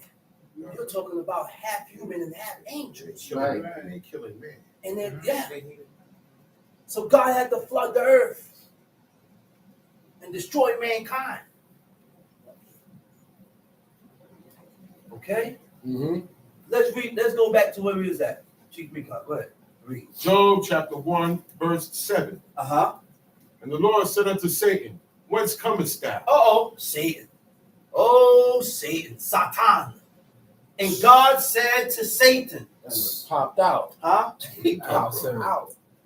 You Popped out. Satan, God creates good and evil. He popped out. I said God is the creator of good and evil. That's his tool. Okay? And Tool. because God created good and evil, right?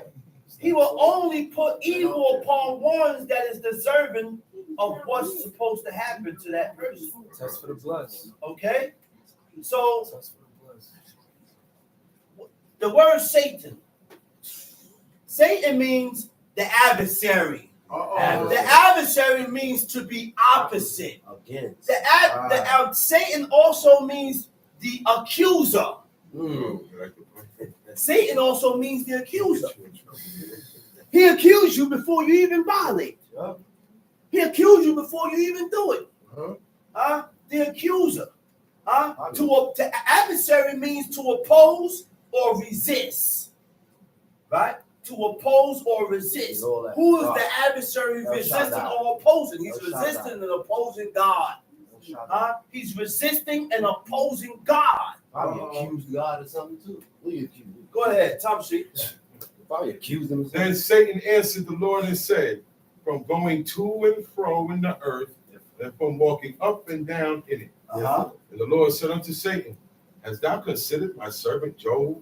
He said, did you consider my servant Job? That there is none like him in the earth. There ain't none like him in the earth.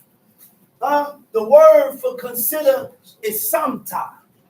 He said, hast thou considered my servant Job? Now that word samta in the Hebrew is deep. It goes real deep. Right? Now, hold on 1 second.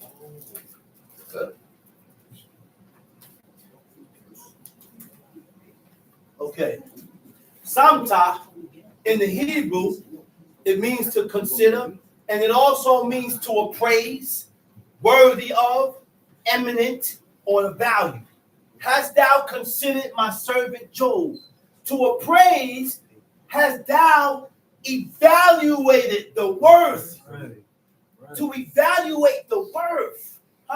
To evaluate the worth of. Do you see how worthy my man is?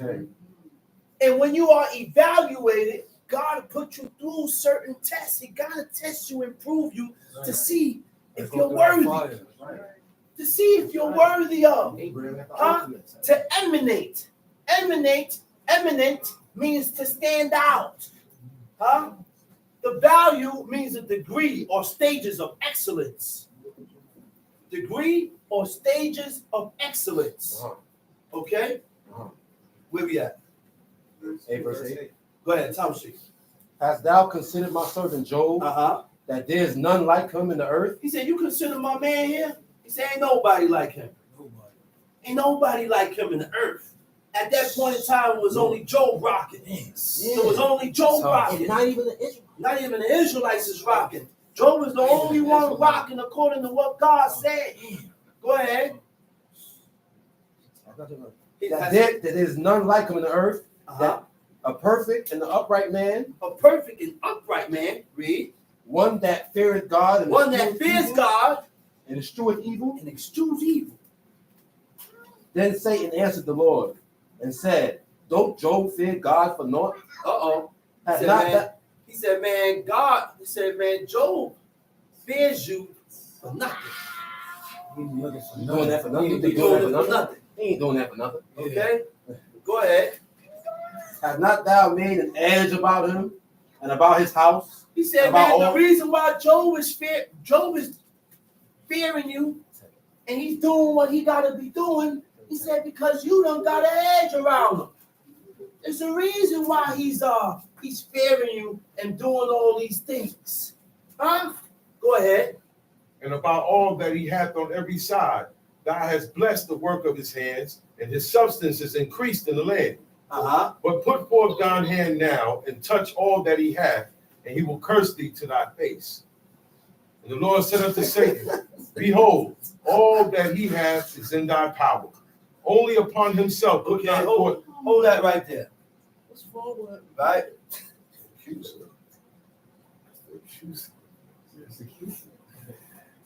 Gosh, man. No fear, no. Remember when in chapter 2, right? It says, then said his wife unto him, dost thou still retain thine integrity? You're still holding on. Okay? You see what's going on to you. Huh? You see what's happening to you. She's worried about her life, her husband. Right? So the next thing she says is curse God and die. But in the Hebrew, it don't say curse. She told him to bless God and let go. Let go. Just accept it and let go so that you don't have to suffer no more. That's what she told him. She didn't tell him to curse God. The Hebrew word for curse, it says badek. It means to bless. I only know two things. Badek means to bless, and Allah. Aleph Lamed Hey means to curse. So she never told Job to curse God and die. She told him to bless God. That's right. Bless God and die. Because you're still holding on and you're about to disappear. You're about to go. And with that, I already got what was bought. Definitely. And I'm going to say Shabbat Shalom. Shabbat Shalom. Call up the next speaker, teacher indeed, Chief Mika Ben Level.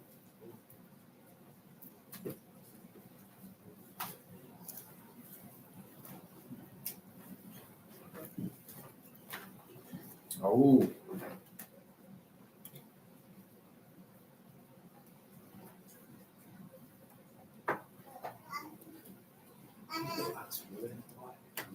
Giving all praises to the God of Abraham, the God of Isaac, the God of Jacob. Giving all due respect to my father, my teacher, my leader, Chief Eleazar Ben Dodo, the tribe of Levi. Giving all due respect to chief men, prince men, mothers of Israel, brothers and sisters, visitors. I bid you out of the tongue of our forefathers, Shabbat Shalom. Shabbat Shalom Lekah. At this moment, will you please all rise and repeat after me.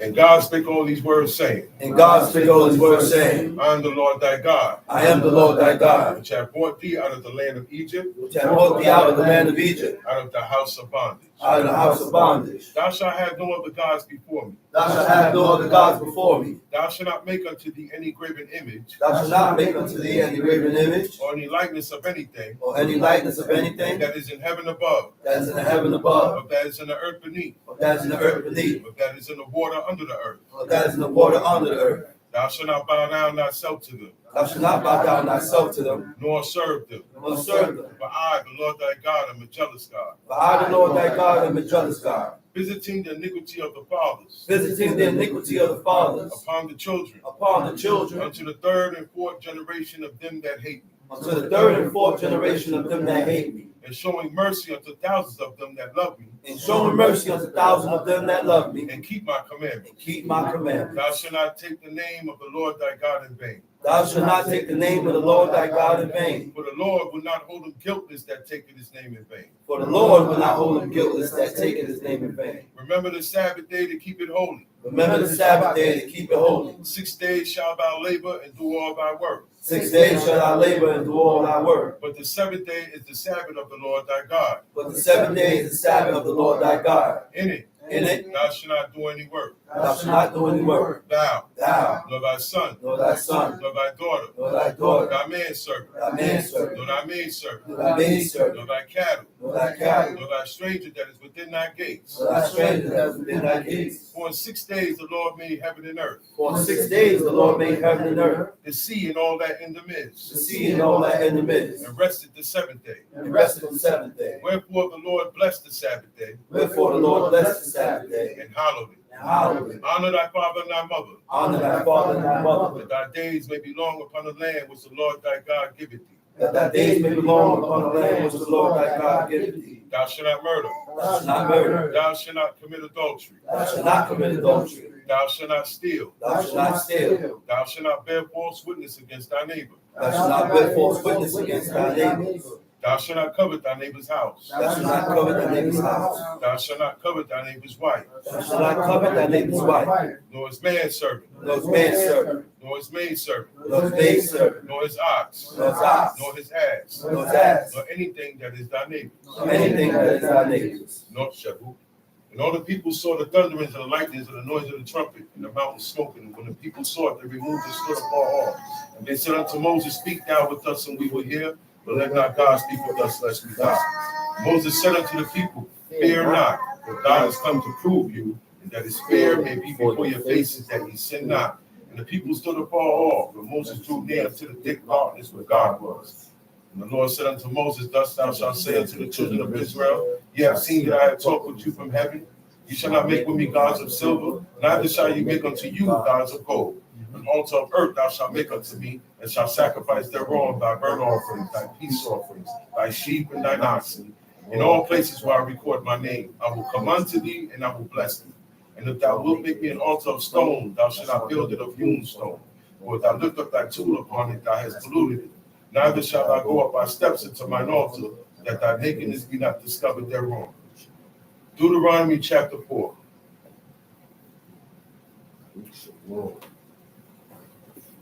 Benediction.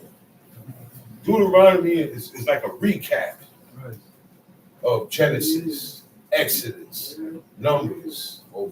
Okay? Moses, before he had to go up in the mountain and die, he gave this up. Deuteronomy came out of his mouth. He said, look, I'm going to recap everything. So there's no way anybody could get this history misconstrued. Okay? And you only do that with someone who don't listen. Hard-headed. Have a history of this thing. Say, for the last 40 years, y'all done rose up against me, tried to kill me. Because of you guys, I can't go into the land. Y'all provoke me because you can provoke the calmest person in the world. You know that, right?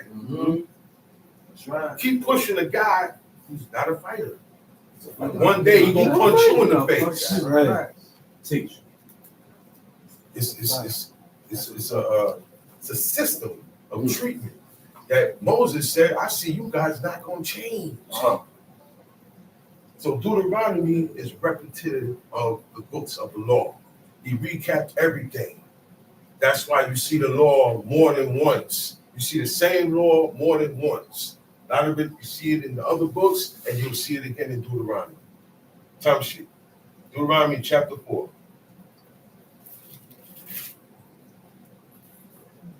Now therefore hearken, O Israel, unto the statutes and unto the judgments which I teach you, for to do them. Because the only judgments and the only statutes and the only thing you know is the ways of Egypt. That's it. The way of Egypt is the way the whole world thinks. Egypt, imagine Egypt as America today. Back then, okay, look at Egypt back then as America today. The top nation, the #1 world power. That's right. Right? And everything that the Egyptians come up with and incorporate, today they call it trending. Yeah. See? Yeah, I gotta speak that language because most people only know internet language. So trending is what's popular, what's in, what everybody has accepted, what you should accept also. Okay? Has nothing to do with God. All right? So these are the statutes and the judgments which I teach you for you to do them. I'm teaching you these things for you to do it. Mm-hmm. Nobody teaches somebody, a student, something and don't want to see them demonstrate what they were teaching. Mm-hmm. This is the intent is for you to do it. Okay? That's what hearken means. Hearken means listening with the intent that what I'm listening to, I'm going to do it. To listen, to give respectful attention. You know what give respectful attention is? The laws of God are being spoken. Whoever's speaking it, you may not like the guy.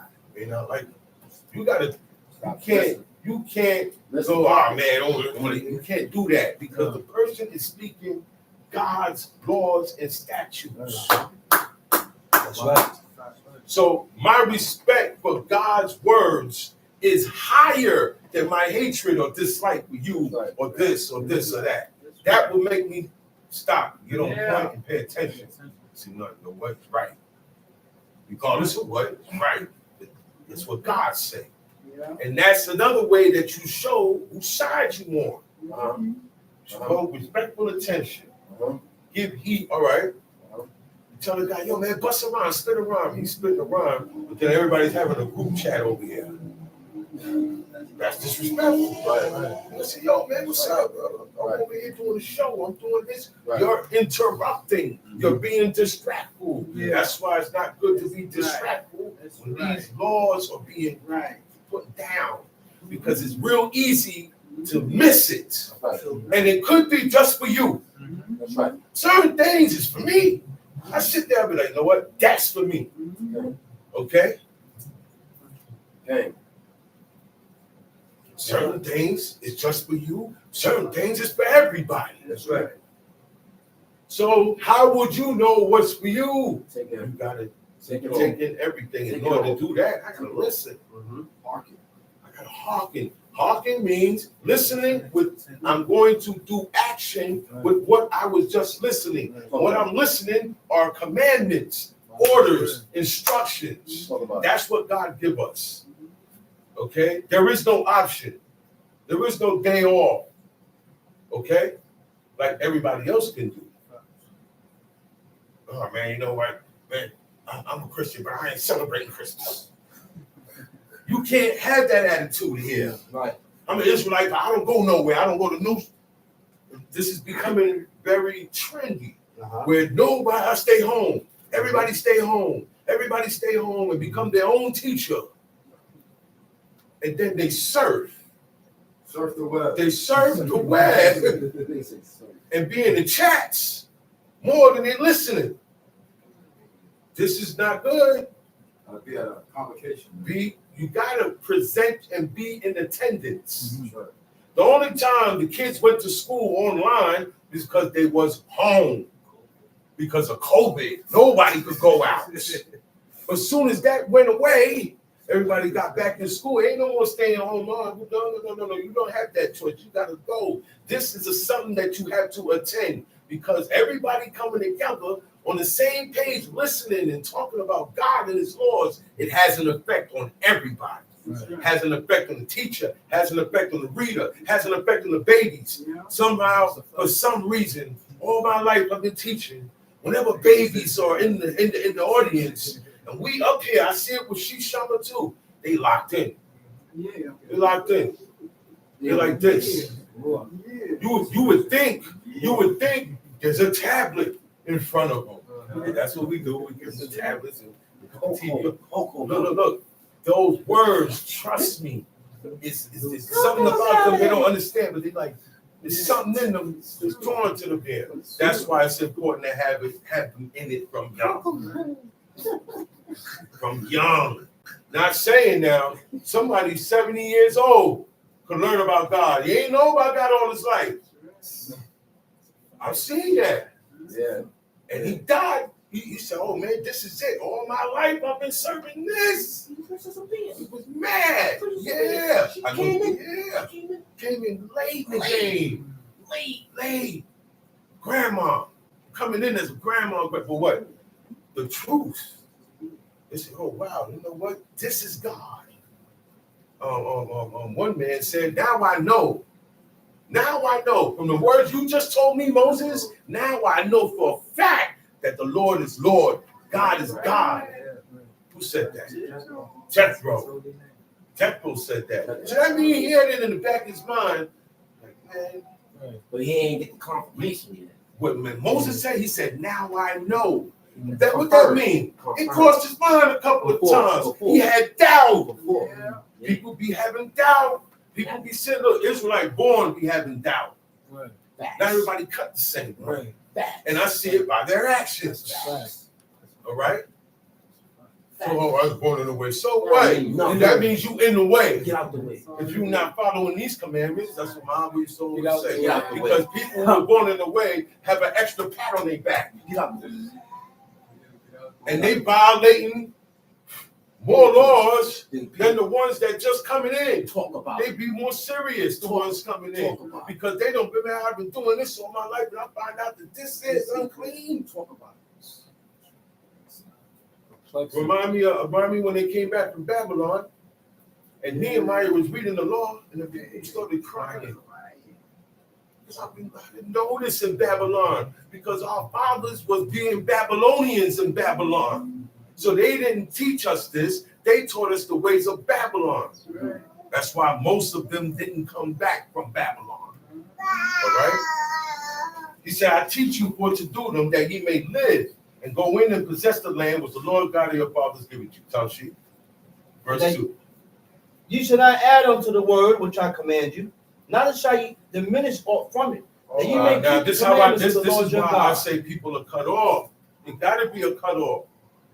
When you read something and your comprehension tells you something different than what it's read, what is worded. It said, ye shall not add unto the word which I command you. So how come we're putting things in the book that's not there? New Testament. Okay? We're putting things in the law that's not there. We're putting statutes. You know what a statute is? A day that is to be remembered. Like the Shabbat. The 3 appointed times. It don't change. Those days don't change. Those days don't change. Every 7 days. Every 7 months. Okay? Our Lord. We got Yom Kippur coming up. We got Yom Teruah, Yom Kippur, and then Feast of Booths. 7 months. Every month. Okay? And it is not the New Year's. New month, new moon. Every month. Look, this is the time I look forward to this time, and I look forward to Feast of Unleavened Bread time. That's the times that God said for us to remember. It is a memorial. So we make the most of it. New moon every month. New moon is every month, the head of the month. Shabbat. The Shabbat every 7 days, 52 times a week, 52 times a year. 52 weeks. So it comes in 52 times. Those are the statutes. But we have other statutes, like the birthday. We're getting back to the birthday because I found what the brother was looking for. We couldn't find the paper, but I found exactly what we was looking for. Listen to this. Let's listen to this. The highest of all holidays in the satanic religion is the date of one's own birthday. That's what you're looking for, right? Yeah. It's written in bold. The highest of all the holidays in the satanic religion. Satanic religion is for devil worshippers. People who honor the devil in the devil's ways. The highest holiday in that religion is the date of one's birth. This is a fact. I challenge anybody to refute it. This is a fact. And this is why it's a fact now. This is why it's a fact. This is in direct contradiction to the holy days of the Most High God and his laws, which defy a particular God who has been created in anthropomorphic form. You know what anthropomorphic form? Meaning you idolize this God by making a statue out of it. Okay? And saying that it talks and putting a voice to it. and putting the eyes on it. Okay. You're doing everything to it but making it alive. It's still dead. It looked like it's alive. It's like this, but it looked like, but it's dead. Yeah.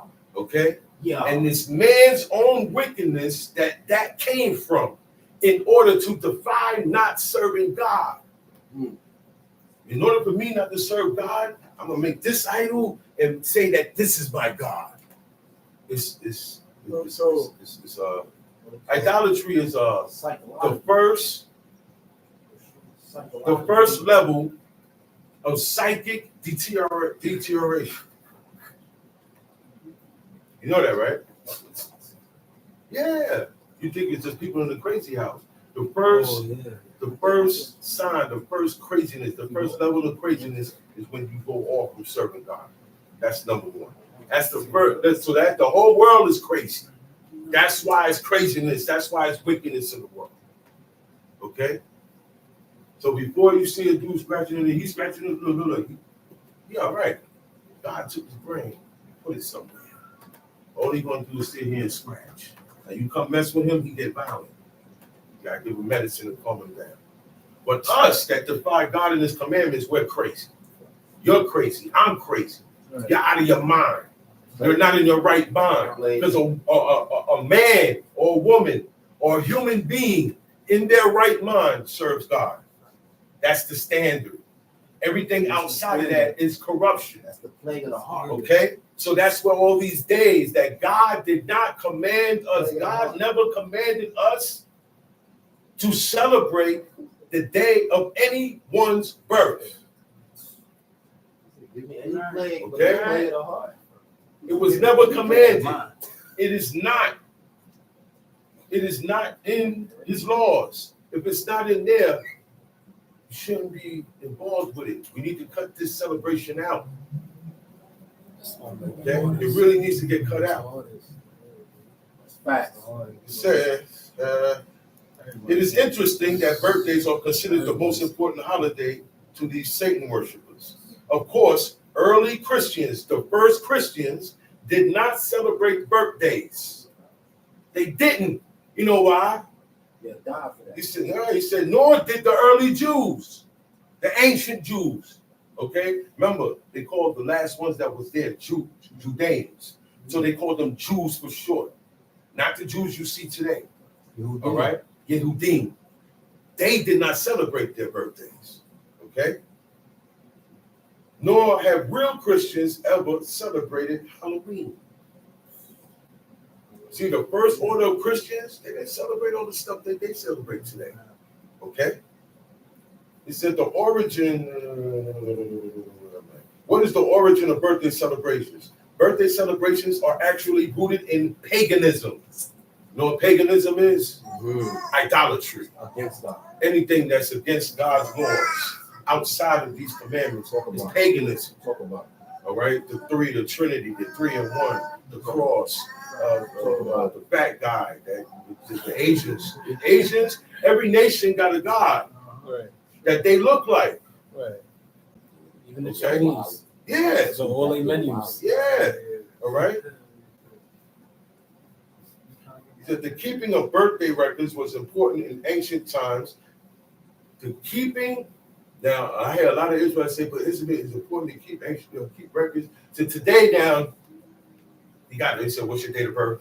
After you give up your name, they ask the date of birth. Information, okay? Right, that's as far as it's supposed to go with us, okay?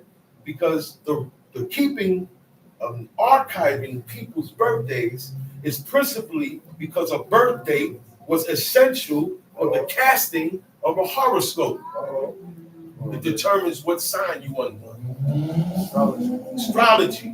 It links you to the sun, the worship of the sun, moon, and the stars.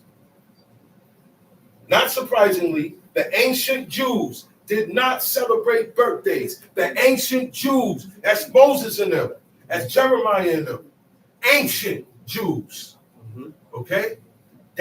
Whenever you hear ancient Jews, we go into the Old Testament. The original Jews, the first Jews. They said they did not celebrate birthdays, regarding them as pagan.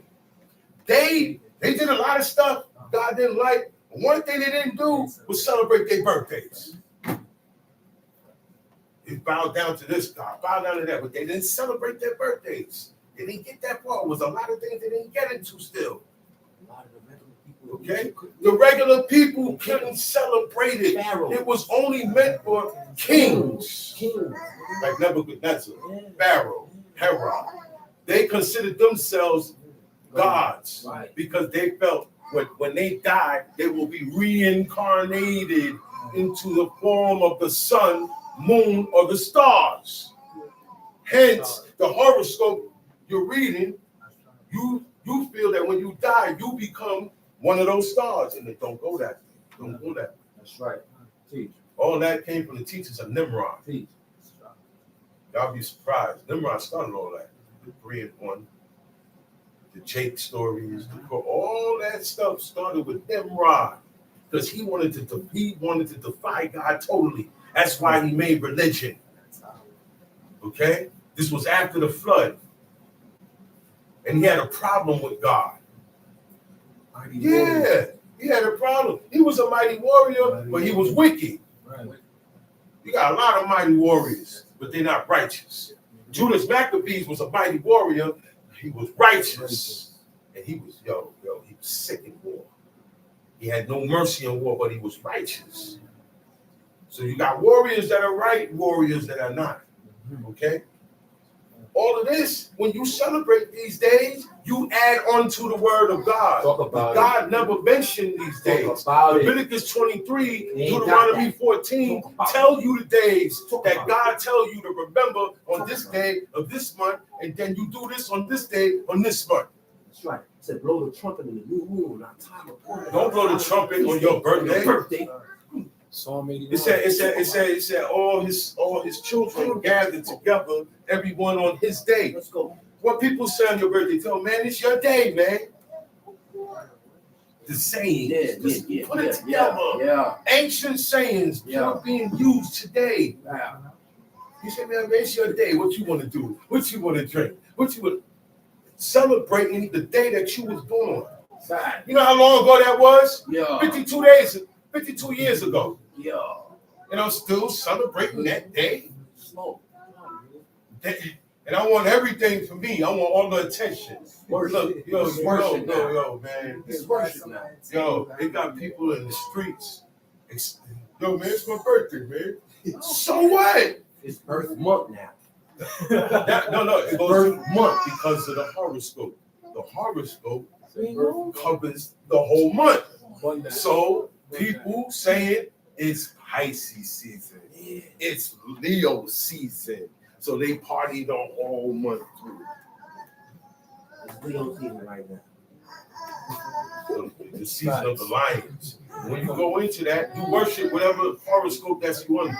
All of them are animals, plants, whatever, fish, sharks, crabs, imaginary beings. Half man, half horse. Yeah, the horoscope. The same horoscope y'all like to go by. When you follow your birthday, you into the horoscope, man. You into astrology, you into astronomy, man. It's sun, moon, and star worship, man. It's the pattern and the constellation of the stars, how they tell you, stay away from water today. That's where they get it from. The ancient Chaldeans were called Chaldeans. It means stargazers. It means astronomers. Look that word up. It'll tell you it means astronomer. Astronomer is a person who studies the astronomics of the constellations of the heavens that God says don't even look up there unless you be driven to worship the sun, the moon, the stars, and all the hosts of heaven. Because there's things up there that you can't put a name on. There's stuff up there, you don't know what that is. It's none of your business. Leave it alone. On that level. Don't add into God's word. Stop. You get these anniversaries. It's not anniversary. We were together. But I ain't got to buy you nothing. I commend you. Yeah, we've been together this whole Look. In that world, right? In the adversary world, I never see the woman buy the man nothing. He's always expected to remember. He never remembers. The man never remembers. Think about these things. Think about it. Watch TV. Look at movies. You see, the man can't remember his own birthday. Well, when's your kid's birthday? He said, man, I don't know, man. You gotta ask who? Ask my wife. She'll know it. I don't remember. We gotta leave these things alone. I ain't forget God. That's why when you read and it said, "Thou shalt not eat with the blood," you see something else because you're celebrating things that God told you not to. You shall not add unto the word which I command you. Nothing happens at 13. Nothing. You turn 13, okay, good. You're 13. Get out of here. Hope you live 13 more, man. See you at 26. Nothing happens. There is no special party at 26. Double it up. So you go run it up, run it to 13 again. We make a big thing out of. We make a celebration and a festival out of paganism. That's what paganism is. Whatever God didn't say be happy about, you can't be happy about. Okay. He tell you what to delight in. Okay. He said, delight in his laws and his commandments and his statutes. Okay. Delight in the Shabbat day. Okay. He said, delight in the fact that you know me. You know me and my Lord. Be happy about that. That's a blessing. Walking around that's here. A blessing. Like, that's a blessing. You're not cursed. You know God. You're not cursed. Oh. You know what the blessing is? The blessing. You know God. Facts. Right. And you're willing to submit yourself to these laws that are strange to you. You got one up on the world. Yo, man, it's a privilege. You got one up. This is the real God. This is the only God. There's only one. There's only one, man. It can only be one God. Right. There can never be a bunch of gods. Right. That means if it's a bunch of gods, then they're not gods. Right. Don't need a middleman. You know where there's a bunch of gods? Here on this planet. Men, us, the men. The Most High say, ye are gods, but you die like men and fall like one of the princes because you made of flesh. All right. He said, because I made you guys after my image. I made man first. So that's why Lord Abraham. Okay? What Lord mean? Yeah, master, owner, king, ruler. I'm Lord of this land. Right. I'm the landlord. Landlord. I'm the landlord. That's where that word come from. Right. Wow. Back then, you was the Lord of your land, but it was a little bit bigger. You didn't own the building. You owned the city. And you pull up. Yeah, I'm the Lord of this land. My name, Lord. That's a big title. Yeah, that's right. Lord of lords. God is Lord over us. We're the lords. Tongue sheet. Deuteronomy chapter 4, verse 3. Verse 2. You shall not add unto the word which I command you, neither shall you diminish aught from it. And stop taking away from it. Oh, we don't say that. Yes, you do. Thou shalt not steal. Right there. Right there. Look. It says it right there. What do you mean it's not? You don't say that in the law. A lot of the Israelites say stuff like that now. To discredit the law and not to do it, they say it don't say that in the law. That's right. But that's to show me that you don't comprehend. You don't read. No, people read. They read. Everybody's reading, Chief Abraham. They're not understanding what they read. They're not willing because they disassemble in their heart what they read, so they can't do what God said to do. It is called you are blocked. You're blocked. That's what it's called. You are blocked. You know what that means? You are cut off. You are cut off. God don't want you. You are cut off from seeing the truth and to perceive the right way to do God's law. There's a right way, there's a wrong way. Y'all know that, right? It says a right way and a wrong way to love somebody. You don't love nobody like that. Well, you can't follow God like the way you want, or the way everybody else, or the way Israelites say. You got to follow God the way He just said, plain and simple. Let's not make it complicated. Thou shalt not steal means thou shalt not steal. I don't take nothing that don't belong to me. That's it. Man. Oh, you heathen. Gotta leave that alone, man. I'm liberated. Wow. So what if you Well, but I'm stealing for the white man because they stole from us. No. I heard that before in my time. Stealing. Make up excuses to steal. Make up excuses to violate the Shabbat. Make up excuses to cut your hair. Make up excuses to cut your beard. Make up excuses to eat a blood burger. Make up excuses to commit adultery. Make up excuses for all these things. Come on, man. Enough with that, man. If you're not tired of beating yourself excuses, that's what got you weak. 2024, brother. Let's go, man. It said thou shalt not eat with any man of blood or fat. Mm-hmm. Nobody talks about the fat. Nobody talks about the fat. And I know that the fat that the priest encounters, okay, that get offered to the Lord. Now the fat you encounter, you're supposed to get rid of that. The only way to get rid of that is when it go over the fire. See, we didn't cook in pots and pans. Mm-hmm.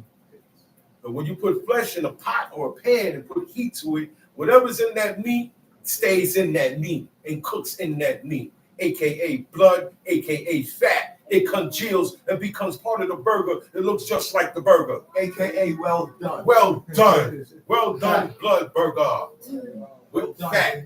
Fat smells good. That's why God says the sweet savior. It smells good. Most of those chicken joints you have when you walk past, what you smell is not flesh. You smell fat. Right. God said, all the fat is mine. Didn't He say that? Yeah. Yeah. But you said all the fat is yours. Israel said, no, all the fat is mine, Lord, and the blood too. Everything God said not to do, not to eat, we do it and we eat it. You got teachers saying you can eat it, you can do it. Just well done. It still got blood in it. The blood don't get cooked out. All well done mean is the blood is The well blood is cooked. well cooked in it. Well done blood burger. That's all it means. He said, give mine medium rare. Because it still got blood in it. And the intent was never to take the blood out. This is why people get their stuff rare, done, all of this. We always have our flesh well done. There's no such thing. I shouldn't have to tell you that. You see what they did? They ran up on the meat. He said, before it was chewed, they started eating it raw. Give it me raw. He said, give it me raw, man. Give it to me raw. Or I shall take it by force. Or what? Or I shall take it by force. And what? They can't say nothing. You sound like He run it. No. I'm not. When the one of authority come at you like that, it's not on you. Nah, he about to kill you. That was on Eli. Yeah, he about to Because kill if you don't give it to him, he said, kill I'm going to take it by force. You know what for? We just read a lot of assault. You could die behind that. 9 times out of 10, you could, back then, if I had to put my hands on you, you'd be dead. And that was God's offering. And I said, yo, man, you kick at my sacrifice. You know what that means? Like, this is my sacrifice. And made it your own. Did your own thing, man. And my sacrifices are most holy. That's what God said. His sacrifices, all those sacrifices are most holy. That's why you can't do them today. There has not been one man to be consecrated to be a Kohen. That's right. Nobody could be Kohen today. Kohen who? Okay? For you to be a king, you have to be consecrated. You know what that is? You get the anointed oil poured upon you. And that oil's not around. No. That's just the king. Look, that king, all you need is that oil. And that's it. And you know who's gonna pour it on you? A prophet of God. Prophet of God. A prophet. No prophets around. So we ain't getting a prophet till God sent Elijah back, like he said in Malachi 4. Mm-hmm. So where we getting kings? Where we getting king? Hey, king, shalom, king, queen. All of that is Kohen, done. Kohanim.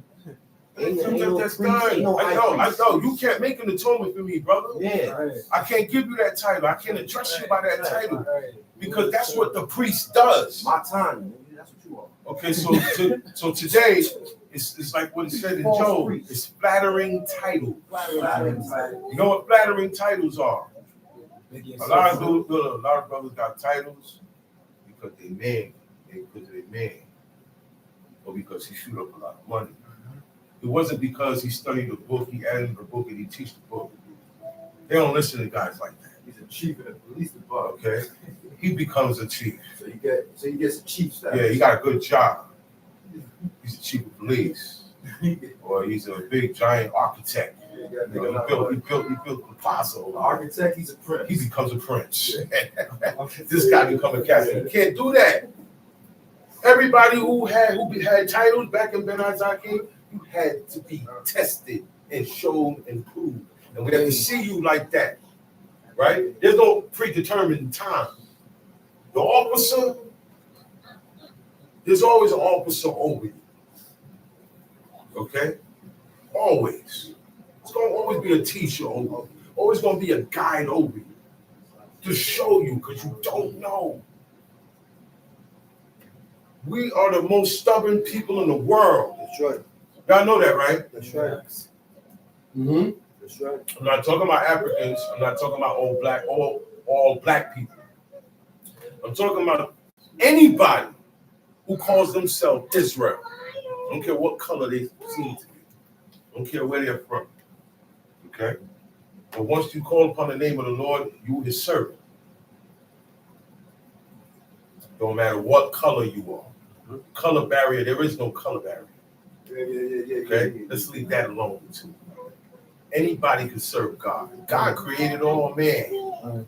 He created you, he created that guy, he created the Chinese guy. The Chinese guy find out God is God. You better leave him alone. Don't vex the stranger. That's the stranger that lives amongst you. The reason why the stranger lives amongst you is because he in his heart knows that God is the Most High God, like you, the homeborn, does. He got the same juice for God that you got in your heart for God. Or you can't mess with him.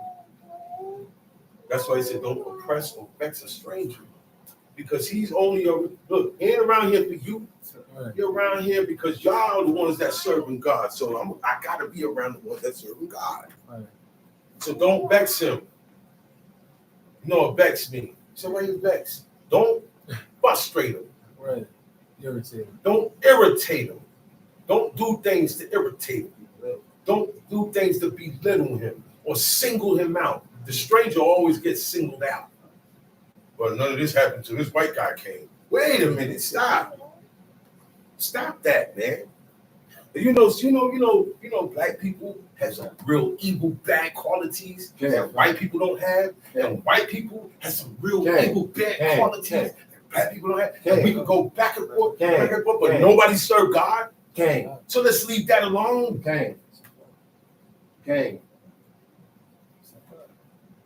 Leave that alone. Remember, you don't like it when you get called a nigger. You don't like it when you get persecuted because of your skin color.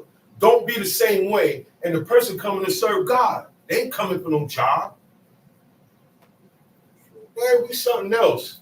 You don't want people to serve God and you don't want to serve God. Yeah, we got something else. There's some type of brain going on in you, Israelites. You're something else. We're the most stubborn people on the planet. And we know it all. We got it all. We're the chosen. We're not acting like it. The only thing that's going to make God choose you is stop adding on to his word and stop taking away. Stop saying it's not in the law because it's in the law. You just don't want to see. You don't want to admit. You got to stop eating with the blood. Okay. Y'all know, look, flesh, period, man. Leave it alone. Leave it alone. A lot of recalls going on. All that flesh, the cold cuts and all that stuff, you're getting recalls. Yeah. The things that God tell us not to eat gets recalled all the time. Take that. Think that. Cold cuts. Cold cuts, beef salami, turkey, honey turkey, pastrami, all that stuff you got to eat. It's all made with the blood. It's made and cured already. It's made ready to go. You can eat it cold. You can eat it hot. You already got the blood, and all that little white stuff you see in here is fat. I've seen how they make these things. I've worked on farms. I've been incarcerated and been sent into the mountains and worked on farms. I've seen how animals are supposed to get killed. I've seen slaughterhouses. I've seen how you're supposed to drain, I've seen how you get the blood out of an animal in one day, like our forefathers did. So I'm not saying nothing I don't know what I'm talking about. But this got to stop. Every law that come up, somebody don't agree. And you just got here. You don't know nothing. You still serving Jake and you don't even know. Facts. And then when I tell you this means you're serving this God, you don't want to believe that. That means you're cut off, man. That's what that means. So y'all should take heed to, you said, take heed to yourself. You know what, take heed to yourself. That's a command. Everything God said is a command.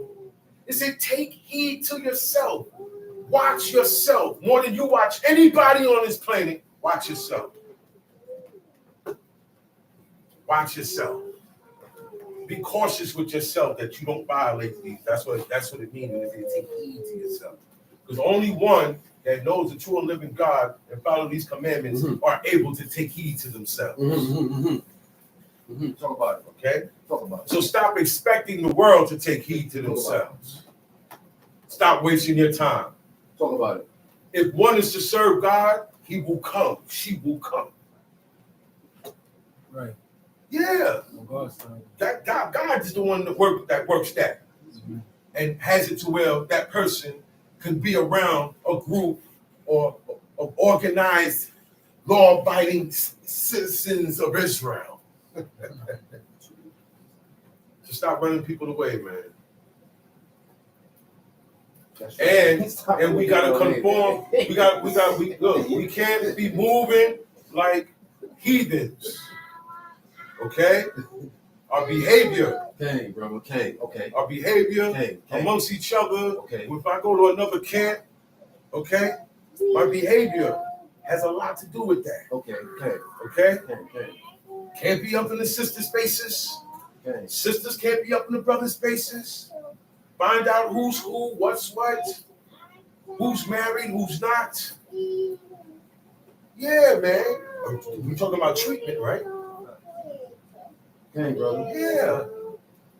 It's crazy, man. One past a group of Israelite sisters in Shalom, they go like this.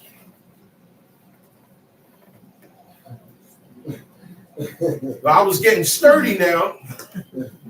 They would pay attention to that. And vice versa.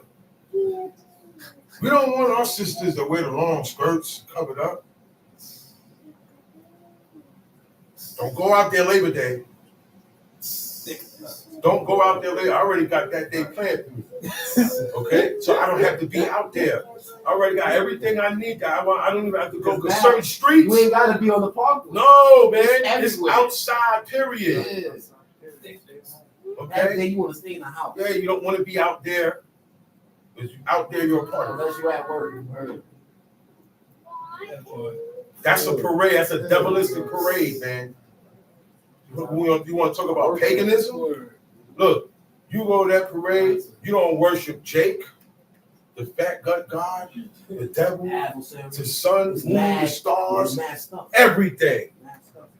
Everything is represented there of all nationalities and their God. Some shit. That ye may keep the commandment of the Lord your God. That's the only way you'll be able to keep it, right? You can't keep it if you're taking words and adding words. You won't be able to keep God's commandment that way. Some shit. Your eyes have seen what the Lord did because of Baal Peor. Now, God is talking to the ones that are left alive, the ones who survived the wilderness. They were in the wilderness for 40 years. And within that 40 years, there were a lot of insubordination, a lot of complaining, a lot of jealousy. Yeah, jealousy. How come Moses and Aaron the only one that gets it? That was jealousy. Yeah. You know that, right? That's that. We're holy too. Wait. God did not tell you. No. How come you ain't walking to the fire then with Moses? How come you ain't go with Moses? You was the group that said, yo, no, you go ahead, Moses. Because we go up there, we gonna die. But see, the fire not there now, so you get a little loose. And that's Israelites' problem. That's the problem. Ran with my face shut. We ran. Every time the cloud came down, y'all ran. But now you're tough now. Now you want to face, and that's why they all die. That's why God did a new thing and opened up the earth. The earth opened its mouth and swallowed them. Nothing shook. And they stopped. It opened. Everything, all of them went down, their tents, everything, their camels, everything they got, and then they closed back. That was, and it was called a new thing. That was a new thing. There was no name to be, there was no name. This was a new thing. He said, if the earth opened up our mouth and swallow you up whole, then Moses freestyled. Right. That's not, if this is not true, then this, he knows. And God gonna sanction it. Whatever he said,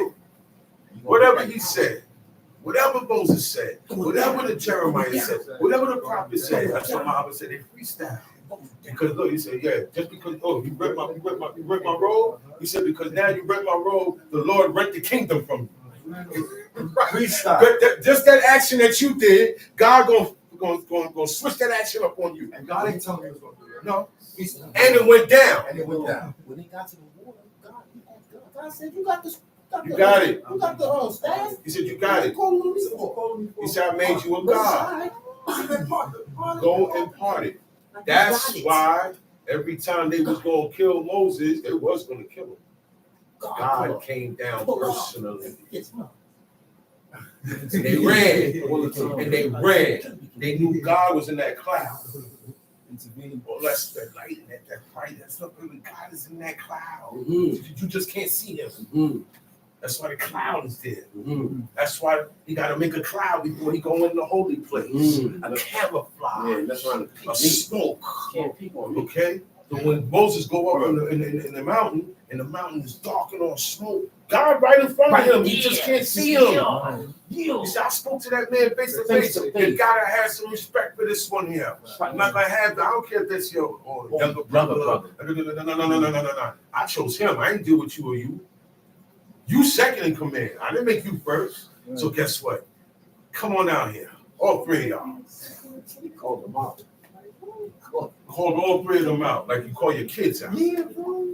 Yeah, because I can't have you guys going against each other and talking against each other.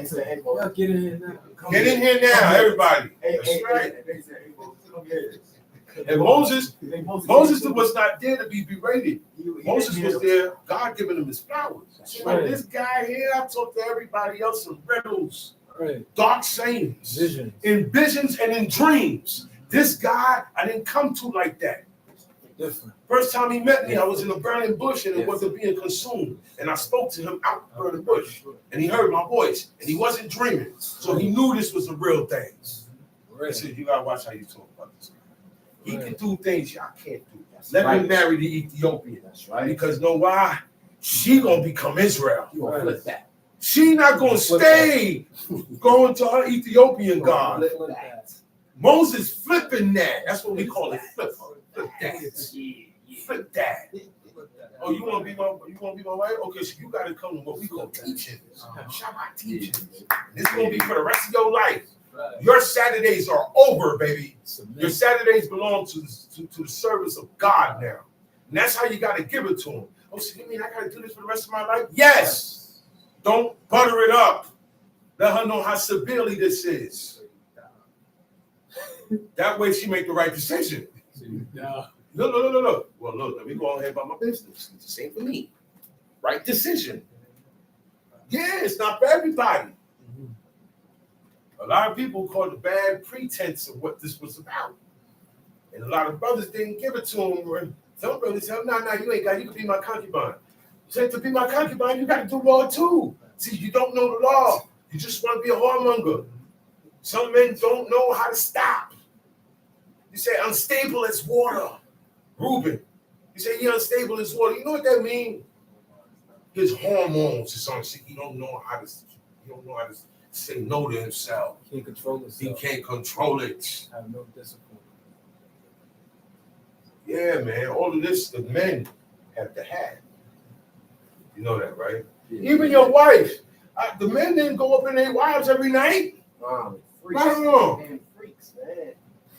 Right or wrong? They didn't do that every They night. ain't stay unclean. No. Yeah. It's not an every day, every night thing. Because you're Well, unclean. let me tell you that. Well, we got to do it every day, 3 times a week. Man, you're crazy. You gonna stay unclean. That's that. That's it. You don't get no break. Do that. How about if you got to go to war? Yeah. Also, You said stay away from every unclean thing. That's one of them. Or appear. Look, This David choice. in his bed. This He choice. said, look, man, the only thing I got here is this showbread. He said, have the men been away from women 3 days? He didn't ask them nothing else about any other type of wickedness or nothing. He said, as long as they stayed away from women for 3 days, see, but God is 3, not 1. 3 days, they can eat that bread because that's holy bread. That's bread separated. The only ones that eat that is the priests. He said, but you and your men, he said, David, you good. You can eat it. You good. So you're men. Your men, have they been away? Yeah, they've been with me. 3 days. No disappearing acts. More than 3 days. More than 3 days. So it counts when you stay away. At a certain time, Ezra left off from his wife. There was no more loving. Left it alone. He had enough children. He at a certain point in his life now, okay, I'm going off to sit over here in this cave or go sit in my room. And you hardly gonna see me during the day and meditate on God for the rest of my life. So that's what kept them straight. That's what kept them straight. You stay in that room, no TV. No, you got the TV or the radio, but only thing you can watch is or listen to is just anything pertaining to God. That's it. He literally shut everything. You shut it down. down. Shut everything down. Nothing. No excuse. No music. Nothing. No, there's no music. What I mean is, look, you're only listening and reading. Shut it down. That's what my father did. He literally See you on the news. So that's why back then they had to go up in the cave somewhere. We can't do it in the house. You had the TV for He the said, news. I gotta come inside and get the distractions.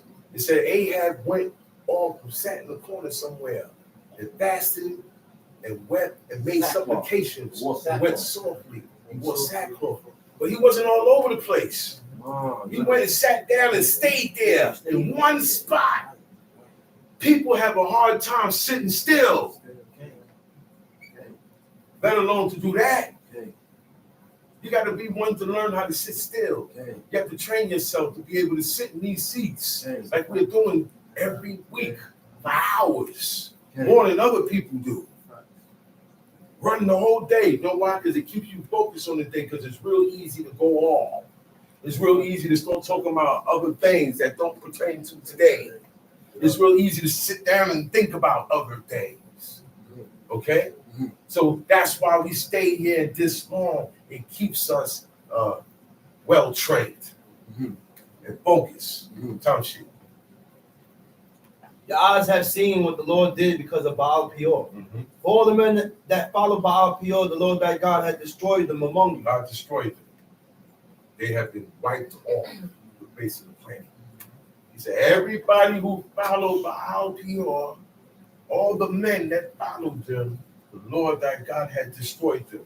Those 40 years, incidents, events were happening concerning the men following Baal Peor, and God killed them. Everyone that went.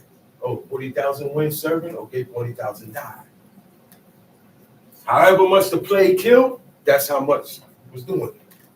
Okay? He said, I destroyed all of these guys all the Baal worshipers from among you. That's like today, God said, well, today I have destroyed all the masons from among you. But we're not supposed to be masons. Talk about because you're it. adding to Talk the word. about it. Okay? Yeah. You're not supposed to be a mason, Yeah. a Masonic, Yeah, you Masonic Jew. Yeah, you serve You're another not God. supposed to be none of that. You got another God. Right. Do you know the God of a Mason is called the Grand Architect? Yeah. That ain't God. Yeah. Word up. That ain't the Most High. That's right. Okay? That's right.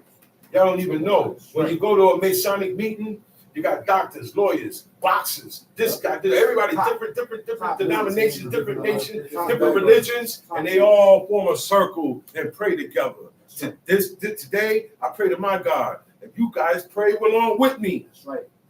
What that man said, he said, tell your God, when I go up in the house of rent, I'm not going in there to pray to him. I have a duty to my master. Need me. He leans on me. Mean somehow he's lame or crippled. Okay? And he needs his support. Right. Like you get in a wheelchair, you got somebody to push you around. You know, that's a job today. That's right. Like CNI dog. Sometimes you got dogs that are trained, to guide you in the street of blind, and they work. They really do work.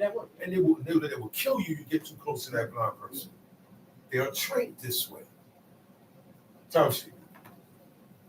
But ye that did cleave unto the Lord your God, are alive every one of you this day. Everybody that stuck to the Most High God's laws. That's how you stick to God. Okay? You stick to God by accomplishing his commandments.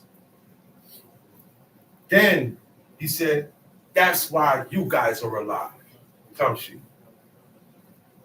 Behold, I have taught you statutes and judgments. So you know what that tells me?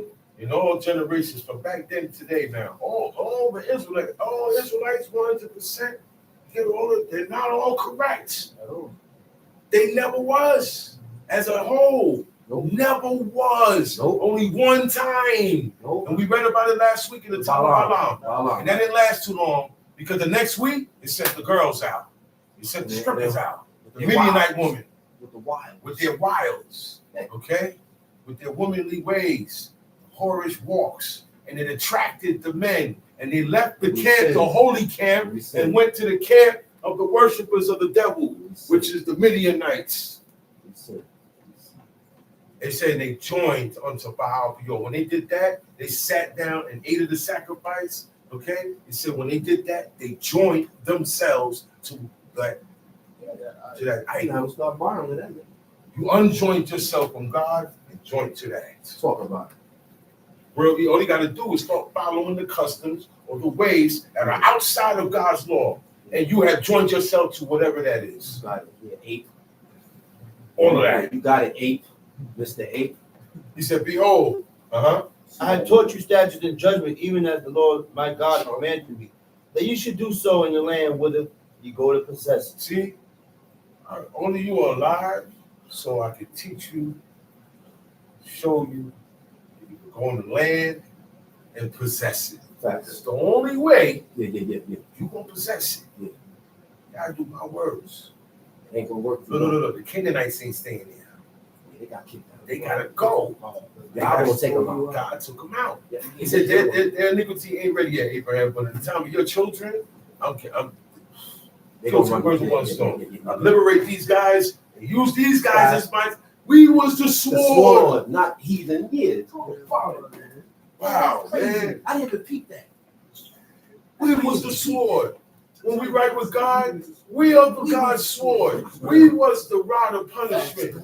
But when we fell off from God, Assyria became God's rod of punishment. He said, Assyria, the rod of my punishment. I use these guys, these unholy guys, to take care of you, Israel. The position we put ourselves in when we turn on God. They make the most degenerate heathens have a one-up on us. Yeah, bro. Lowest. Township. Keep therefore and do them, for this is your wisdom and your understanding. This is your wisdom. Keep these laws. Do them. This is your wisdom. This is your intellectuality. Okay? Look, You'll be up there with professors of sciences with these commandments. Oh yeah. You get to talk on their level. They will listen to you.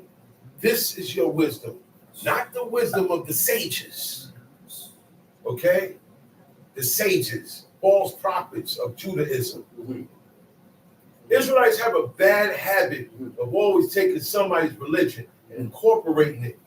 Okay, they did it with Baal Peor, and they're doing it today with Judaism. That's right. Come sheet.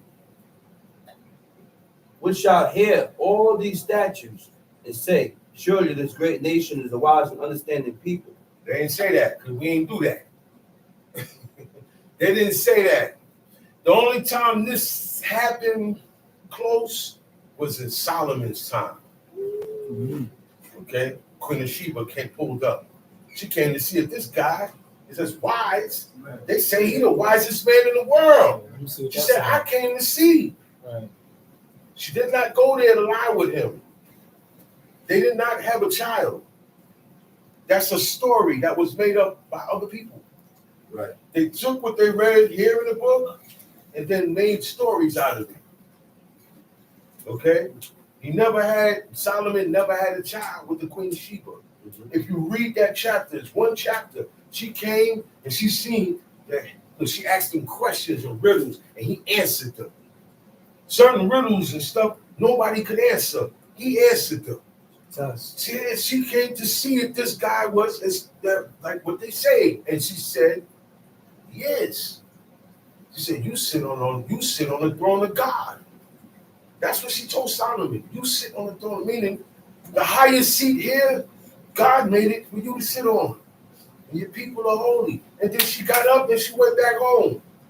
But if you let these guys tell it, or you read in that book, they had a child called Menelik. And that's not true. Okay? Tell me.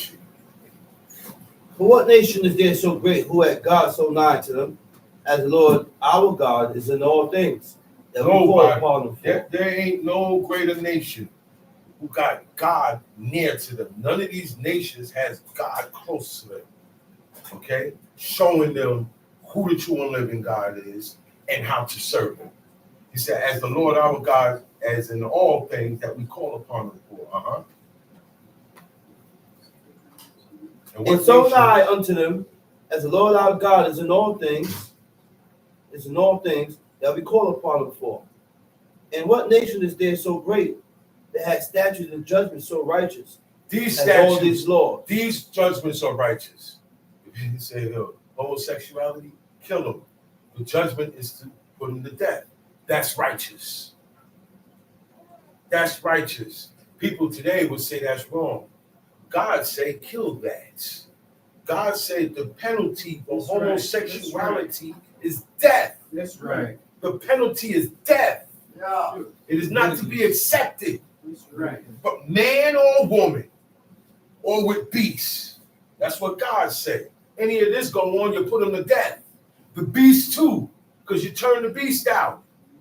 It is out of the norm. It is perverseness. It is not the usual. It is not the normal. It is not the average. It is not godly. It is not what God intended. It's not what God created. It is ungodly. It is unholy. It is wickedness. Don't accept it. Talk against it. Be the oddball. Make yourself sanctified before God. That's right. Tom Sheep.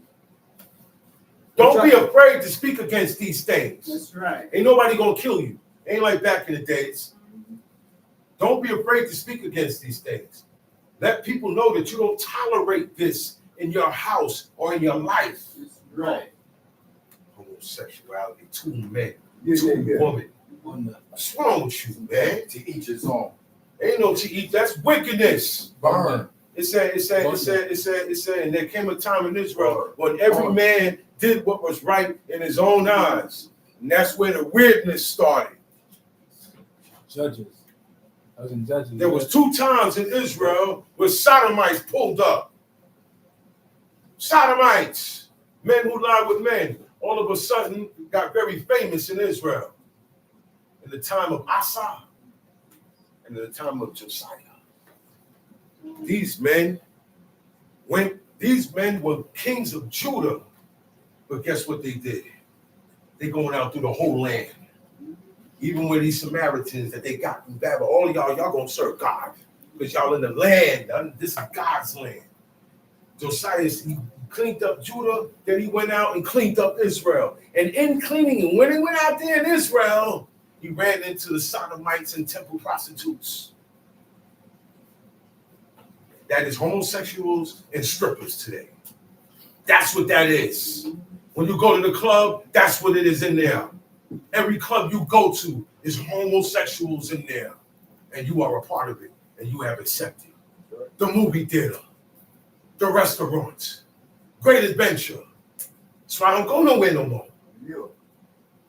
I remember my mama said, man, anytime you go to these places, you down with it. You accept it. I said, well, then, man, that's it. Lifestyle change. I ain't going nowhere. That's right. There's nowhere for me to go. I live a simple life now. I live a simple life. Yeah. We got to cut all these things out. These are the ways of the Greeks, man. The Greeks and the Romans introduced this stuff. It's part of paganism. These are the things, these are the ways that they celebrate and worship their idols. Some shit. Only take heed to thyself and keep thy soul diligently, lest thou forget the things which thine eyes Take heed to yourself. Don't stop taking heed to me.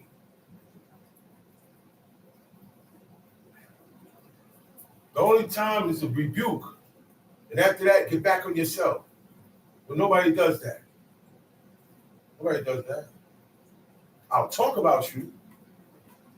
I won't rebuke you. You know what that means? When I do that, I do the same thing you did. When I don't rebuke you, I suffer the same sin that you did. Yeah. We love talking about each other. If you love them, rebuke them. Right. That's how you show love. We got a real weird way of showing love, but and even then it's off and on.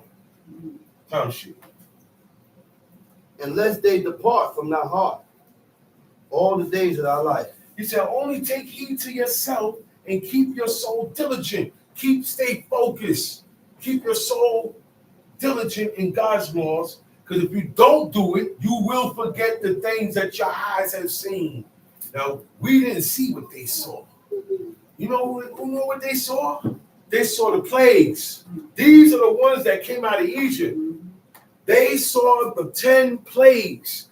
They was the ones that walked across the ocean floor. It's supposed to have an impression on you. You know what I'm saying? So look, no, man, y'all can say what y'all want. I was there. You ever heard somebody say that? So no, I was there. So his mind or their mind is set a certain way because they witnessed. Look, man. Look.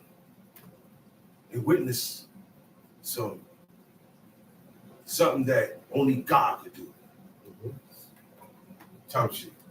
But teach them thy sons and thy sons' sons, especially the day that thou stoodest before the Lord thy your God. Sons, right? And your son's son. When your son, they call him my grandson. Teach him too. Make sure the grands get it. It got to get passed down, or else it's gonna fade out. All it needs is one generation not to get it, and it's gone. Y'all know that, right? That's right.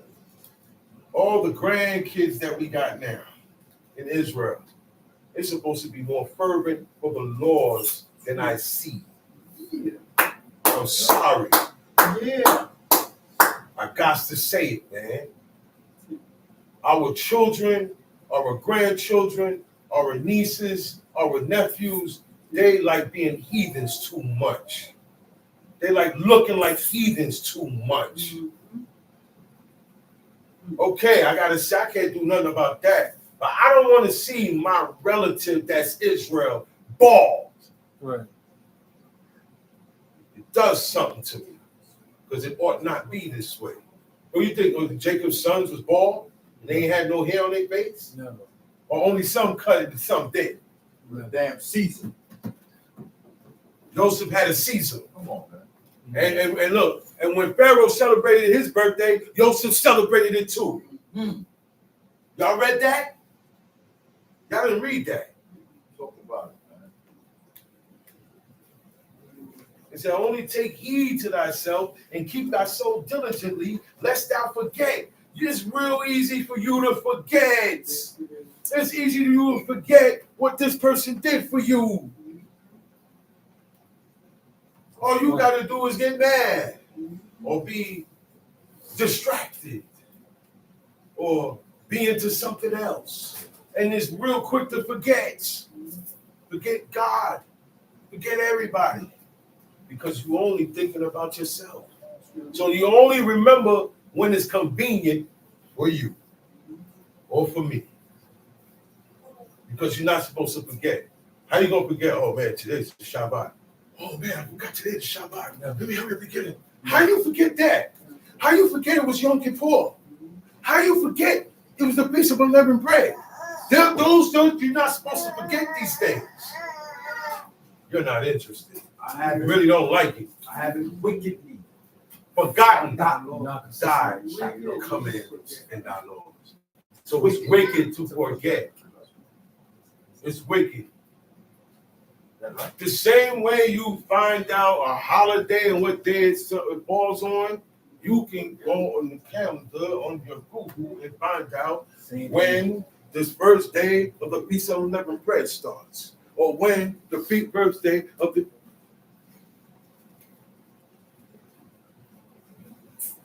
Yeah, because it's not all the time you're going to have teachers. Not all the time you're going to have a guide. It's not all the time you're going to have somebody showing you. There is going to come a time in your life where, okay, now I want to see what you're doing on your own.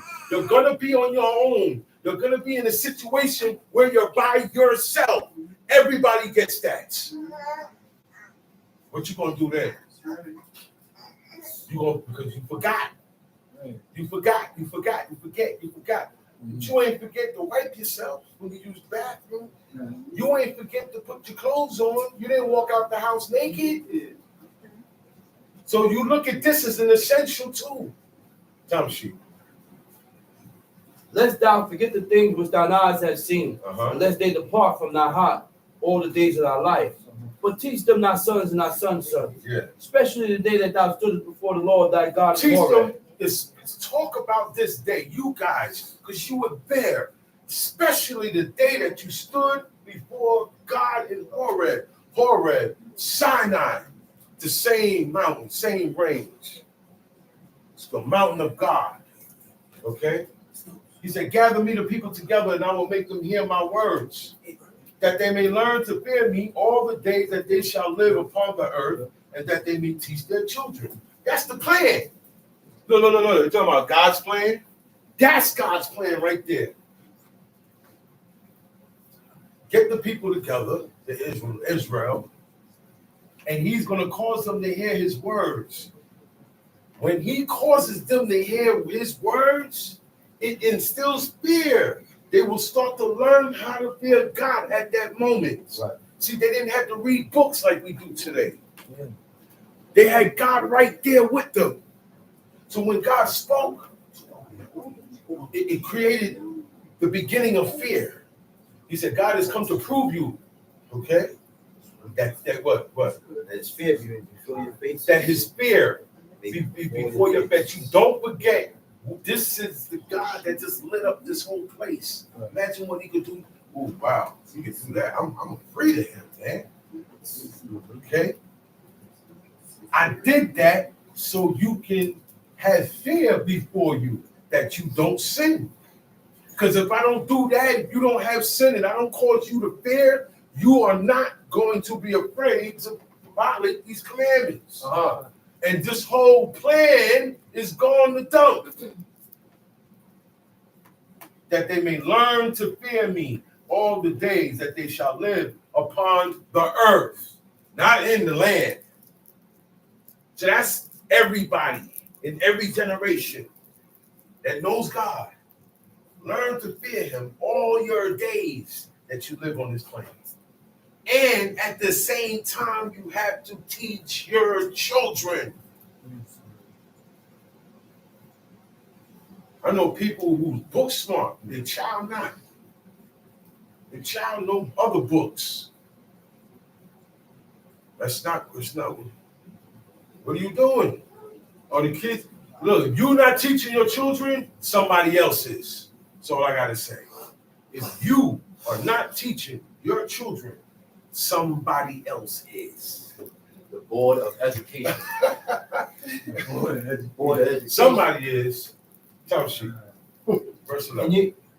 And you came there and stood under the mountain. And you came near as far as I let you, and you stood under the mountain. You stood under a burning mountain. Tell she. And the mountain burned with fire under the midst of heavens, with darkness, clouds, and thick darkness. Yeah. And the Lord spake unto you out of the midst of the fire.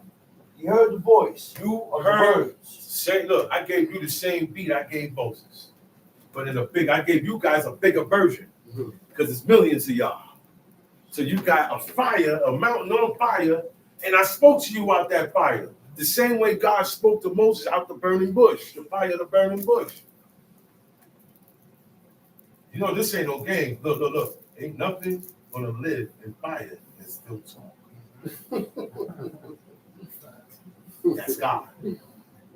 Only God can do these things, man. The Most High God. That's why He's giving up. And He did it on a bigger scale. Burn that whole mountain range up. Had the people come up and see it. Now they hear the voice. But look, it ain't curiosity we trying to get into these people. It's fear. So that way you will learn to fear. You said what? You heard? You heard what? And the Lord spake unto you out of the midst of the fire. You heard the voice of the words, and saw no similitude, only you heard a voice. All right, where do all these idols come from? Where all these images come from? Where these pictures come from? Where these symbols come from? Where all the statues come from? Where the teraphims come from? Where all these signs and symbols, all this stuff, but where all this stuff come from? But God said, I spoke to you out of the midst of the fire. You heard a voice, but saw no similitude. Similitude means shape, outline, sketch, detail. You didn't see nothing but fire. And you knew that there wasn't fire speaking to you. Right. Because you know you got the heathens have a fire god. Because in their head, that was fire speaking. You know, this was a work that everybody knew the Egyptians was able to see that fire. Yeah. Do you know the Midianites, the Moabites, why they were scared? And then they're walking around with a box. They're walking around with this box, man. And they say that God is in the box. They saw that. What is that? They say, yo, man, now they near me. He said, man, call me a witch. Get these people off me, because if Eva couldn't beat them hand to hand, I'm not trying to beat them. So I'm going to go to the spirit world. And it was blocked because their iniquities, they ain't had no iniquity. I run the spirit world too. But don't go past all those spells and all that stuff. It only touch a person if God allows it. And God allows it because you're not correct. Right. And as a whole, that was the only time Israel was correct before God. And that's when He loved them. So look at these guys in their tents. Everybody in their tents. Everybody was in their tents. Nobody was hanging out. Okay? There was nowhere to hang out. There was nowhere to go. That's why on Shabbat in the wilderness, you stay in your tents. There was no only convocation to go to. Got you. Right, in the wilderness. That's right. It wasn't set up yet. And the tent of meeting was far off. Nowhere near. So y'all stay in y'all tents. That's right. Nobody said, well, we're supposed to congregate, right? See? They didn't say that to Moses, right? That's what we would say. That's right. 2024 Israelites. We got a lot to talk about. We got a lot, always talking, always questioning, always criticizing. That's the problem, man. Accept what you're hearing. Accept what you're reading. Mm-hmm. Tell she. And he declared unto you his covenant. And I declared unto you the covenant. I made known to you the deal that I made with your father Abraham, that I promised to keep with you guys. That's why you guys are out here. This is the plan. That's God's plan. That was the covenant. That was the deal. That was the covenant that he made with Abraham. Now, if I make a deal with you, right? Whatever deal I made with you, You died. You're not around. It's automatic with your son. Facts. The only way that won't work if your son said, "Man, I ain't jacking that. That guy crazy. He's bugging out." That was with my dad. Facts. Because people don't understand the ways of the Lord. Yo, man, here, man. Look, you can have this one. This is free. No, I don't want that. That stuff is stolen. I'm giving it to you free, bro. What do you mean? No, it's stolen. God said, I must not eat or possess anything or buy anything that is stolen. If I can't steal myself, what am I doing to buy from you? Right. And in the book of Tobit, in the Apocrypha, it said what? It said the Lord forbid that we eat stolen food. Render it back to the owner. Render it back to the owner. Pray to God for food before you steal it. And she didn't steal it. But he said, look, man, careful. You know what he's saying? I understood that. Who you got it from stolen. He's staying careful, boy. He didn't say he know she didn't steal it. He knows she ain't steal it. He said, now render it back to the owner. It may be stolen. Give it back to them because they could have stolen it. They don't serve God. You can't take everything from people who don't serve God. That's right, man. Taking gifts and all that stuff. I'm good. I don't even want your prayers. You ain't got to pray for me either. Gotcha. I don't know who you're praying to. I don't want your money. Definitely don't want your food. I don't need nothing from you, man. You good. No, I'm good. Die before I take everything. I'm not taking nothing from you, man. You dedicated it to Jake Facts. when you first got it. Facts. Now, later on, 5 years later, you want to give it to me as a gift. Nah. The gifts were given and taken amongst each other. Each other. Amongst each other. Where I'm at. Deuteronomy 4, verse 13. Roll on. And he declared unto you his covenant, which he commanded you to perform, even 10 commandments, and he wrote them upon 2 tables of stone. Mm-hmm. And the Lord commanded me at that time to teach you statutes, judgments, that you might do them in the land the where first you go over time, to possess it. Moses went up twice. Right. Both times he stayed there for 40 days, 40 nights. Right. The second time was because of what happened the first time. Yeah. When he went up, Catching bodies. God showing him everything, man. These niggas got wild. And while that's going on, he just said, "You shall not make with me gods of silver, neither shall you make unto you gods of gold." They said, "Man, listen, this guy ain't coming back." He went up and it's still the mountain is still on fire, y'all. The whole time Moses up there. It didn't just get on fire that one time and went off. It was on fire for 40 days, 40 nights. The whole time he was up there. So it ain't like, oh, you know what? I'm gonna go see what he's doing. You ain't going up there. You can't go near. You can't go where the borders are at to peek or gaze through, and you're gonna get shot. God said, I will shoot you. He said you will get shot. I don't know what you're gonna get shot with, but God will command something to shoot through you. He said you will be shot through. And the same words in the Hebrew. I said, oh wow, he's gonna shoot you. Man. Shooting been going on. Slug. I'm gonna slug you. I'm gonna get rid of you one time. David, slingshot. Gun. You probably Goliath. No, man, I can't fight sword with this big Right. guy. Bam! Headshot. Head tap. Time to go. I told you I was going to bring the head of this heathen. He came up to the king. Oh, wow, I wish I could see that. It's just a vision. Walking up to that Saul there, Jonathan there beside his father. See where Jonathan at? Right beside his father. That's where his son's supposed to be at. And he walk up. And he present the head, the big head. That head was big. That head was like this. looking stupid.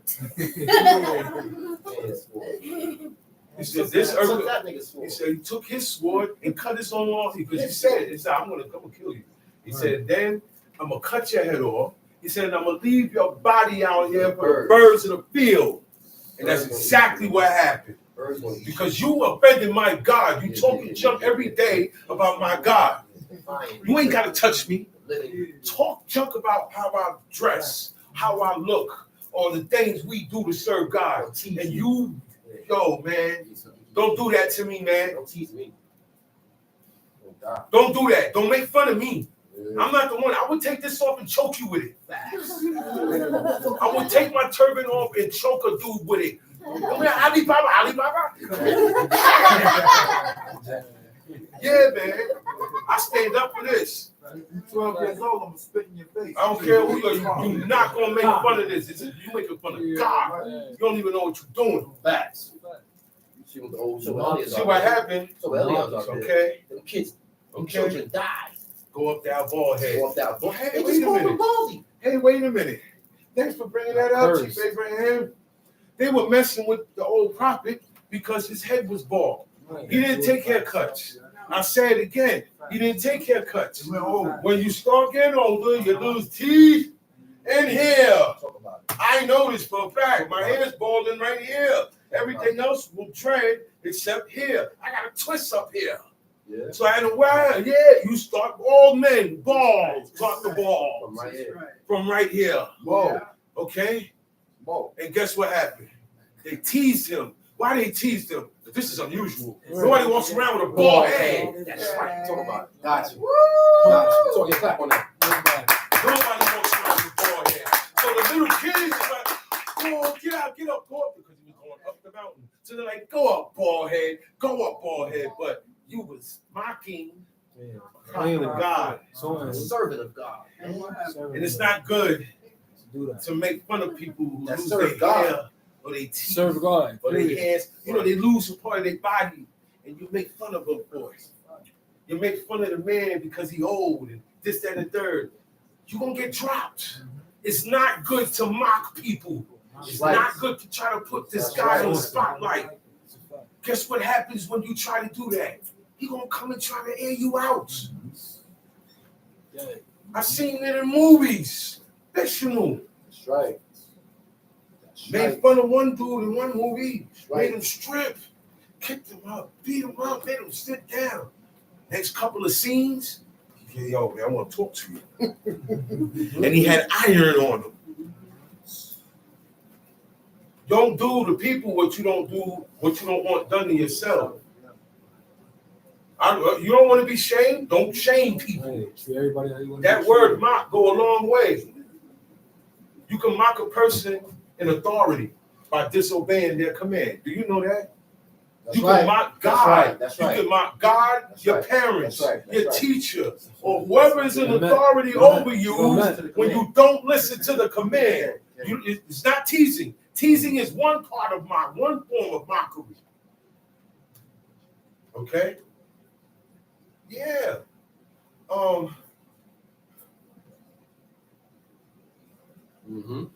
I say, I'm the leader, and I say, yo, it's like this. At 4 o'clock, everybody do this.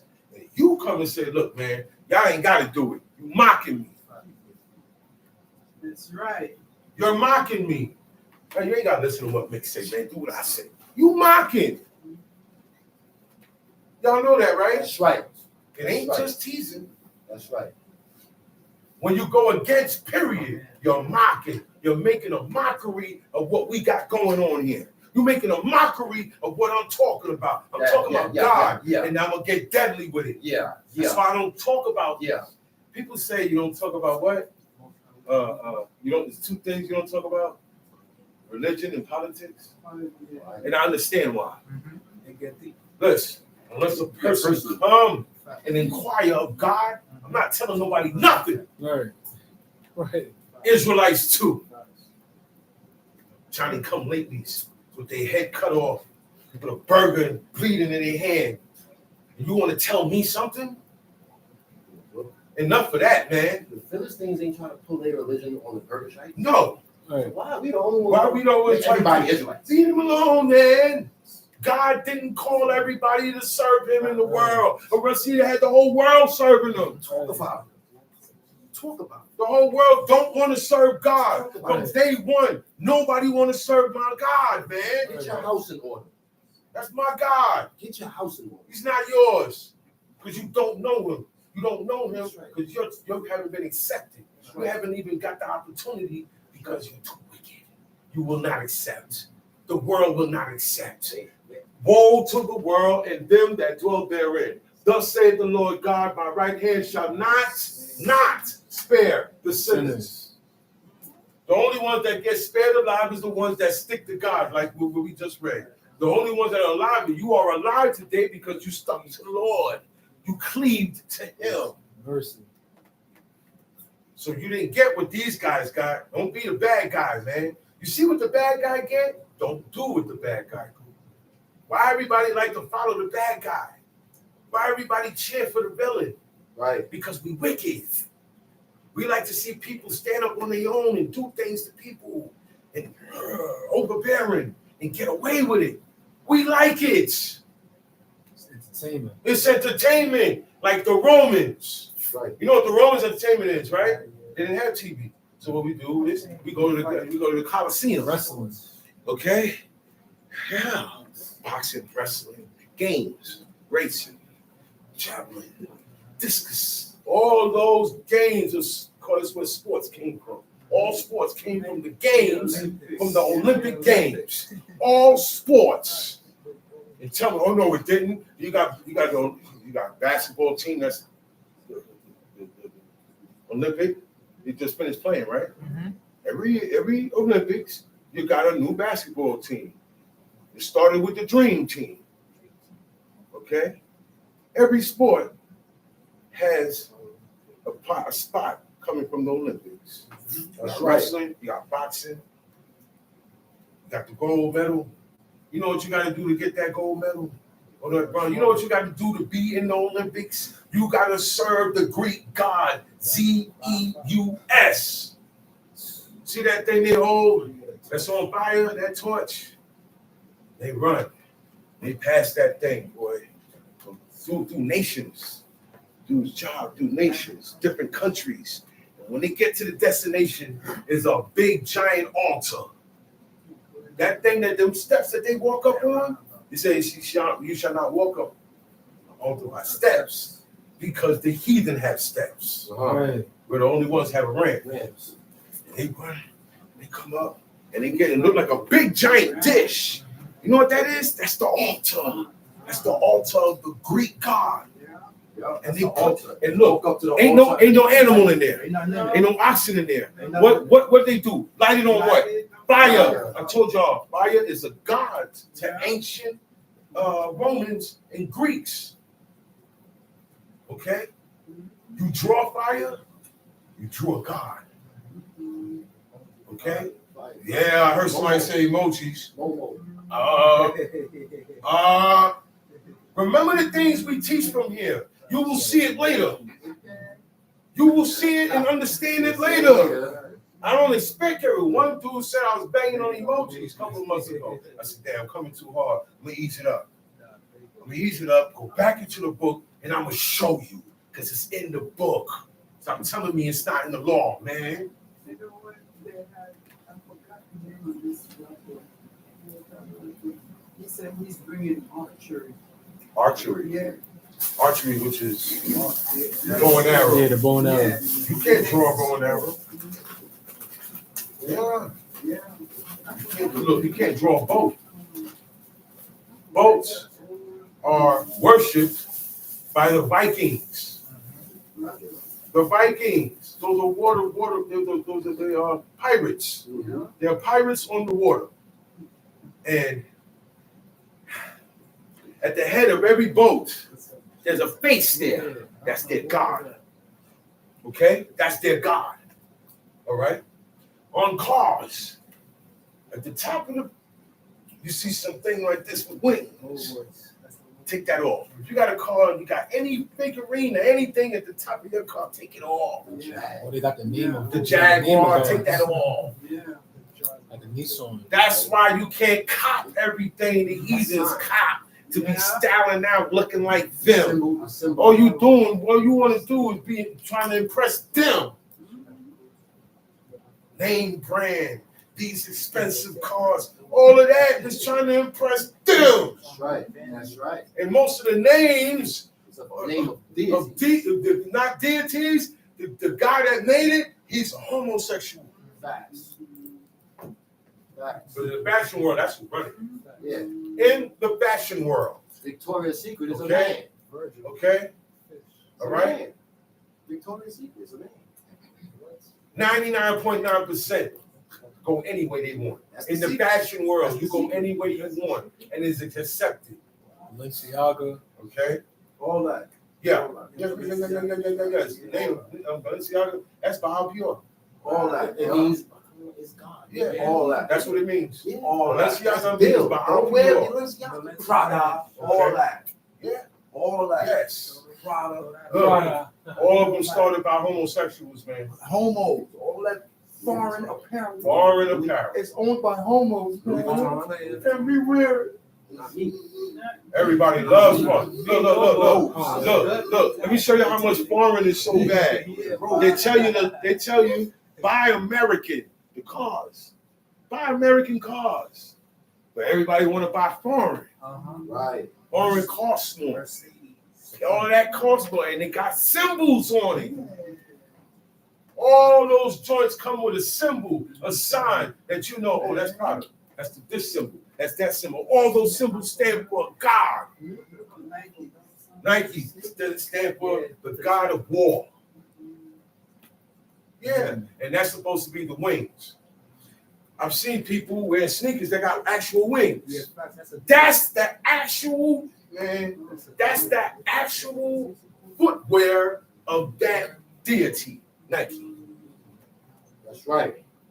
You go to a museum, he's gonna have wings on his feet.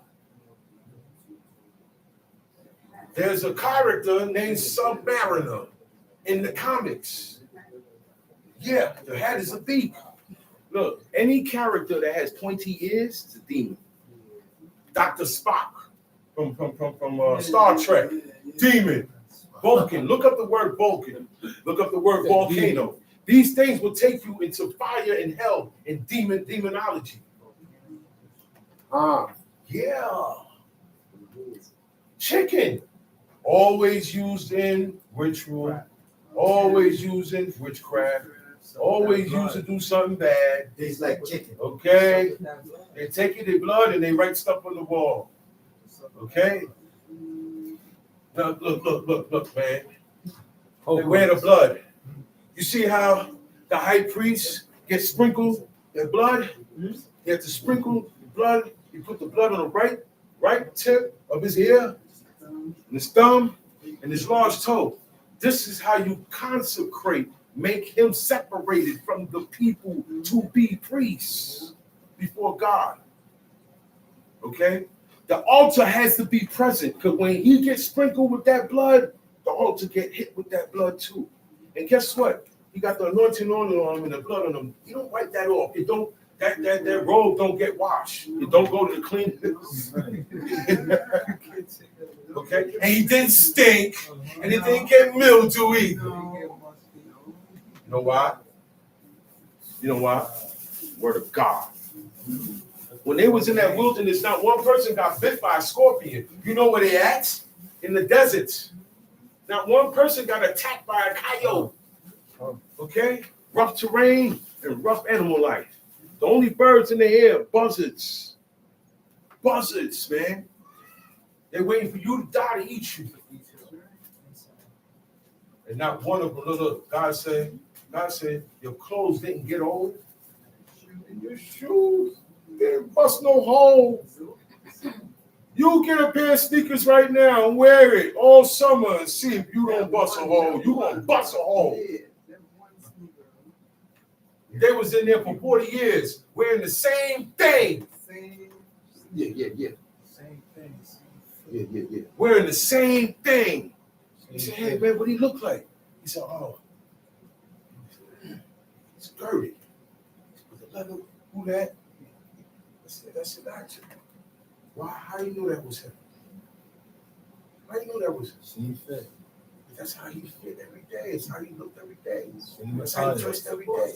He didn't switch it up. That's right. Talk about it. Rachel used to switching it up. Man. Talk about This is what we gotta fight. Man. Talk about it. Get mad at yourself if you got to. Exactly. Man. She Look, called, if you gotta get mad at somebody to serve God, get mad at somebody. It's worth it. she called Moses. Do what you gotta do. She called Moses an Egyptian. She called him an Egyptian because he was dressed like an Egyptian. Okay, But he was born Israelite. you are an American. Okay? We are Americans. Just like Americans. People look like their God. Everybody looks like their God. God is said to have locks. He ain't bald headed. Yeah, talk about My God is not bald it. headed. Talk about it. All right? Yeah, talk about it. My God is not bald headed, man. He ain't got a robe, man. That's so white, it's whiter than snow. It's so white you can't look at it. And the train, you know what the train is? The back part of it, long. Goes all the way down. So I had people, he said, he had on the robes like that. He said, that was my brother. See, those are my brothers, because the only ones that dress like that is my people. You the same thing, He I'm the said, same you would have saved them.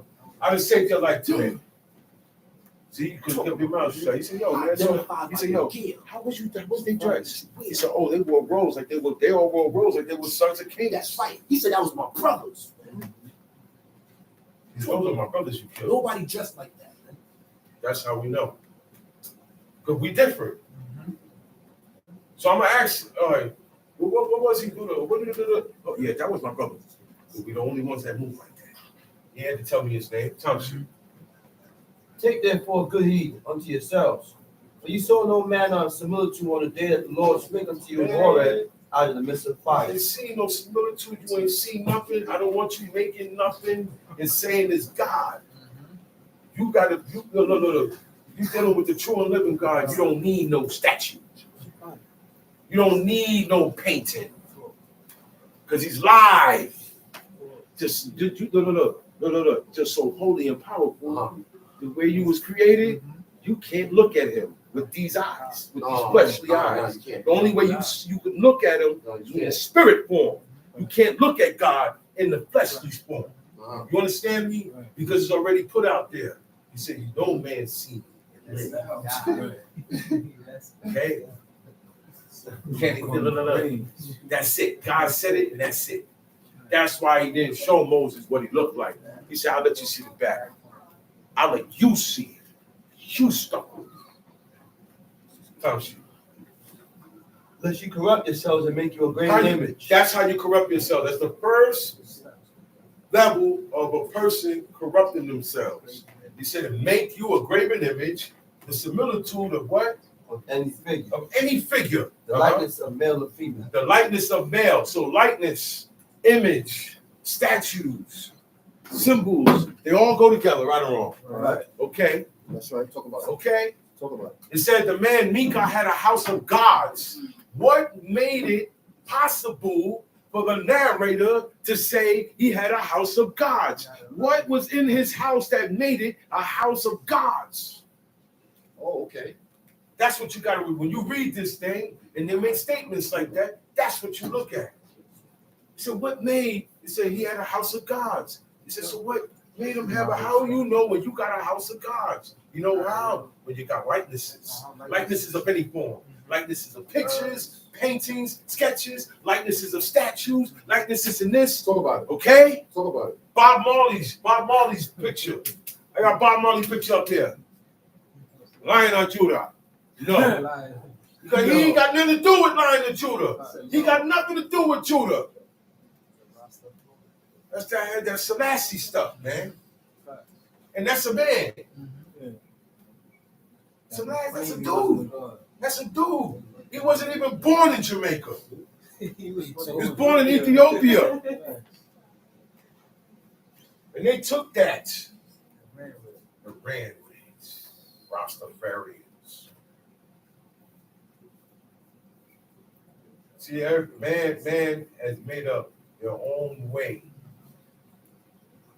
They've made up their own gods and their own ways. Township. The likeness of any beast that is on the earth. The likeness of any, you said the likeness of male or female. You can't have the Mona Lisa, the picture of the Mona Lisa there. You can't be into art. You can't be into art. God's law, certain occupations, you gotta have to give up. Nah. You drawing images all day. I knew how to draw, but when we got deeper into the thing, my mama said, yo, man, images, drawing, all that, I stopped. Taking pictures, portraits, graduation picture, all that stuff, I leave alone, man. When I was incarcerated, I did not have pictures on my locker. Facts. Right on. We ain't do that. Look, I seen his locker. I came to a joint where he was at. He had just left. I didn't see no. I had his same locker in bed. Look. No toothpaste. There was no toothpaste. That's what you use to keep the pictures up. He was there before I got to the joint, and I got wound up with his locker. Same with him. We didn't have pictures of our loved ones and my kids. And I was having kids. My kids was young back then, and I missed them. And that's why you got the pictures. Let me tell you why you got pictures. To worship the dead. Pictures, okay, were made to worship the dead because you missed them. So you keep a likeness of them so you can adore it. And it becomes sentimental, okay? You become attached and joined to it. That's why pictures are no good. You know, people could do witchcraft with a picture of you. Something's wrong. That's why God said, don't do it. Leave the pictures alone. God said he hate them. Pictures is temunah in Hebrew. God said, I hate all images. How about that one? Which one is that?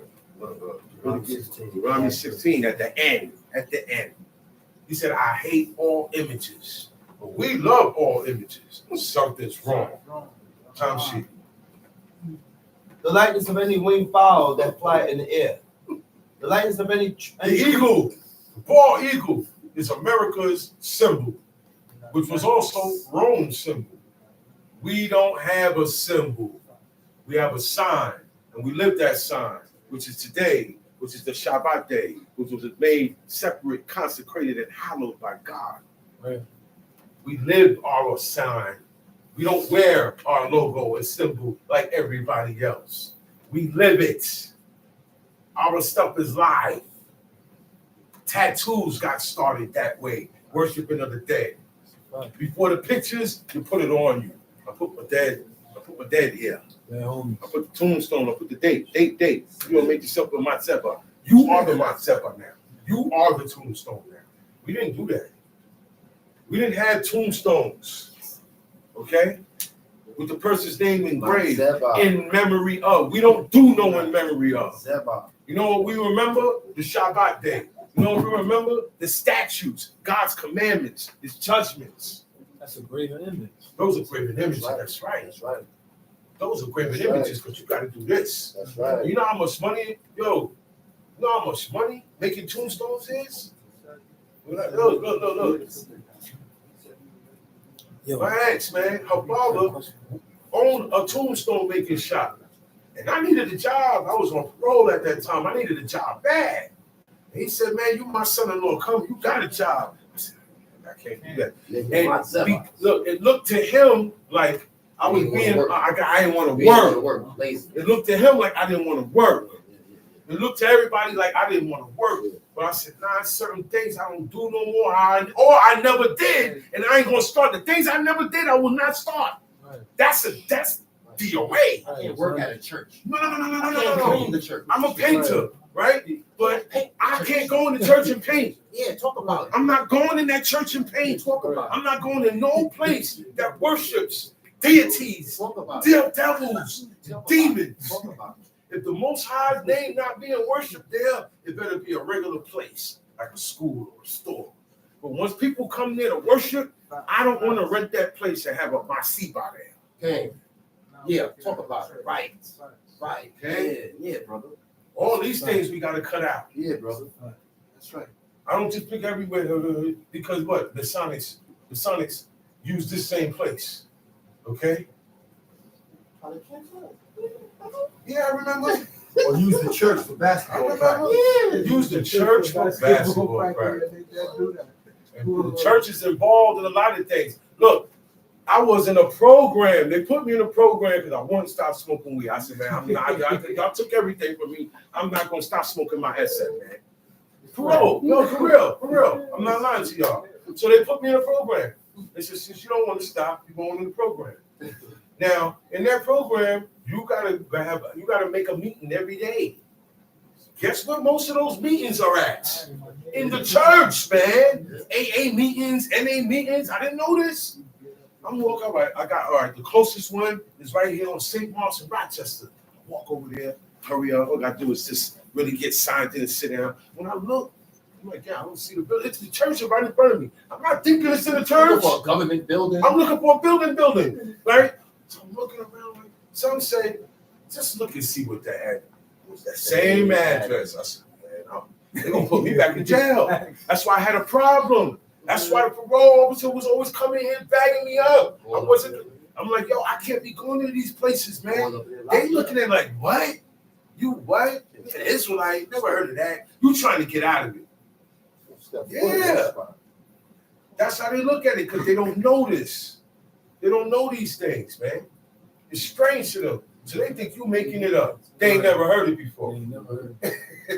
Tom sheet. The likeness of anything that creepeth on the ground, the likeness of any fish that is in the water beneath the earth. Unless thou lift up thine eyes unto heaven. He said, all these things, the likeness of male or female, likeness of any beast on the earth, the likeness of any winged fowl, the likeness of anything that creepeth on the ground, the likeness of any fish that is in the waters beneath the earth. All of that horoscope got covered. Right or wrong? Okay? He said, unless thou lift up thine eyes unto heaven, you lift up your eyes, you look up. Okay? You already know it's daytime. So you ain't looking up to see if it's daytime or it's nighttime. It's nowhere close to sundown. And it's like today. The sun is up. And you look up at that sun, and see back then, that sun, the whole world worshiped the sun. Okay? He said, and the moon, okay, and the stars, even all the hosts of heaven. Now, the sun worshipers of the world are mainly men. The moon worshipers of the world are mainly women. Right. That's right. And star worship is supposed to be the children. That's right. Yeah, it sounds a little bit like Joseph's dream. Yeah, he had a dream, the sun, moon, and 11 stars bowed to him. Jacob, he peeped it.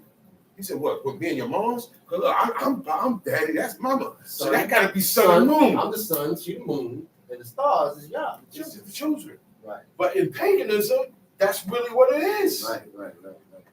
That's right. Tom sheet. Should it be driven to worship them and serve them, which the Lord thy God hath divided unto all nations under the whole heaven. So the whole world is automatically driven to worship the sun. Today, when there's an eclipse, people say, Israelites say prayers. Now, I'm gonna say this now. When there's an eclipse coming, Israelites say prayers. When an eclipse comes, Muslims say prayers. Yeah. Christians say prayers. Our percenters say prayers. People who never pray say prayers. The whole world is praying and worshiping the sun and the moon when there's an eclipse. An eclipse of the moon means the moon is in front of the sun.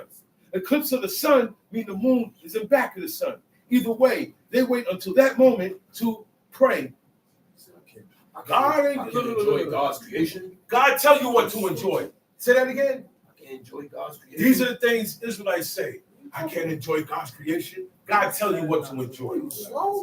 God tell you what to pray, how to pray, what to say when you pray. If you read it, said don't look in the sky. Don't he said when you look up and see it's the sun, or you be forced and driven. You know what driven is? I got something. Now all of a sudden I want to say a prayer. Yeah. They don't read, bro. They don't read. Leave up there alone. They don't read. They would have read that. Okay? They don't read. When thou seest the sun and the moon and the stars and even all the hosts of heaven should be driven to worship them. No, but when that happened, I'm praying to the Lord. You are not praying to God. God is not hearing your prayers. Facts. You are worshiping the sun and the moon. Tells you. But the Lord had taken you and brought you forth out of the iron furnace. I took you out of the iron furnace. You're the only piece of iron that I see fit because I promised your father. So the rest of the pieces of iron stayed in the hot seat. I took you out. You got to know when they're speaking metaphorically. That's right. I'm a born rapper, so I know when this stuff is metaphoric. That's right. I know when somebody's What's speaking metaphoric? metaphoric. That's right. You can listen to rappers and tell when they're speaking metaphoric. A lot of people can't listen and read here and see when God or a man of God is speaking metaphoric. Right. Everybody know about metaphors. Right. Right or wrong? Right. Everybody's a science professor in it. But then when he said, I brought you out the iron furnace. The analogies. He's comparing Egypt to an iron furnace because Egypt had all types of people in there. Not just us, you know. It wasn't just Israel. It was everybody. Everybody. The world He family. said the multitude, the mixed multitude also came up. Right. It was a world family before. World family, man. All that. Everybody had to come to Had to Egypt, go to man. Egypt. Yeah. So Egypt had everybody. Okay? He said, and be unto him a people of inheritance as ye are this day. Furthermore, verse 21. The Lord was angry with me for your sakes. Now Moses is speaking. He said, look, and also on top of that, God was mad with me because it's your fault why Iman got mad at me. It's your fault why Abba got mad at me. Right or wrong? That's how we all. There are times I got you in trouble, and you got me in trouble with Iman Abba. And I said, man, it's your fault. And I was right, and you was right, and Moses was right. That's right. It's not all the time I mess up. You do things to affect me. And now I'm getting it. I wasn't getting it just now. Real, man. Talk about it. Because remember, we all won. Talk about it. Aaron didn't say nothing. Moses did. Talk about it. That's why me and Chief Shama make sure we don't come up here and say nothing different to what our father taught us about this book. We don't say nothing different about this book. Because we can jam each other. Yeah. Tom sheet. And swear that I should not go over this Jordan. God swore I wouldn't go over Jordan. He swore. Nigga, he not going back. There's no way you going. No way. There's no way.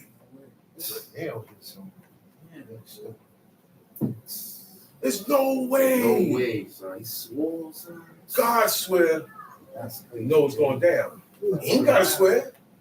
He got the power of the spoken word. But he do it for extra. So yeah. Validation. No. I ain't got to, but I'm gonna do it just to let you see. Yeah, it ain't changing. This ain't going down at all, buddy. Nah. Right. Some shit. And that I should not go in unto the good land which the Lord thy God giveth thee for the So, you know what's crazy, man? You think about it, man. The man, Moses, the meekest man in the Sorry world, for him, man. prophet of the Lord. Feel sorry for him. Went through all of that. He didn't get on the land, I man. feel sorry for him. Because of us. Because of us. That's right. That's right. That's Because right. of him. That's right. You know why I say us? We did that too. We got to see our attitudes worse. That's right. We done got wiped out up there. That's right. We done got wiped out. We wouldn't have submit and gave up and gave in like they did. At least they gave in. They said, oh, no, Lord, we're going to do what you say we're going to do. Man, listen. That's right, bro. We're worse. They receive the correction. We don't. That's right, bro. Count sheet. But I must die in this land. I got to die here. Moab. That's Moab land where Nebo is at. Mount Nebo. Man, I gotta die here. Not the land that God blessed. I got to land here. I did all of this. And you guys are going. But guess what? Touch you.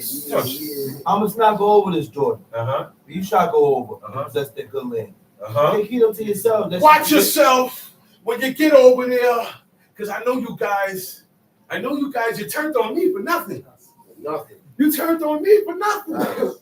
You was mad with God and you tried to take it out on me and my brother. That's your best interest. Got me mad. Now I changed me and my brother. Right. We ain't get to go in the land. Right. The two top leaders didn't get to go. It's crazy.